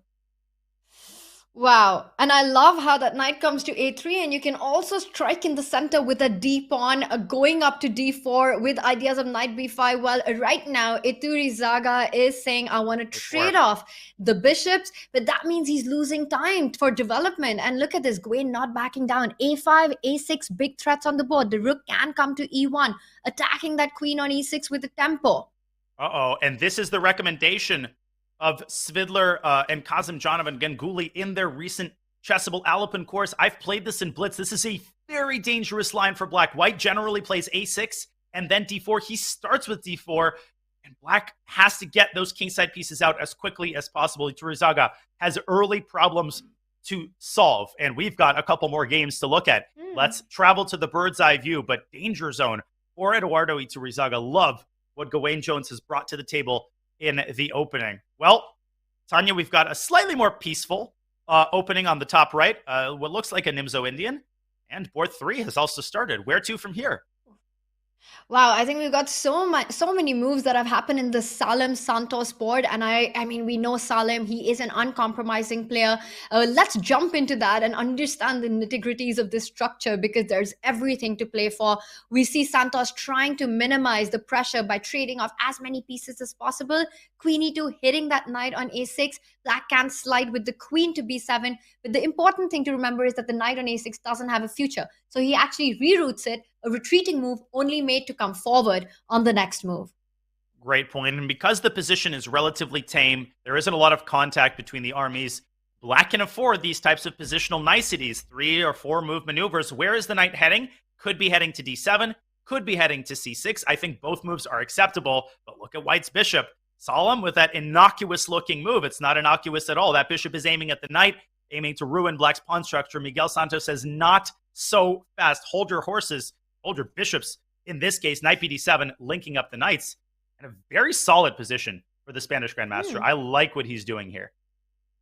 Wow, and White blitzing out his moves while Santos blitzing out his moves. So we see a hanging pawn structure in the middle game now. The D4, C4 pawns are, in chess, we call them the hanging pawns because they kind of don't have any side-by friends, just these two hanging around, chilling together, trying to control as many central squares as possible. But very often, they are also weaknesses, and White has to watch out for attacks along the C file. The problem with the hanging pawns is that whichever pawn advances further, it leaves a weakness adjacent to that square. For example, if white was to push d5, the c5 square would be a weakness. If white was to, on the other hand, at some point go c5, then d5 would be a big hole in the position. So a very combative structure. And I think Santos should be pleased with this opening outcome. And I say that, Daniel, because the side that has hanging pawns wants more and more minor pieces to create an attack against the king. But here we see a lot of trades have already happened for black. Great explanation of the intricacies of the hanging pawn structure. To piggyback off of your point, one way that black can try to force the issue is the very typical move b5. I call this carving out. You're carving out a parking spot on d5 for your knight. b5, c5, knight d5 is often bad news for white, not only because the knight is very good, but because the knight basically sits on the bishop, and one of white's main tactical ideas is to push d5 at the right moment. Yes, you give up the c5 square, but can't make an omelet without breaking some eggs. So from a practical perspective, I actually would prefer black. Queen e4. Miguel offering a queen trade. Solomon says, I'm not even thinking about it. No way. Get off me. And I think he's going to continue pushing the queen around. Not sure about Miguel's decision to get the queen to the other side. This gives white a lot of time. You want to try and keep as many pieces on the board as possible when you're playing with these two pawns in the center, because the more pieces that get traded, the more of a weakness it does become. Black, meanwhile, trying to create some pressure, but I don't really see the queen and knight combining to make an attack on the king's side. It is going to be about trying to get that b5 break in. And the more I look at it, the more I'm wondering, can black actually make this move, this plan, this idea that you were talking about, go b5, try and win that d5 square for the knight? Now might be the perfect time. It might be the last opportunity that black has, because white can play the prophylactic a4 and take b5 out of the equation. a4 also has the benefit of opening up a square for the bishop. Solomon does just that. I like the way that he's handling this position. Definitely still equal, right? The eval bar 0.0, but don't be fooled by that. Plenty of life in this position. Chances for both sides as Miguel piles up on that c4 square. On that c4 pawn. A fascinating positional struggle unfolding in this very important game. And Solomon will probably take his time figuring out a way to buttress that c4 pawn, affording us an opportunity to move back to the bird's eye view. We've got action on all of the boards, Tanya. Wow, and the one that catches my attention is again the top left board with Gwen Jones against Iturrizaga. Take a look at that. White's pawn has landed all the way into enemy's camp with that pawn on a6. So many pieces stacked on the queen side, and I'm kind of just loving what I'm seeing right now. Queen trades have been offered, and I think I'm not sure. Does black want to trade here because the a6 pawn can be a weakness? I would want to keep queens on the board and continue playing with them, and he decides the same with queen e7. He does indeed. Let's go to that board maybe for a little while. I want to check out Pranav's game against Abratumov, because Pranav has taken a lot of risk in the opening, and he is in trouble, but we'll get to that game in just a moment. Has Gawain Jones succeeded with his Alapin experiment? I don't know, Tanya. On the one hand, this a7 pawn is obviously a big target, as you were indicating. But with the queen sitting on e7, it's protecting it. White can play knight b5, but white cannot add a second attacker to the a7 pawn. Meanwhile, black's knights are very well positioned. Knight on d5. The other knight has a pretty bright future as well, as does the rook, which can come into d8. So a lot of tension in the center. I think it is prudent for white to throw in a move like h3 or g3, because there's a big chance that the position opens up and either side could get back rank checkmated here in the blink of an eye. Wow, and also let's point out the knight on d4 actually did land from b5. So the move knight b5 will definitely just be a repetition and something that Iturrizaga will not be so worried about. I like your idea of playing little moves like h3, just slowly improving the position. But I do feel that black also has moves like getting the rook into the center, making his own pieces better. The one thing that white doesn't want to rush in is with the move the b2 pawn to b4, hitting that knight, because that would just give away the c4 square for free. And we see right, and the c3 big weakness that you're highlighting, rook c4 jumping in, attacking that queen. And to make a point here, again, b4 would be a bad idea. It might not even work tactically, but more than that, it just leaves a huge weakness on the board. So it looks like white might have to retreat back with the queen. Agree completely. Queen d1 is very likely, and the game continues to heat up. The time continues to dwindle. This is a very important board between two players who are clearly in good form. But speaking of good form, Pranav seemed to be in very good form after his convincing first game victory, but his fortunes have changed for the worse. He faces Karina Ambratsumova, a very, very dangerous board 4, and he is in a great deal of danger after an opening experiment gone wrong. Let's assess the extent of the damage. Oh my gosh, Tanya, this position, the more I look at it, the more I just want to avert my eyes and wash my hands and take a shower. Daniel, you're not even overstating it, because I can feel the emotions that you're talking about in the position. Not only does white have great space advantage, look at those holes in black's camp, the knight jumping onto c6, and that rook on a7, defending that bishop on b7. It is the least ideal square for the black rook.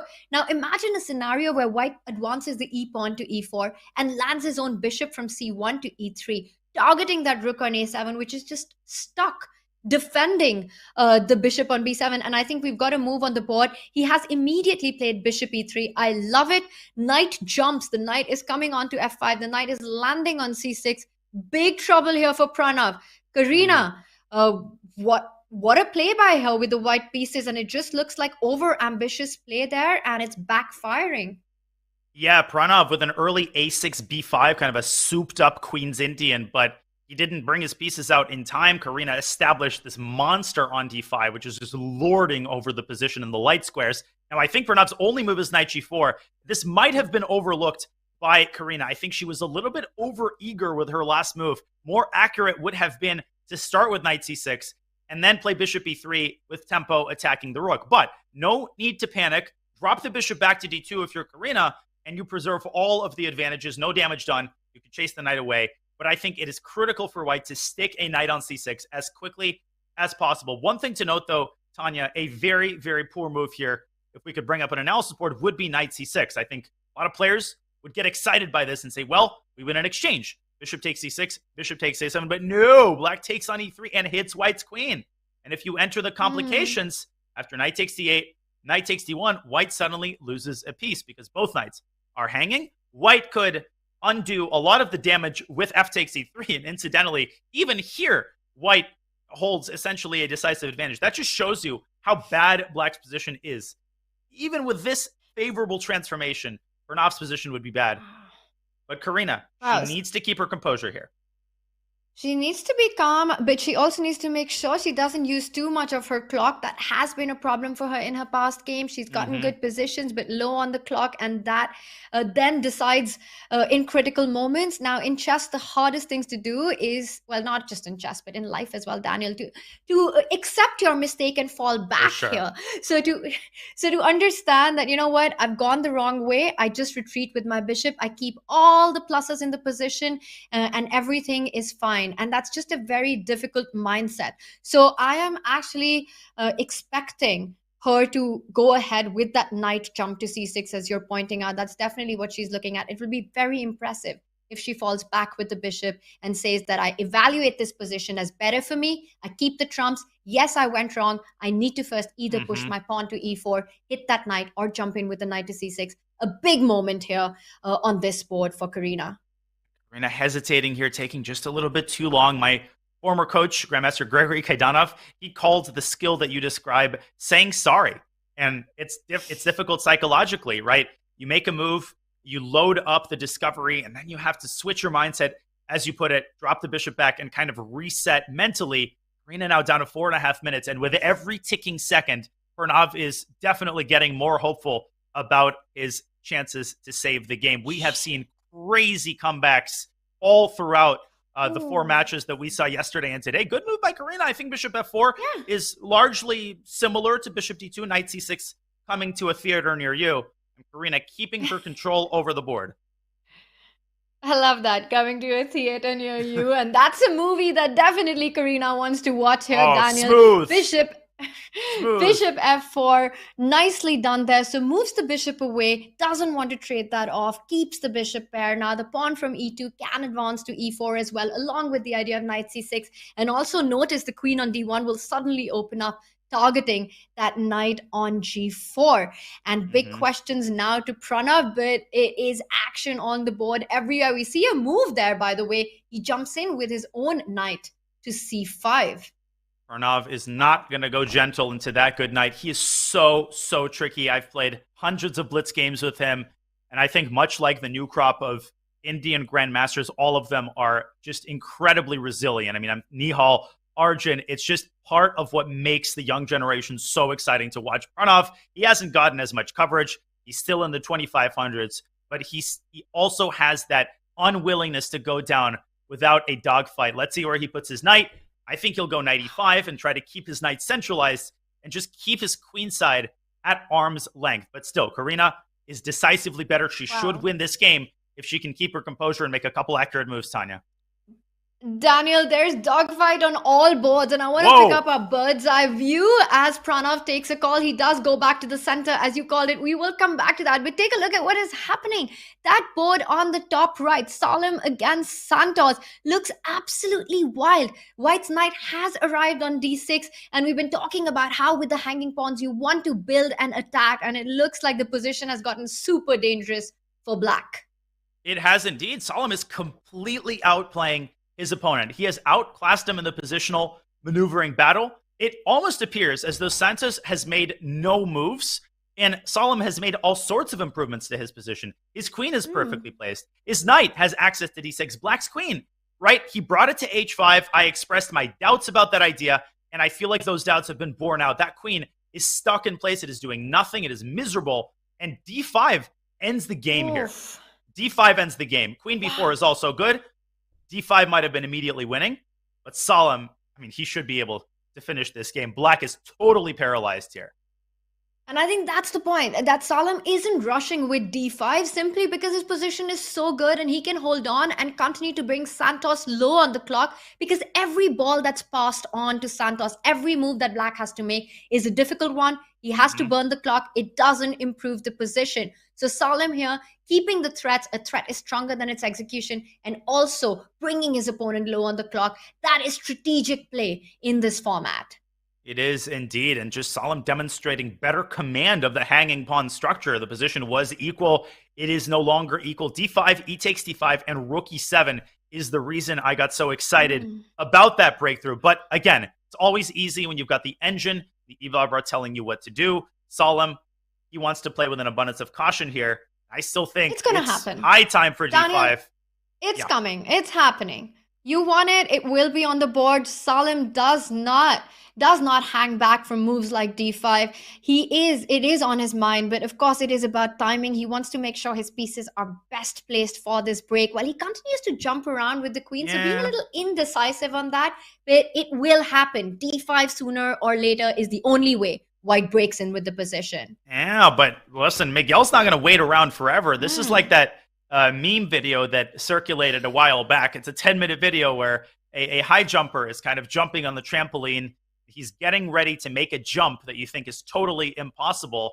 And of course, the joke is that the jump is never made. It just wastes 10 minutes of your life as he prepares. Solemn needs to avoid that narrative, and I feel like he's hesitating just a little bit too much, but still d5 looks incredibly strong.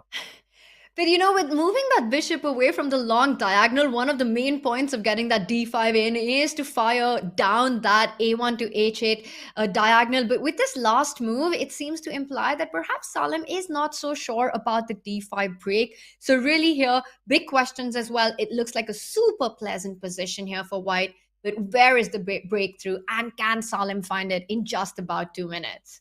Exactly. Can he keep his clock at a normal time? Because in time pressure, this is not easy to handle for White. Very easy to blunder a minor piece here or allow counterplay. Let's go back to the bird's eye view. We'll come back to this game when it enters the final phase of the time scramble. But a game that we haven't covered as much is Ibarra's game against Laura Unuk, in which Laura has played a fantastic opening. I think she stands better, and she has a golden opportunity to score an upset on the Norway end, which would counteract Karina Umbertsumova's win if, of course, she can convert her advantage. So let's go briefly to that game and assess the extent of Laura's advantage. Tanya, this is looking real juicy. Wow, I'm loving it. I mean, that knight on d4, just look at this construction along the a7 to g1 diagonal, Danya. We've got a piece on every single square. We've got a pawn on a7, then a bishop, then a queen, then a knight, then a knight, then a pawn, then a king. If there was a design award, it would be this game that would get it. That's amazing, actually. This You don't get to not see that this every day. Every day. Wow. Did we actually just do that? We just did. So h5 on the board, and wow, white is not stopping because white can't afford to do that. Black's pieces are so nicely placed. White goes down the board with that h-pawn. h6 saying, come on up with the king. But I think it's just too dangerous with king h6. f7 falls, bishop f7, you just can't allow that. Ibarra, I mean, he's always finding ways to create chances. This is what strong grandmasters do, and Black's king might need to visit a bar. If it takes on h6, it will not be safe there, but neither will it be safe on f8.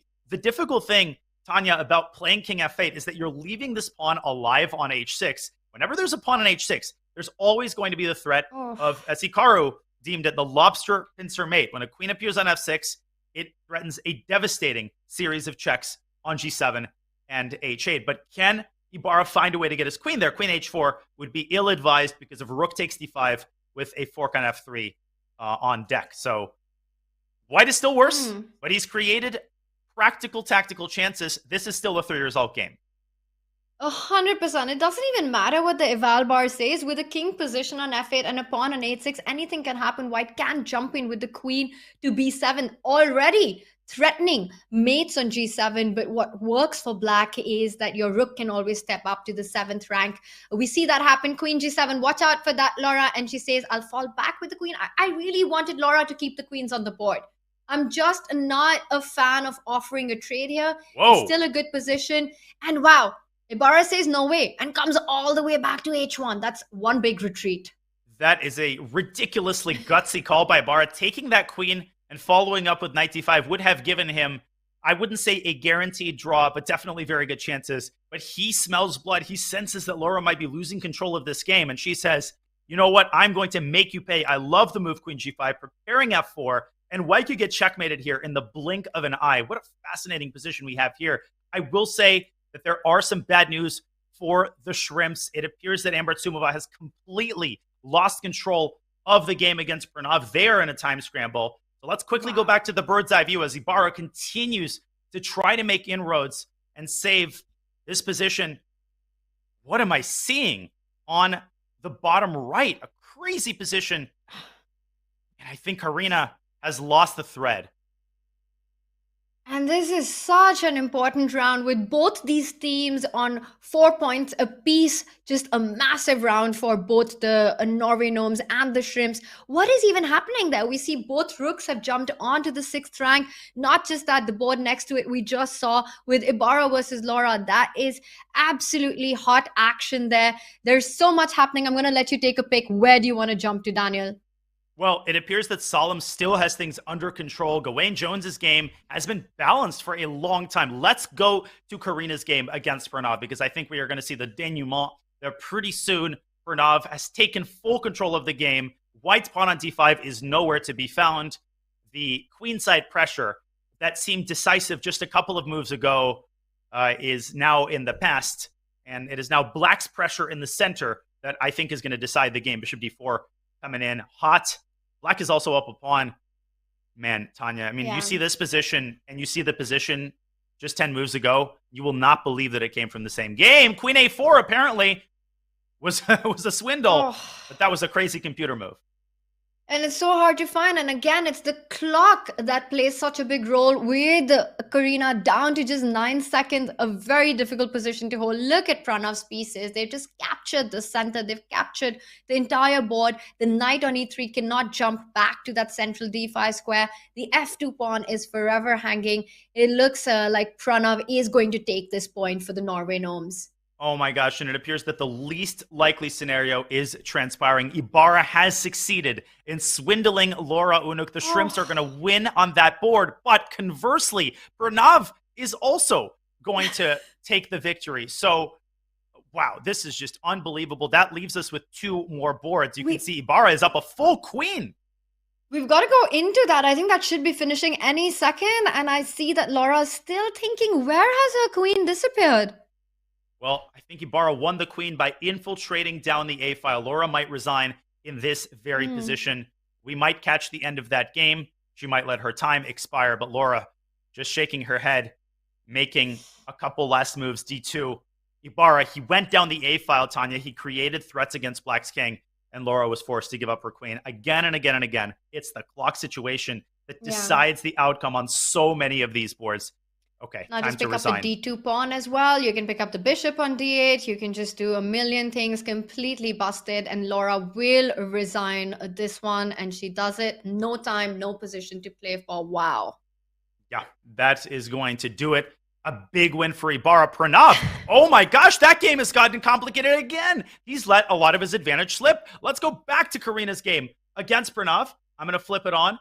Solemn has indeed won his game as we expected. Tanya, he never let that advantage slip. Huge win for the Norway Gnomes. They currently lead this to, I think they've got 2 points now with the Solemn victor. No, it's even 1-1.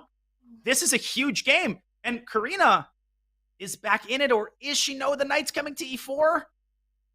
Wow. Oh, this is I mean, that is more than back in the game. You've got to watch out for that F7 pawn, so you can't jump just yet, but it's always in the air. And this D2 pawn, this pawn on the second rank that Black has, is so much more worth than an exchange. I think for Pranav, this is a big moment. He's got all the compensation with the Black pieces. I think he's the one who's pushing here. He's got one last hurdle to cross, which is that he can't move his knight because F7 falls with check. The eval bar does not tell the whole story here. +6, smush 6. He's got to find a way forward, and the engine sees it. Maybe you should play H4 and soften up White's king position, but I don't see a direct way to make inroads. The clock situation has almost equalized. Is Pranav the one who's panicking? Karina defending and now jumping valiantly. with the knight. You've defended the F7 pawn. Can you go in with your knight to E4? But it does remain pinned. Knight C3 could be a big threat in the air. And is it possible? Can you go knight C3 right now? Oh my gosh, knight C3. That's amazing tactical vision by you. The knight was going to go to E3, that one on the spot. But I think Pranav's move is going to do the trick as well. He secures the knight with the pawn. Now the queen is free to roam about the cabin. And Karina's still trying to hold on for dear life. And I don't believe it will be very successful here. And we've got another result, as you're mentioning, a draw. So the score is absolutely level. Daniel, what is this match? Oh my God, Queen B7. Queen B7. And I think White's got some sort of perpetual, but I don't see it. Where is it? King H6? I don't see another check. No, then Queen F2. Ooh. There's a... What's the drawing move here? I don't see it, Karina. Oh, she found... No, she didn't find it. She didn't find it. I mean, that was hard, Daniel.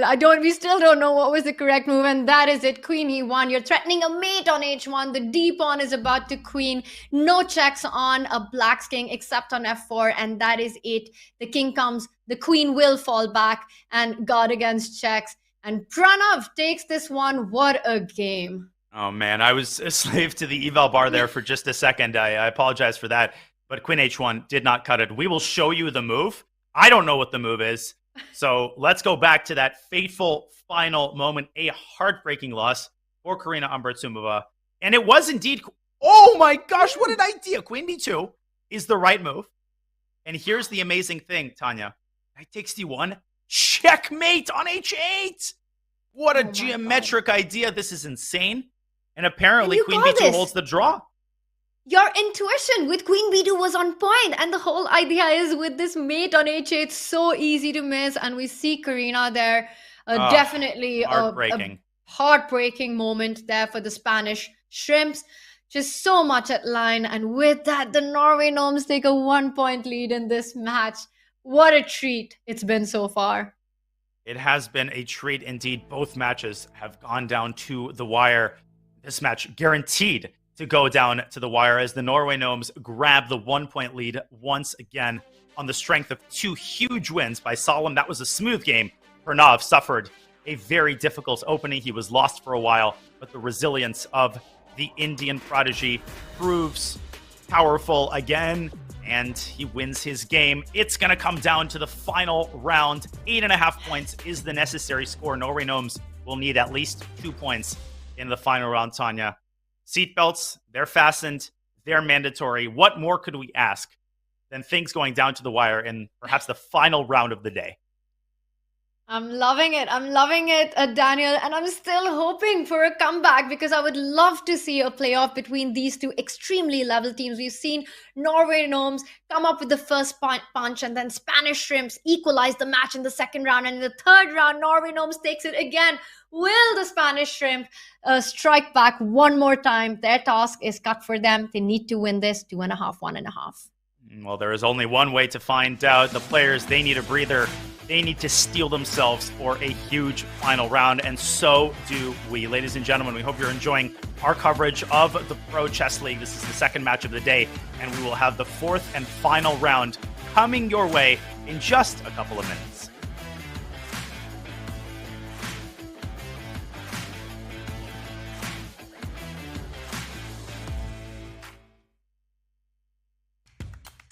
Struggling to improve your game? Chessable is the home for chess improvers. With hundreds of courses by incredible authors like world champion Magnus Carlsen, Christoph Selecki, Andras Toth, everyone's favorite social media troll known as Anish Giri, and so many more, Chessable can help you raise your game to the next level. You getting started on the fundamentals? You should check out everyone's first chess workbook. Maybe you want to stop letting all those points slip away in the endgame. 100 endgames you must know is the course for you. Did you not notice your king was in check and still can't figure out why the pieces won't move? Actually, Chessable can't help you with that. Maybe try refreshing your tab. Check out Chessable today and get 30 days of Pro for free. Go to chessable.com/begin.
On camera is one of the most fearsome competitors in the Pro Chess League, English Grandmaster Gawain Jones, a key player for the Norway Gnomes, loading himself up with some caffeine there, much-needed caffeine, before this all-important final round. The Norway Gnomes are a very well-assembled team. Do not sleep on them. They don't have anybody over 2,700 FIDE.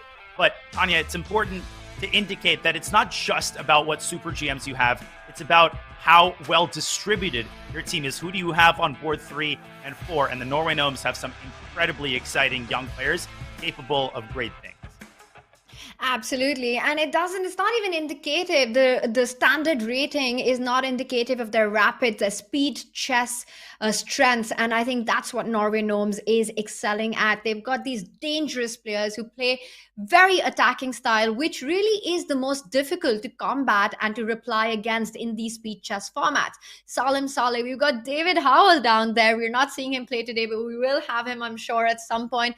Gawain Jones, Pranav, the 17-year-old grandmaster from India. And look at their women lineup as well. Nino Batsiashvili is the top Georgian female player. She's part of their national team. And Laura, even though her result today has not gone her way, she hasn't scored a point yet, but she has been better and often winning in pretty much each of the games that they've had today, Daniel.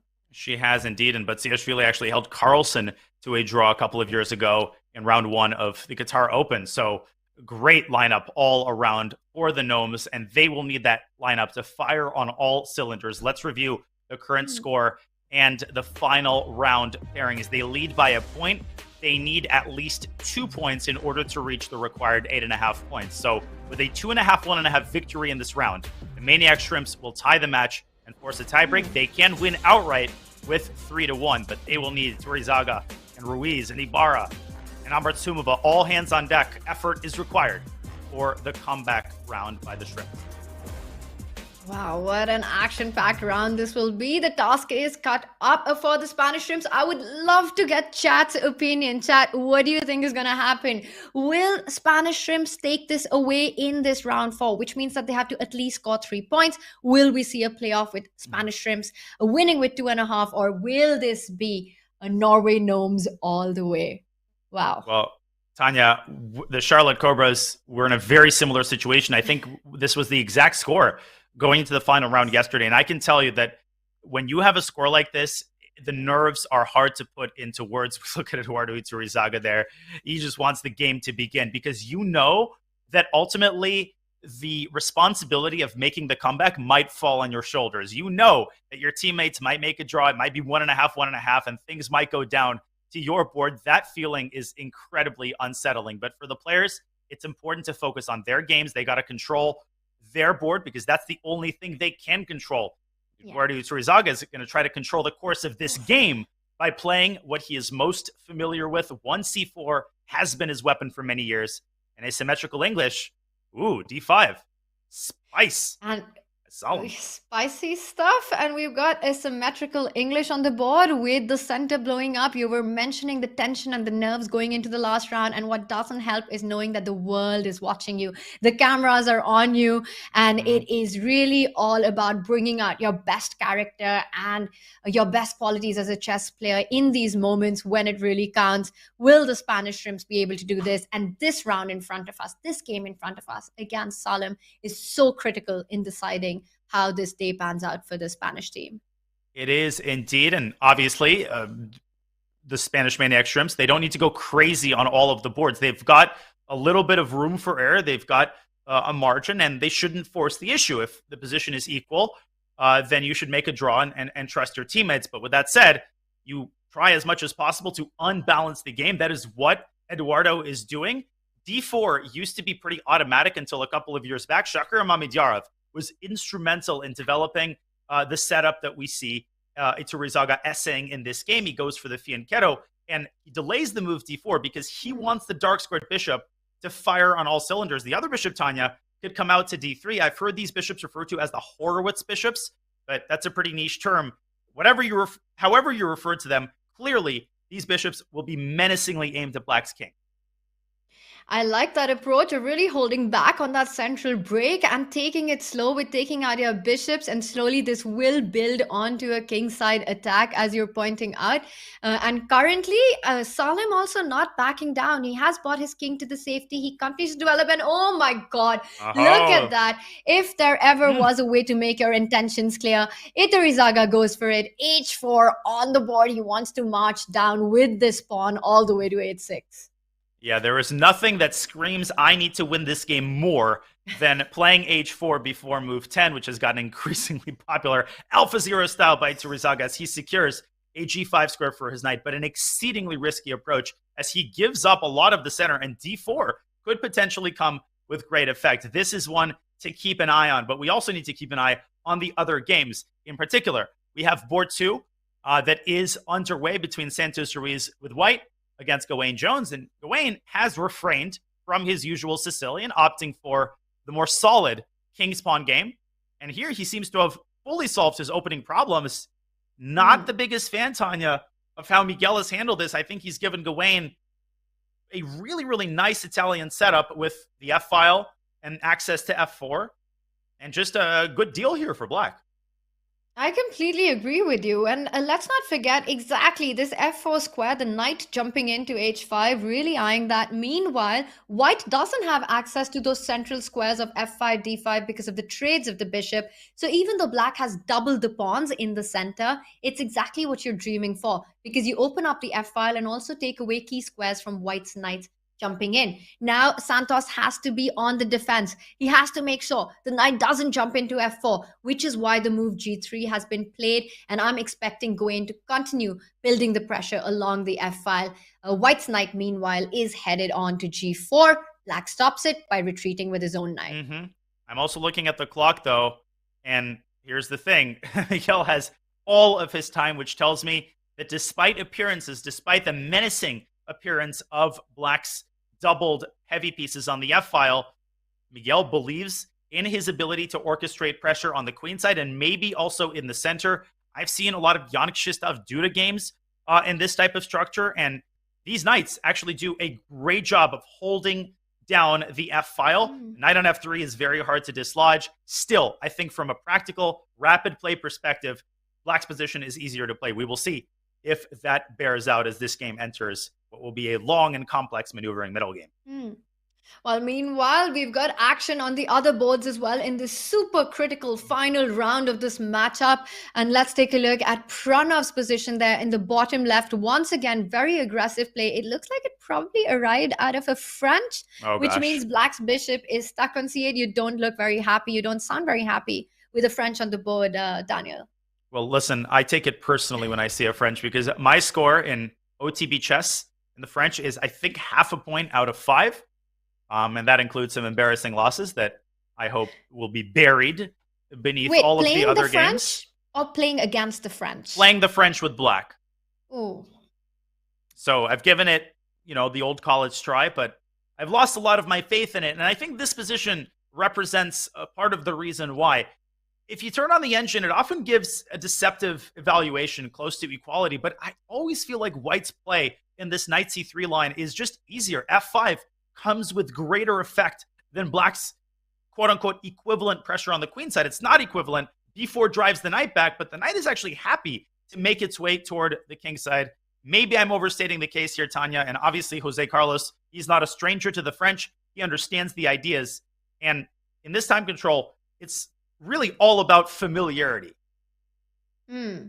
I completely agree. You've got to know the plans, you've got to know the ideas and maneuvers so that you can make the moves faster and counter your opponent's moves as quickly as possible. So it is really all about how familiar the players are with the position. I see black has moved all his pawns to the light squares currently with b5, c4, d5, e6, and the pawn on f5. But I am expecting black to continue advancing those queenside pawns. It looks like it's going to be a play on the flanks. White is going to try to break on the king side, while black will build quite an empire there with b4, a5, a4 coming in. And it looks, I'm not really sure. I kind of like White's position, but it's hard to point out why exactly. I think it's because this e6 pawn can be a target at some moment, Daniel. The knight can jump to g5. I am envisioning a g4 break at some moment. Absolutely. So just, oh wow. And then the play is just on the other side. I clearly have no idea what I'm saying. b3, that's a shocker. Wow, and Pranav might be setting up a crazy knight sacrifice if Jose responds with b4, which I think he very likely will. Perhaps there will be a sack on d5, incinerating Black's pawn center. That would be a incredibly risky approach, but Pranav, I mean, I would not put it past him. I won't try to evaluate that. After b4, he can also drop his knight back, and maybe he is trying to slow the progression of Black's queenside pawns. Rook b8 is Ibarra's move. Instead, Tanya, I totally second what you said. I think Pranav should roll up his sleeves and get down to business on the king side. King h1, rook g1, and go g4 before Black has had a chance to untangle this mass of pieces in the center. That could potentially come with decisive effect. I'm calling it. I'm predicting king h1 here. Oof. That would be fun to see. I would love to see g4 down the board, just opening up the g file. Also important to point out, actually, the idea of b3 was that now the b5 pawn was hanging indeed, which earlier could not have been picked up because the rook would slide, attack the knight, and win the b2 pawn. So a move that did have an idea, and Carlos, of course, steps away with his rook, defends the pawn. This position has all the potential to blow up, but meanwhile, action on all the other boards as well. While we've got the time, let's get an update on some of that. Let's bring up our bird's eye view because I see a lot has happened in the Iturizaga Salem board. And take a look at the top left. Wow. Black's pawn storm down the center, and it just looks like White hasn't made that much headway, while Black has just made a million moves already. And look at that bishop on b7. Yeah, you're exactly right, Tanya. And one sign that things haven't really gone Eduardo's way is the fact that he's had to castle kingside. And that's something you normally want to avoid. You want to checkmate Black on the kingside. You want to keep your rook on the h-file. The fact that he's castled there is essentially an admission that his opening strategy has not been successful. Now, with that said, Black may very well overextend himself in the center. And the fact that Black has a space advantage doesn't tell the whole story. c5 is weak. d4 could be weak. And Iturizaga could redeploy his light squared bishop to g2. So the position remains incredibly complex. But one concerning board for the Shrimps, I think, is board 4, where Laura Unuk seems to have a major bind in the center against Karina Ambartumova's King's Indian. Shall we take a quick look at that board, Tanya, and then maybe go to our top board? Let's do it, Daniel. Also, it's really important to understand how big a deal this round is, because the final round in this match, the round 4, is really where the players play against each other's board and against each other's strength. We've got board 1 against board 1, board 2 against board 2, board 3 versus board 4. And here we see we've got Laura against Karina as well. So it's a very evenly matched round. So we can expect big fights on each of these boards. And you were mentioning it looks like a tricky position, but I have to say that it's really a game for all results. I love that knight on d5, but at some point it can be pushed out. I can imagine that c7 pawn going up the board to c6. Of course, it's a long way off. You first have to defend that e5 pawn, as you're pointing out. Go e4, attack the other knight, move your knight, go c6, force this knight to retreat as well. I'm disappointed with myself. I didn't put enough faith into King's Indian setup. I fell victim to the menacing appearance of the knight, but your explanation has made me realize that actually Black, maybe I wouldn't go so far as to say that Black is better, but Black definitely has a very clear way to try to push White off the ledge here, starting with e4, then moving the knight into the opened up e5 square and following up with c6. If Black can achieve all of those moves, then the bishop pair and Black's space advantage is going to make its presence felt. So a big moment here for Laura Unuk. And one way that she could try to stem the tide here is with the move h4. Not really trying to attack, but rather trying to create a stronghold on g5 for her knight. If we could bring up an analysis board, this could go wrong very quickly for Black. If Black insists on e4 and then eliminates the knight, then the knight on d5 could move on to greener pastures, and a check on f6 could mean seriously bad news for Karina. So in the event of h4, I think she should respond with h6. Maybe weakening the g6 pawn is going to bear long-term dividends for Laura. But I agree, Tanya, I think that these are some hard problems to solve, and the time situation is going to equalize here as Laura deals with these complex questions that Karina has posed with her last move. Yes, and Laura needs to understand also just how dangerous e4 can be. And once she does that, I think she will find your idea of h4, which is so preemptive, prophylactic of the move that Black has up her sleeve with attacking that knight. You just create a g5 square. But this game is, of course, it's a long way in. It's a game for all three results. Visually, optically, it looks super pleasing for White with that knight on d5. With Black's center and all these ideas of actually making White's pieces retreat, make it difficult. And look at that. Laura falls back with the queen. This is Karina's opportunity to get that move e4 in. Play it and play it quickly. Try to turn the tide on the clock and on the board. Karina has had trouble keeping up on the clock. And these are the moments where you have to cut those extra 30 seconds and trust your instincts. But Karina, she's taking her time. I think this gives us a good opportunity to turn back to the top board where action is unfolding at a furious pace. Holy cow, F4 on the board. What is that, Daniel?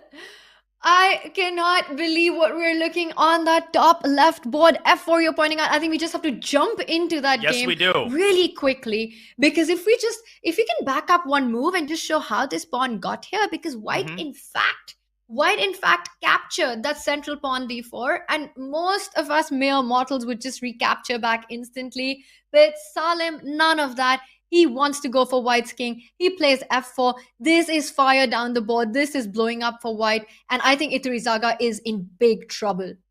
He is in huge trouble. I totally agree. He might lose this game in 3 moves if he's not careful. And you might say, well, what's the big problem? And I think g4 is actually the only way to stay in the game. Otherwise, the f-file would have opened up and the position would have just immediately evaporated for White, turned into dust. Eduardo trying to keep the king side closed, but now this pawn is a sitting duck, and I think Salim should flick in the move queen d7, obviously coordinating his rooks, but more importantly hitting the pawn, which is very hard to defend. You might have to contort yourself with bishop h3 or even knight h2 just to keep yourself from getting checkmated. Let's not forget that the center is also aflame. The board is on fire. This is how Salim wins games. I think if he plays queen d7, he is knocking on the door of what may be a decisive victory for the Norway Gnomes. It's on the board. It's on the board. You called it. Queen d7. So just really bringing all the toys into the party. Queen d7, connecting the rooks, hitting that pawn on g4. You win another tempo. You can always pick up that d4 pawn. That bishop on b7. Daniel, once that starts playing along this diagonal, it's going to be absolutely a train wreck for White. Right now, of course, the biggest question is you need to defend that g4 pawn. You mentioned the move bishop h3, really the only way to solve that problem. And this gives Black the time. You can't pick up knight d4. Well, he picks it up with a pawn. Also, remember, there's a huge threat of knight jumping onto b4, hitting not just the queen, but the knight on f3 as well. Great points there by UC takes d4. Such a good practical move, keeping that 2-minute time advantage. This is what he did against Miguel Ruiz. Yes, he sacrificed a little bit of precision. He made some inaccuracies, but he kept himself with enough time to figure things out when they got real. 95, Iturrizaga trying to turn the tide and generate some activity. Apparently, that move makes matters even worse. Knight takes e5 comes to mind. Even queen d5 is on the radar, I think, for Salim, because bishop g2 could be met with a sack, temporary sack on g2. You could win the queen back, or even f3. So Black is actually spoiled for choice here. I think we're going to see Salim continue to play quickly and trust his instincts.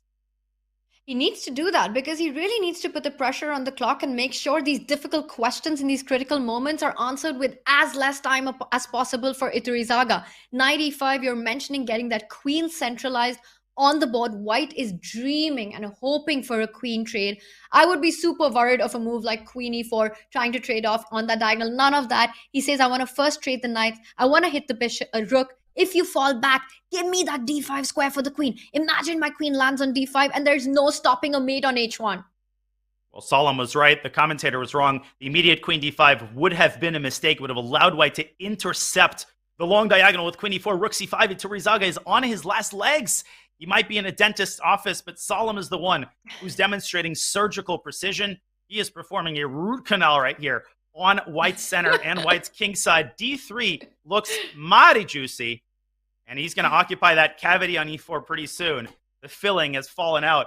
Okay, I'm going to stop here. I thought you were going to go in with somehow white really requires the wisdom tooth, but there is no wisdom to be found either, Wow. Daniel. It just gets worse and worse. Fine, let's stop now. Well, we might need to brace ourselves for the end of this game. But we're on a roll. We're totally on a roll, Tanya. Solemn is also on a roll. And this is where that time comes in handy, right? He's investing strategically a minute, even a minute and a half. He knows that if he finds 2 or 3 more accurate moves, one of which I think is in fact D3, he might end this game here and now. And as he ponders this fateful decision, we've got action and transformations on some of the other boards.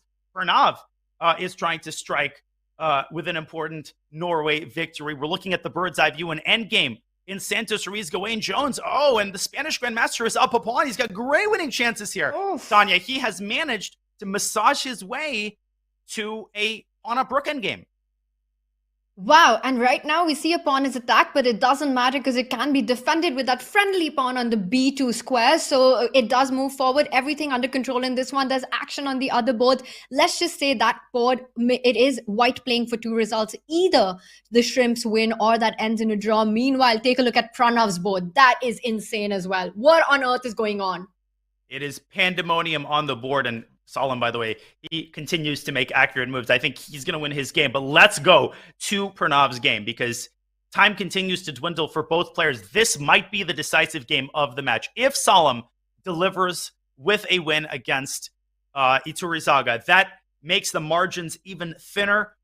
Miguel Ruiz will have to deliver. Ambartsumova is better. She will have to deliver. And then Pranav will need, Ibarra, that is, will need at least a draw to force tie breaks. That's a lot of ifs, Tanya, but this is likely to happen.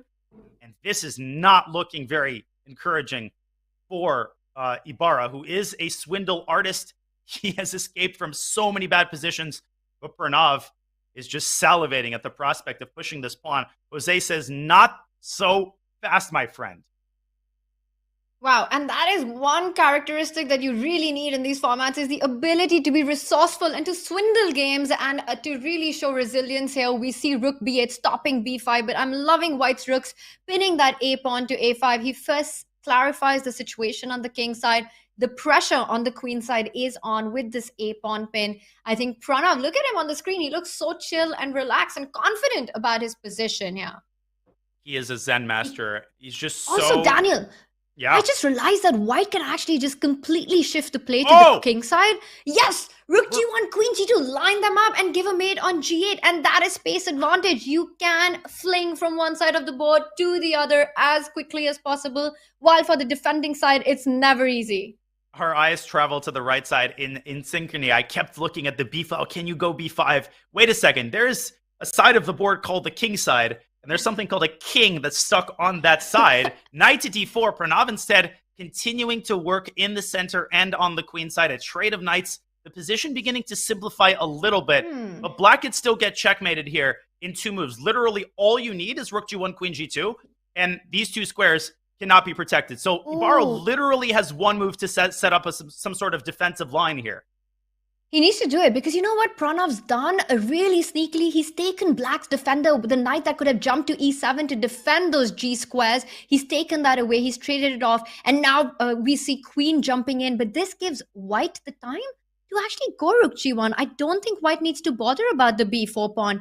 I could be completely wrong here. But Rook G1, Queen G2 is such a dream. You're absolutely right. And this bishop on D4 is the unsung hero. Because after Queen takes before Queen G2, Queen B2 would have forced a queen trade if not for the bishop's control over that square. Incidentally, White can even play bishop F2 there. But Pranav's placement of this bishop on D4, what a wise decision. He actually had to see Rook G1, and he goes for it. Daniel, it's Great on the call, board. Tanya. This might be winning. This might spell doom for the Shrimps. What an idea. All the play was on the queen side and how quickly he traded the knights and it all makes sense. Life makes sense backwards. Chess makes sense backwards. Now we understand that knight trade. He's taken away a key defender from Black's position that could have jumped to E7 and guarded those 2 squares, the G6 and the G8 square. Just amazing play. Very practical choices here by Pranav. The one encouraging sign, Ibarra did pull out a piece down position to qualify the Shrimps for the PCL in his game against Rasulov. Can he generate a little bit more Spanish magic we will see. If we can go back to the bird's eye view, Eduardo Iturrizaga's game continues to go. He is soldiering on. He is somehow still in the game. Moreover, he's got this into a time scramble. Karina Ambratsumova, meanwhile, squeezing an advantage, but likely to not be able to convert. Let's go to the Iturrizaga game. We got to do it. Both players are playing at about 10 seconds on the clock in a crazy wild position. What is that white bishop on c1 even doing? Has it ever developed? Has it ever seen the light of day? But it looks like white offering that queen trade, forcing that queen trade, and the worst is behind him. I will say, Tanya, I don't love that decision because this gives Salam essentially risk-free winning chances unless he plays king f6 and blunders into e5. 4 seconds. I feel like this is so hard to play for white. Black is infiltrating through g5. Maybe white is just in time to make it to g3. Eduardo is an escape artist. King g3 in the nick of time. Oh my god. This is crazy. He might be able to save this. It really he might be able to win this. Right? E5, he's blundered it! Oh my god, a piece! Oh. I jinxed him! I cannot believe what we just saw. How did that happen? He just... This is insane. Eduardo's gonna win. The Spanish Shrimps have a chance depending on the result of the other boards. And now Pranav needs to win his game. This is... Daniel, what was that? King f6, e5, a blunder in one, and what a turnaround. Salem, who was dominating this game start to finish, and now it is Iturrizaga who's going to take this point.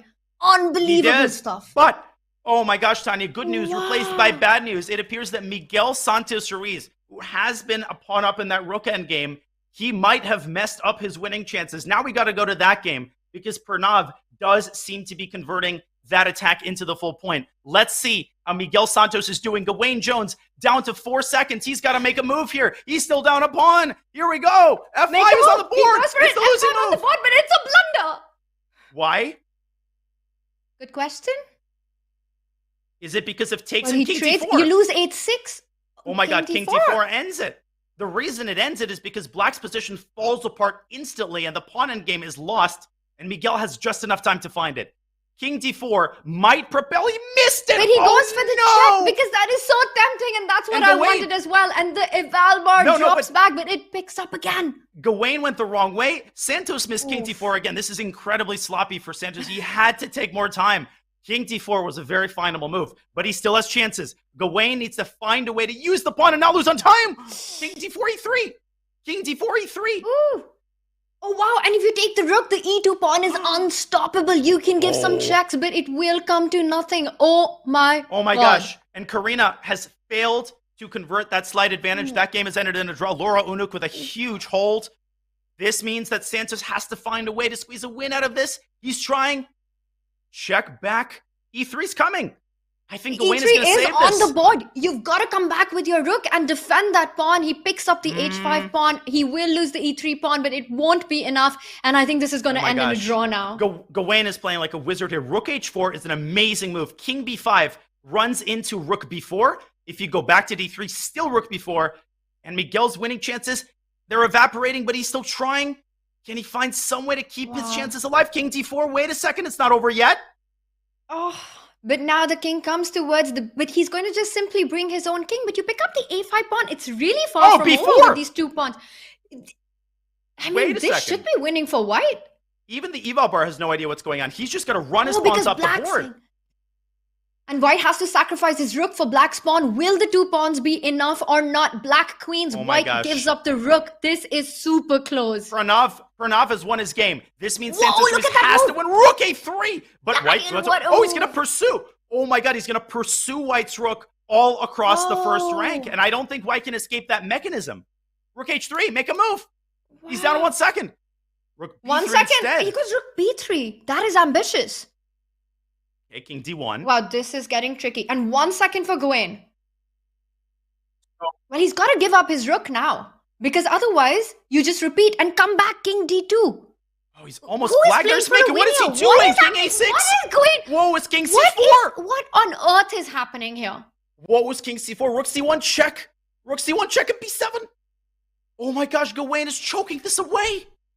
He could have just repeated moves and made a draw. He literally just self-destructed. A million.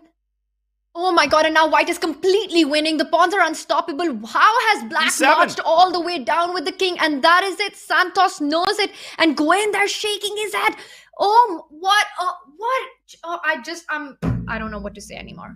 This might be the craziest end to a match that I have ever seen, and everybody in the chat knows that I have been around the chess world for a while. Gawain Jones just did the self-destruction of the century. Literally, all he had to do, he had done all of the hard work. First of all, you can go rook h3 if I'm not mistaken, and this ends the game immediately. No matter where white goes, you pursue the rook because white can't take. That's number one. Tanya, number two. Literally, Miguel is repeating moves. Go king d2 and it's an instant draw. We have overtime. My heart is out of control because this would not have only saved Gwen's game, but it would have mean Norway Gnomes wins the match. But with this win, with this big win by Santos, it means the score is level. And guess what, chat? We've got a playoff on our hands.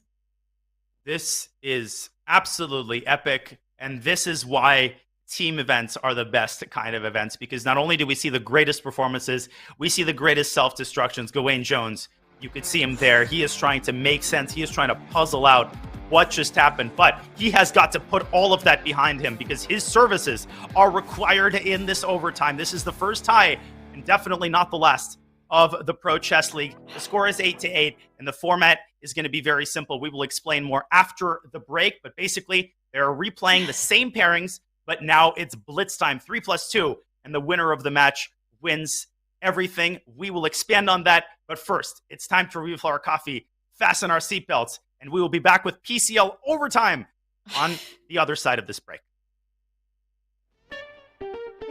What is this? This is duck chess, you guys. This is a new variant. It's called duck chess. Chess, but with a duck.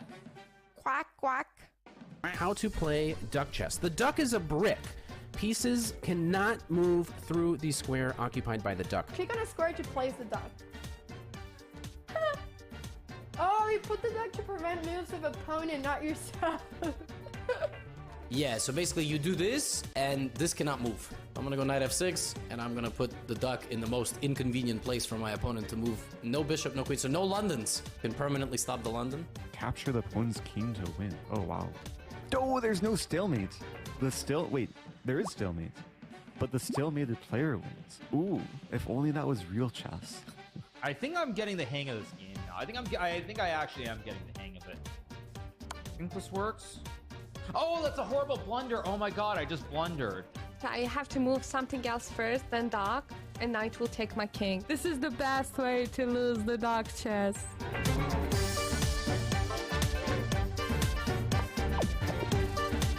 Those some real bullet skills right there, boys. This is the first time winning duck chess. That's so exciting. Oh no! No! Mouse slip! No! I won! Yeah! Duck chess champion! Give me those points, baby!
You cannot script this better in Hollywood, in the greatest movie studios. They could not invent a crazier ending to this second PCL match, ladies and gentlemen. It's been a pleasure bringing you this match alongside. I am Tanya Sachstev. Tanya, nobody I would rather cover this with. The Norway Gnomes and the Spanish Maniac Shrimps are tied 8 apiece after 4 rounds, and they are tied in the most improbable of ways. Gawain Jones squanders a surefire draw to secure the victory, and now they have to start from scratch.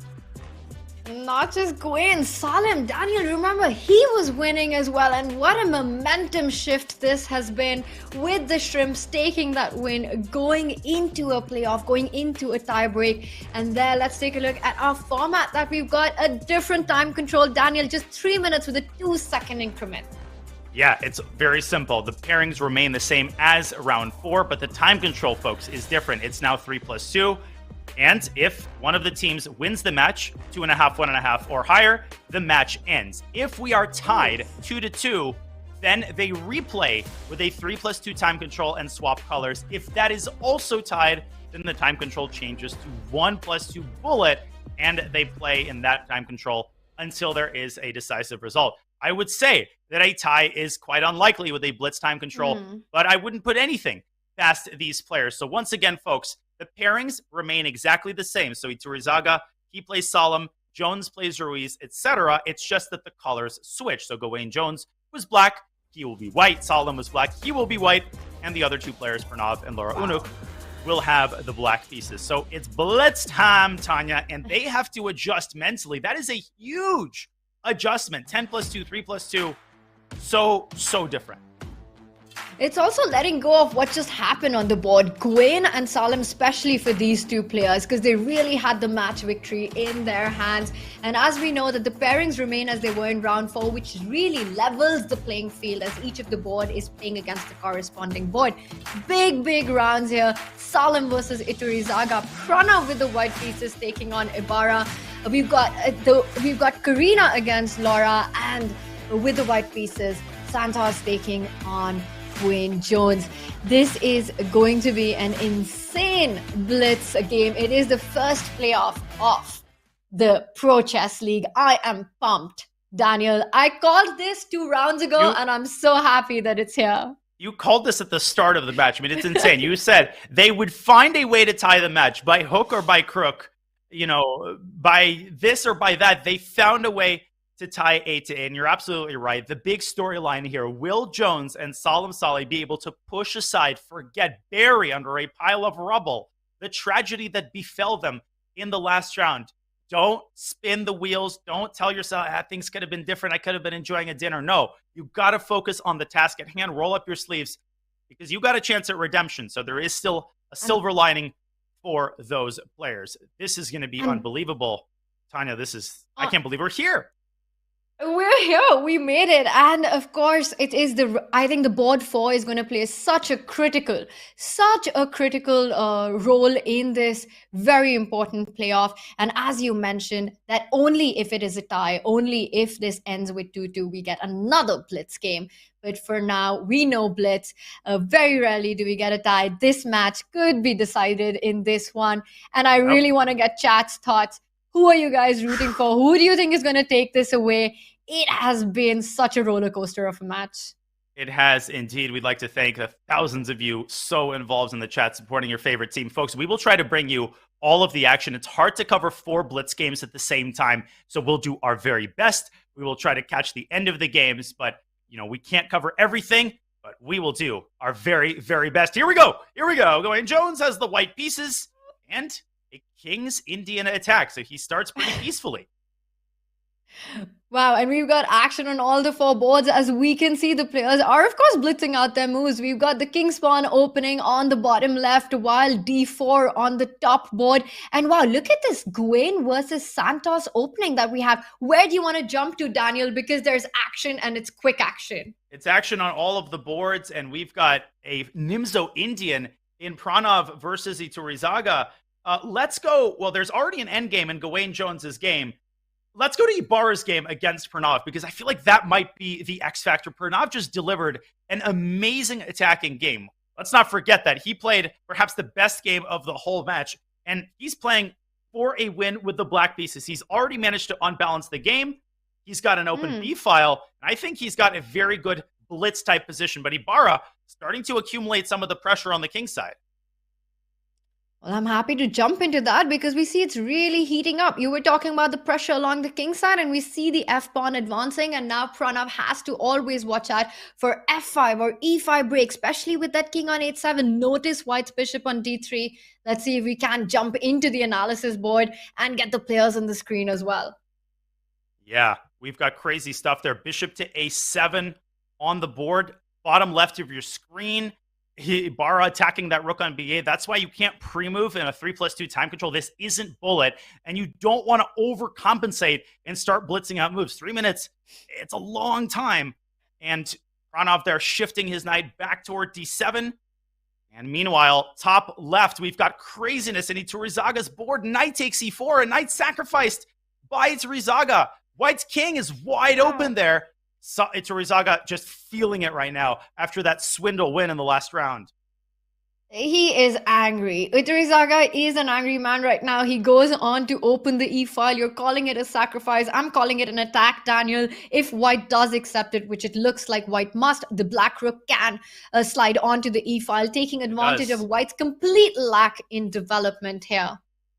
Indeed. And the two relatively peaceful games, Gawain Jones, I think, holds a small advantage top right against Santos Ruiz. He's bringing his knight to g5. He's doing exactly what he's supposed to do.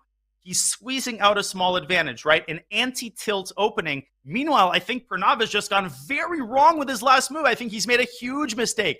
So if we could go to the Pranav game, I think... Oh, and I apologize. Pranav does have the white pieces. Ibarra, that is. No, Pranav has the black pieces. So yes, he does make a big mistake there with knight c5. Pranav has black. And I think bishop takes c5 and e5 sections off the bishop, Tanya, and gives black tripled pawns on the queen side. Oof. That is one hideous pawn structure. It's not just the triple pawns. The pawn on a5 is forever weak as well. And as you're pointing out, White, and we see that happen, e5 blocking off that bishop on g7 because White has made the committal decision of trading off his own bishop. So he really makes sure that black has got no activity down that diagonal. It looks like Pranav could be paying the price for this one. He most certainly is. And Ibarra, you don't have to tell him twice. This is a basic Betty idea. And this is a terrible, terrible position for V. Pranav, who's trying to unbalance the game, but instead he's just giving up another pawn. He is in free fall right now. Not only does he have terrible bishop on g7, but White's got easy and clear attacking prospects with the knight coming to e4. Tanya, this is very, very disturbing. This could be a painful loss for the Norway Gnomes. Ibarra playing a perfect positional game so far. Wow, so much action in this one. So this we can call it for now that it looks like Pranav is in driving seat here with the white pieces and bishop falls back to f8. It looks like huge trouble here for Ibarra. Let's go back to our bird's eye view and take a look at some of the other action that's on, because take a look at the top right screen. Now, Gawain has marched down with his pawn to d6. He's sacrificing the pawn, but what he's done is opened up his light squared bishop, targeting that pawn on b7. This is wild. This is wild. To clarify, Pranav has black. V. Pranav has black. He has the black pieces against Ibarra, so Ibarra is the one winning. We'll switch that label as soon as we can. A lot of things to manage here, folks. But Salim Saleh also has a passed pawn. So look at that pawn on d6 on the right, Tanya, and a pawn on d5 that might appear on d6 if Salim drops his bishop to f4. I think he's got Eduardo on the ropes yet again, this time with the white pieces. Bishop f4 and d6 looks really good. Gawain Jones is better. I think the Gnomes are just crushing it right now. Wow. And let's not forget, Gnomes were the one who were dominating that last round as well. But Shrimps, they are known to come back. They have made massive, resilient efforts in this match. And will they be able to do this? Take a look at the top left, Salim Iturizaga board. What is that white bishop doing on f6? Dark squared weaknesses. It looks like black should be getting checkmated any moment. But queen d4 and queen h4, I mean, that was cutting it very close by Salim. He almost lost that bishop on f6. The queen is anchored to that bishop as it stands. The d5 pawn is hanging, but if you capture it, you get pinned with rook f1 to d1. Eduardo's position is almost unplayable. The only chance is to get the knight involved, and he does. He's made a great move. Knight b3 to c5, and he is back in the game once again. Tanya, the knight is coming to e4. He's managing to turn it around. And it's coming to e4, it's coming to d3. It is basically entering white's position, and meanwhile white can't jump in with the queen to h6 because the bishop on f6 hangs. It might be time for white to actually retreat with that bishop to d4, trying to really build a kingside attack there, but it is action all over. Take a look at the bottom left. Ibarra crushing Pranav here. Bishop f5. Wow. Can we pull that up? Bishop f5 ends the game. Even queen takes g2. He's got a minute and a half. God mode by Jose Carlos Ibarra. Unless he messes this up royally, this is in the bag. Not a single counter chance. And he plays this Russian schoolboy style with queen takes g2. Pranav with the black pieces just running out of gas. He is an excellent blitz player. But this is all Ibarra. Rook is coming to g1. And Tanya, this is exactly what Pranav did to Ibarra in the previous round. He mated him on the g-file. The fortunes reverse. I remember that. This is crazy stuff. And now h6 is hanging and Pranav down to just 2 seconds on the clock. But the clock doesn't matter because it is a dead lost position. He can pick up the h6 pawn with the check. He can pick up the bishop. He can go bishop e6 check. Go queen h8. Pick up that rook on g7. Just a million ways to win this position. A point for the Spanish shrimps. That is a huge point. Wow. You can see Pranav leaning back and f5 crushes it, as does queen f6. That's it. Let's go back to our bird's eye view. Because this puts the pressure on Gawain Jones. Gives a discover check, wins a queen, and wins the game. He wins the game. Spanish shrimps lead by a point. That means Salim Saleh has to deliver on his board, as does Gawain Jones. But Gawain has lost a lot of his advantage. I think Santos Ruiz is generating a tremendous amount of counterplay in this rook endgame. It's another rook endgame. What are the likelihoods? What are the odds of that? And wow, and Gawain down to seconds, but I'm sure he's having nightmares from that last round. And look at this, fourth board, it will count. And there we've got both players playing on second. What is happening there? You pick up the bishop with your rook. You're still down a pawn. Laura is going to win. Unuk is going to win that bottom board. She is up 1,000 pieces. That's it. That is going to be a point for the Gnomes. It's going to be 1-1 after Ambartsumova resigns. And she will resign. She's down a rook. She loses on time. Wow. The score is 1-1. We are down to the bottom 2 boards. And Gawain Jones has choked it again. He's going to lose. He's going to lose. I can't believe this. And did you see that reaction, son? What? No! He blundered his rook! Whoa! And Santos' reaction, he probably pre-moved. I don't know what happened there, but he just blundered a rook and then he resigned. He was a rook up. He was an entire rook up. He played rook f2. He mouse slipped. There's a demon that's behind this. And it's all down to the bottom game, which is frozen. We don't know exactly how it happened. Let's see what the result of the Terizaga game is. Santos is in shock. He can't believe what just happened. Oh my God. The Gnomes win. Eduardo Terizaga failed to win his game. No, this didn't just happen. I need to replay this 18 more times. Let me say this again, Tanya. Gawain was winning. He literally is a rook down with 17 seconds for Santos Ruiz, and he spends 0.5 of them to make a mouse slip. Yeah, that was just so unfortunate. That was a mouse slip. Putting that rook on f2, he wanted it to go all the way to e2, and with that, it just looks like Kaisa today was not on their side. And this just cost them the match because they lost 10.5 to 9.5. I'm totally speechless. I will need to pinch myself multiple times. Gawain can't believe it. Gawain can't believe what just happened. This might be one of the craziest sequences, Tanya. One of the craziest half hours in the history of online chess. And that is not an exaggeration. I don't think anybody would possibly think that's an exaggeration. Miguel Santos Ruiz is not going to live that down for a very long time. Gawain Jones is still in absolute disbelief. Santos has left the room. He needs a breath of fresh air. Oh my friggin' lands. I can't believe it.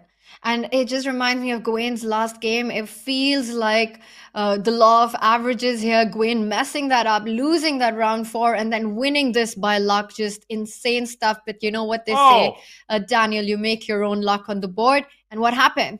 And Tanya, to add insult to injury, Eduardo Iturrizaga checked Gawain Jones's board. He saw that his teammate Santos Ruiz was swindling Minas rook on him, and he accepted a draw in his better position. He accepted a draw, entrusting the win to Ruiz.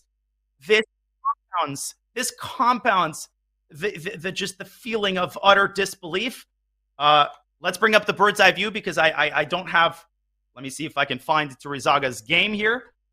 And there was no way that Iturrizaga would have agreed to a draw had he just waited for one move. What an unfortunate mouse slip that was. And we see that on the top left. Daniel, what you're pointing out, the position that the game ended in, where Iturrizaga took a draw as he saw that Santos was an entire rook up. Of course, never imagining that there would be a mouse slip blundering that rook away. Let's pull up that board just for a second. He actually was losing out of the opening, swindling Salam 20 seconds up on the clock, and with knight c5, could have continued to expand his advantage. This is a very hard position for white to play. The dark squares are covered, but he checked the other boards quickly. It was a totally rational decision by Eduardo. He saw that Amber Tsumova had a decent position. She loses. He saw that Ibarra was winning. He does, but the mouse slip by Santos Ruiz is going to go down in history as one of the craziest turnarounds in online chess history. I've just never seen anything like this. I mean, what a match we've had, Daniel, starting from round one. The Norway Gnomes taking a lead, and then Shrimps coming back with a back punch. Then again, Norway Gnomes taking a lead, and then Shrimp equalizing the match, leveling the score, going into a playoff, and that final finish that we saw with a mouse slip, blundering that rook. This is Blitz.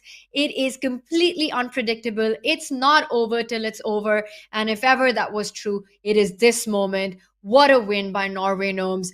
And you've got to feel a little bit for the Shrimps for going down in this one. Just unbelievable stuff there. Unbelievable indeed. Pure pain for the Shrimps, who did such a good job to qualify, and then an unbelievable comeback by Santos Ruiz. But at the end of the day, Kaisa just was not on their side. And ladies and gentlemen, who would we interview except Gawain Jones, the man of power? What hasn't happened to him this match? We'll have Gawain for you for our post-match interview. So chat, if you've managed to recover from the sequence of events you just saw, you can spam the chat with your best questions for the English Grandmaster. We will ask him all about his crazy experience in the last 30 minutes. Folks, stay tuned. The match is over, but the entertainment is not. We'll have Grandmaster Gawain Jones for the interview and the wrap-up on the other side of this short break.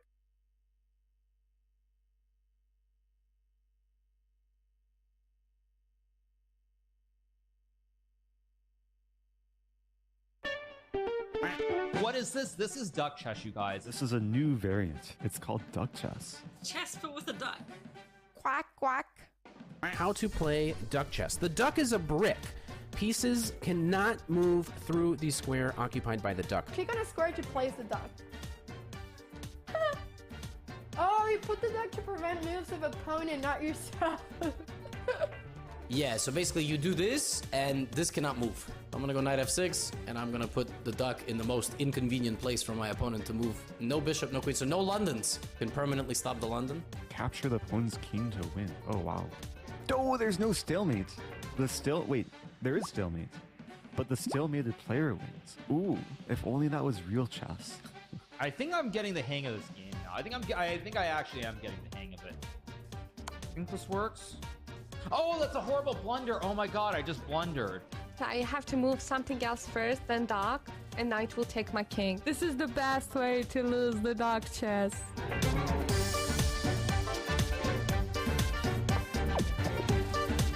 Those some real bullet skills right there, boys. This is the first time winning duck chess. That's so exciting. Oh no! No, mouse slip! No! I won!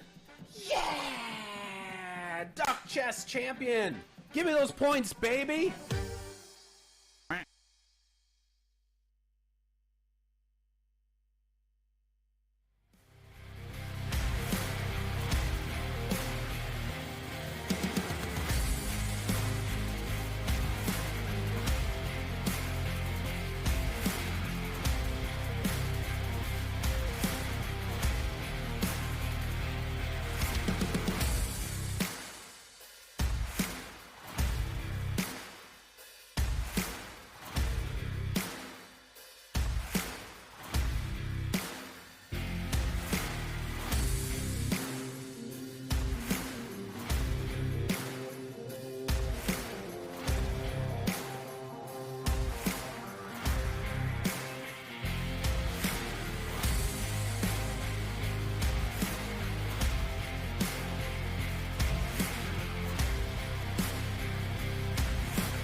Welcome back to the Pro Chess League. We just observed one of the craziest finishes to a match that I have ever seen.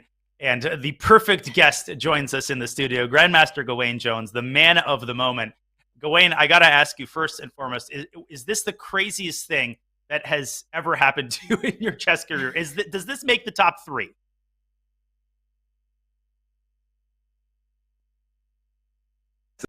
Blitz game, but the rapid one before it was all a complete blur there. But I was probably a split second away from resigning the game. If he'd not moved, I think I would have resigned. So it's definitely a lot of luck on my side today. Wow. As you mentioned, Gawain, that last moment of the Blitz playoff, it was just a nail-biting finish. But I want to get your thoughts on that 4th round that you were talking about. The match could have been wrapped up there for Norway Gnomes. What was it like for you taking this to the playoffs with the nerves? What happened there? Why did you not just repeat? A good question. I was talking to my wife and she said, "Were you trying to win? Didn't you not know the score?" My brain just stopped working. I didn't realize I could repeat, and then I was worried that I was losing this at the race. And I think I played too slowly earlier in the game, and I had just playing on 2 seconds for so long that at some point there was some meltdown. But I got a lot more excitement. Gawain, we obviously want to let you rest. We've got a couple of chat questions, feature chat questions. First of all, from Go NKN, who asks, how do you stay calm with a finish like this? I mean, you survived a pawn down endgame forever. Can you give us a little bit more insight on just like how difficult it is to handle those high intensity positions with no time on the clock? Yeah, I think at some point I thought objectively it was lost, and therefore I should just play well practically and just play some quick moves. And the problem was the transition back to suddenly when I thought I might be holding the draw. That added pressure became too much for me. So I think that's quite a difficult scenario. And then I have felt some deja vu in the next game as well, where suddenly I was losing another rook and pawn endgame. Thought be punished. But mouse slips are part of online chess, at least. It really is, and I think it's all part of the skill set, and these things happen. And of course, it's not the most ideal way to win a match, and I understand that feeling, Gwen. But then you take what you get, and it is just the start of the Pro Chess League. Every week it gets tougher. You will be playing against the chess bras as well. And I want to ask you, actually not me, but it's Pumpkin the Cat, who's brought up a great question here. You're playing for the Norway Gnomes. How excited are you to play against Magnus and Arjen, who this time are actually playing for the chess bras? What's that going to be like? Yeah, that'd be a great match. The added motivation for the Gnomes, yeah. To beat the expats playing over for the chess bras. But no, when it's a team event, it doesn't really matter how you win. It's just great to get through. I think if it was an individual event, I'd be feeling much guiltier. Gawain, final question for you before we let you take a well-deserved rest and sit back and process all of this. A question from Brainstorm 18, who asks, who do you have for the candidates? And I guess I could extend this and ask you if you have a prediction for the World Championship match. Sorry, the candidates first. I don't actually know who's playing in the candidates yet. I don't either. So, yeah. Let's go with the World Championship prediction. Yeah, that'll be great to watch. I'll go for Nepo because he's got the experience of already playing a match. And so, yeah, Nepomniachtchi. I think it'll be a very close match. Looking forward to watching. Gotcha. Well, thank you, Gawain. We will let you rest. I think I still need to pinch myself a few times, and I'm sure you do as well. Grandmaster Gawain Jones, the hero of the match. Congratulations on the win, Gawain, and get some rest. Cheers. Thanks. Good night. That's all she wrote, Tanya. 10.5, 9.5. The final score. So calm. They won by a point. Nothing major happened. They outplayed them. Oh, no. You had to watch this match in its entirety, and this is why we hype the PCL up so much, right? This right here in a nutshell is why team events produce some of the craziest entertainment that you will find anywhere in the chess world. Wow, that match was just something else. It was from another planet. I mean, what it went down to, what we saw fighting chess, not just about going into playoffs there, Daniel, but also what we saw in the rapid portion, the 10+2, how the teams came back, just how resilient and difficult it was to put the shrimps down. They really fought hard. They had it in the bag, and it all came down to Gwen. We heard it from him. When it comes to team events, every single point matters, and you take the wins as they come, whether they're in the most ideal way or not. He had his chances in round 4, and then finally Kaisa Kaisa was smiling upon him by gifting him that point. Rook F2, that one is going to hurt and cause probably a lot of sleepless nights for the Spanish shrimps. But you need 3 strikes before you're eliminated, so the shrimps have another chance. They will be angry, they will be hungry, and they will seek a redemption. Eduardo Iturrizaga ran the table with 4 out of 4 quietly. An amazing performance, much like Magnus yesterday, but he wasn't able to carry his team to victory. He needed a little bit more help from his supporting casts, and perhaps he will get this help next week. Well, you will not have to wait for next week for more PCL action, because we have another PCL day on Friday with 2 more matches coming your way. In the morning, we've got MGD1 against the Blitz, 7:30 a.m. Pacific, 10:30 a.m. Eastern start time, followed by the Berlin Bears against Levi Rosman's much-anticipated Gotham Knights, featuring some guy named Hikaru Nakamura, one of the PCL favorites. That will come right after at 10 a.m. Pacific, 1 p.m. Eastern. Ladies and gentlemen, if you enjoyed today's action, mark your calendars for Friday, because we will get more of the same, Tanya, with more amazing players and crazy action. And I'm just sad today has come to an end. I'm out of breath. It was too much fun, Daniel. And this is why we love the Pro Chess League. And I cannot wait to see how this pans out. What a day it's been. Super fun. And thank you to chat for joining us through this entire crazy ride that we were on. And of course, we'll be back with the action. We will indeed, Tanya. This was our first time commentating together. I've been a big fan of your commentary for a while, and I honestly had a blast. You're amazing, and it was a great pleasure to cover these matches with you.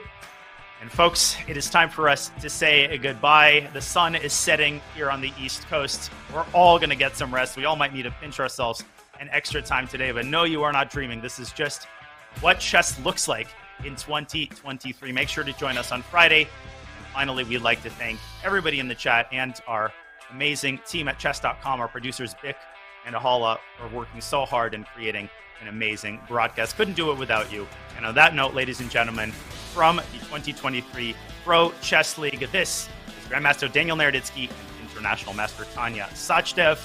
We bid you goodbye, and we will see you on Friday for more PCL action. So long.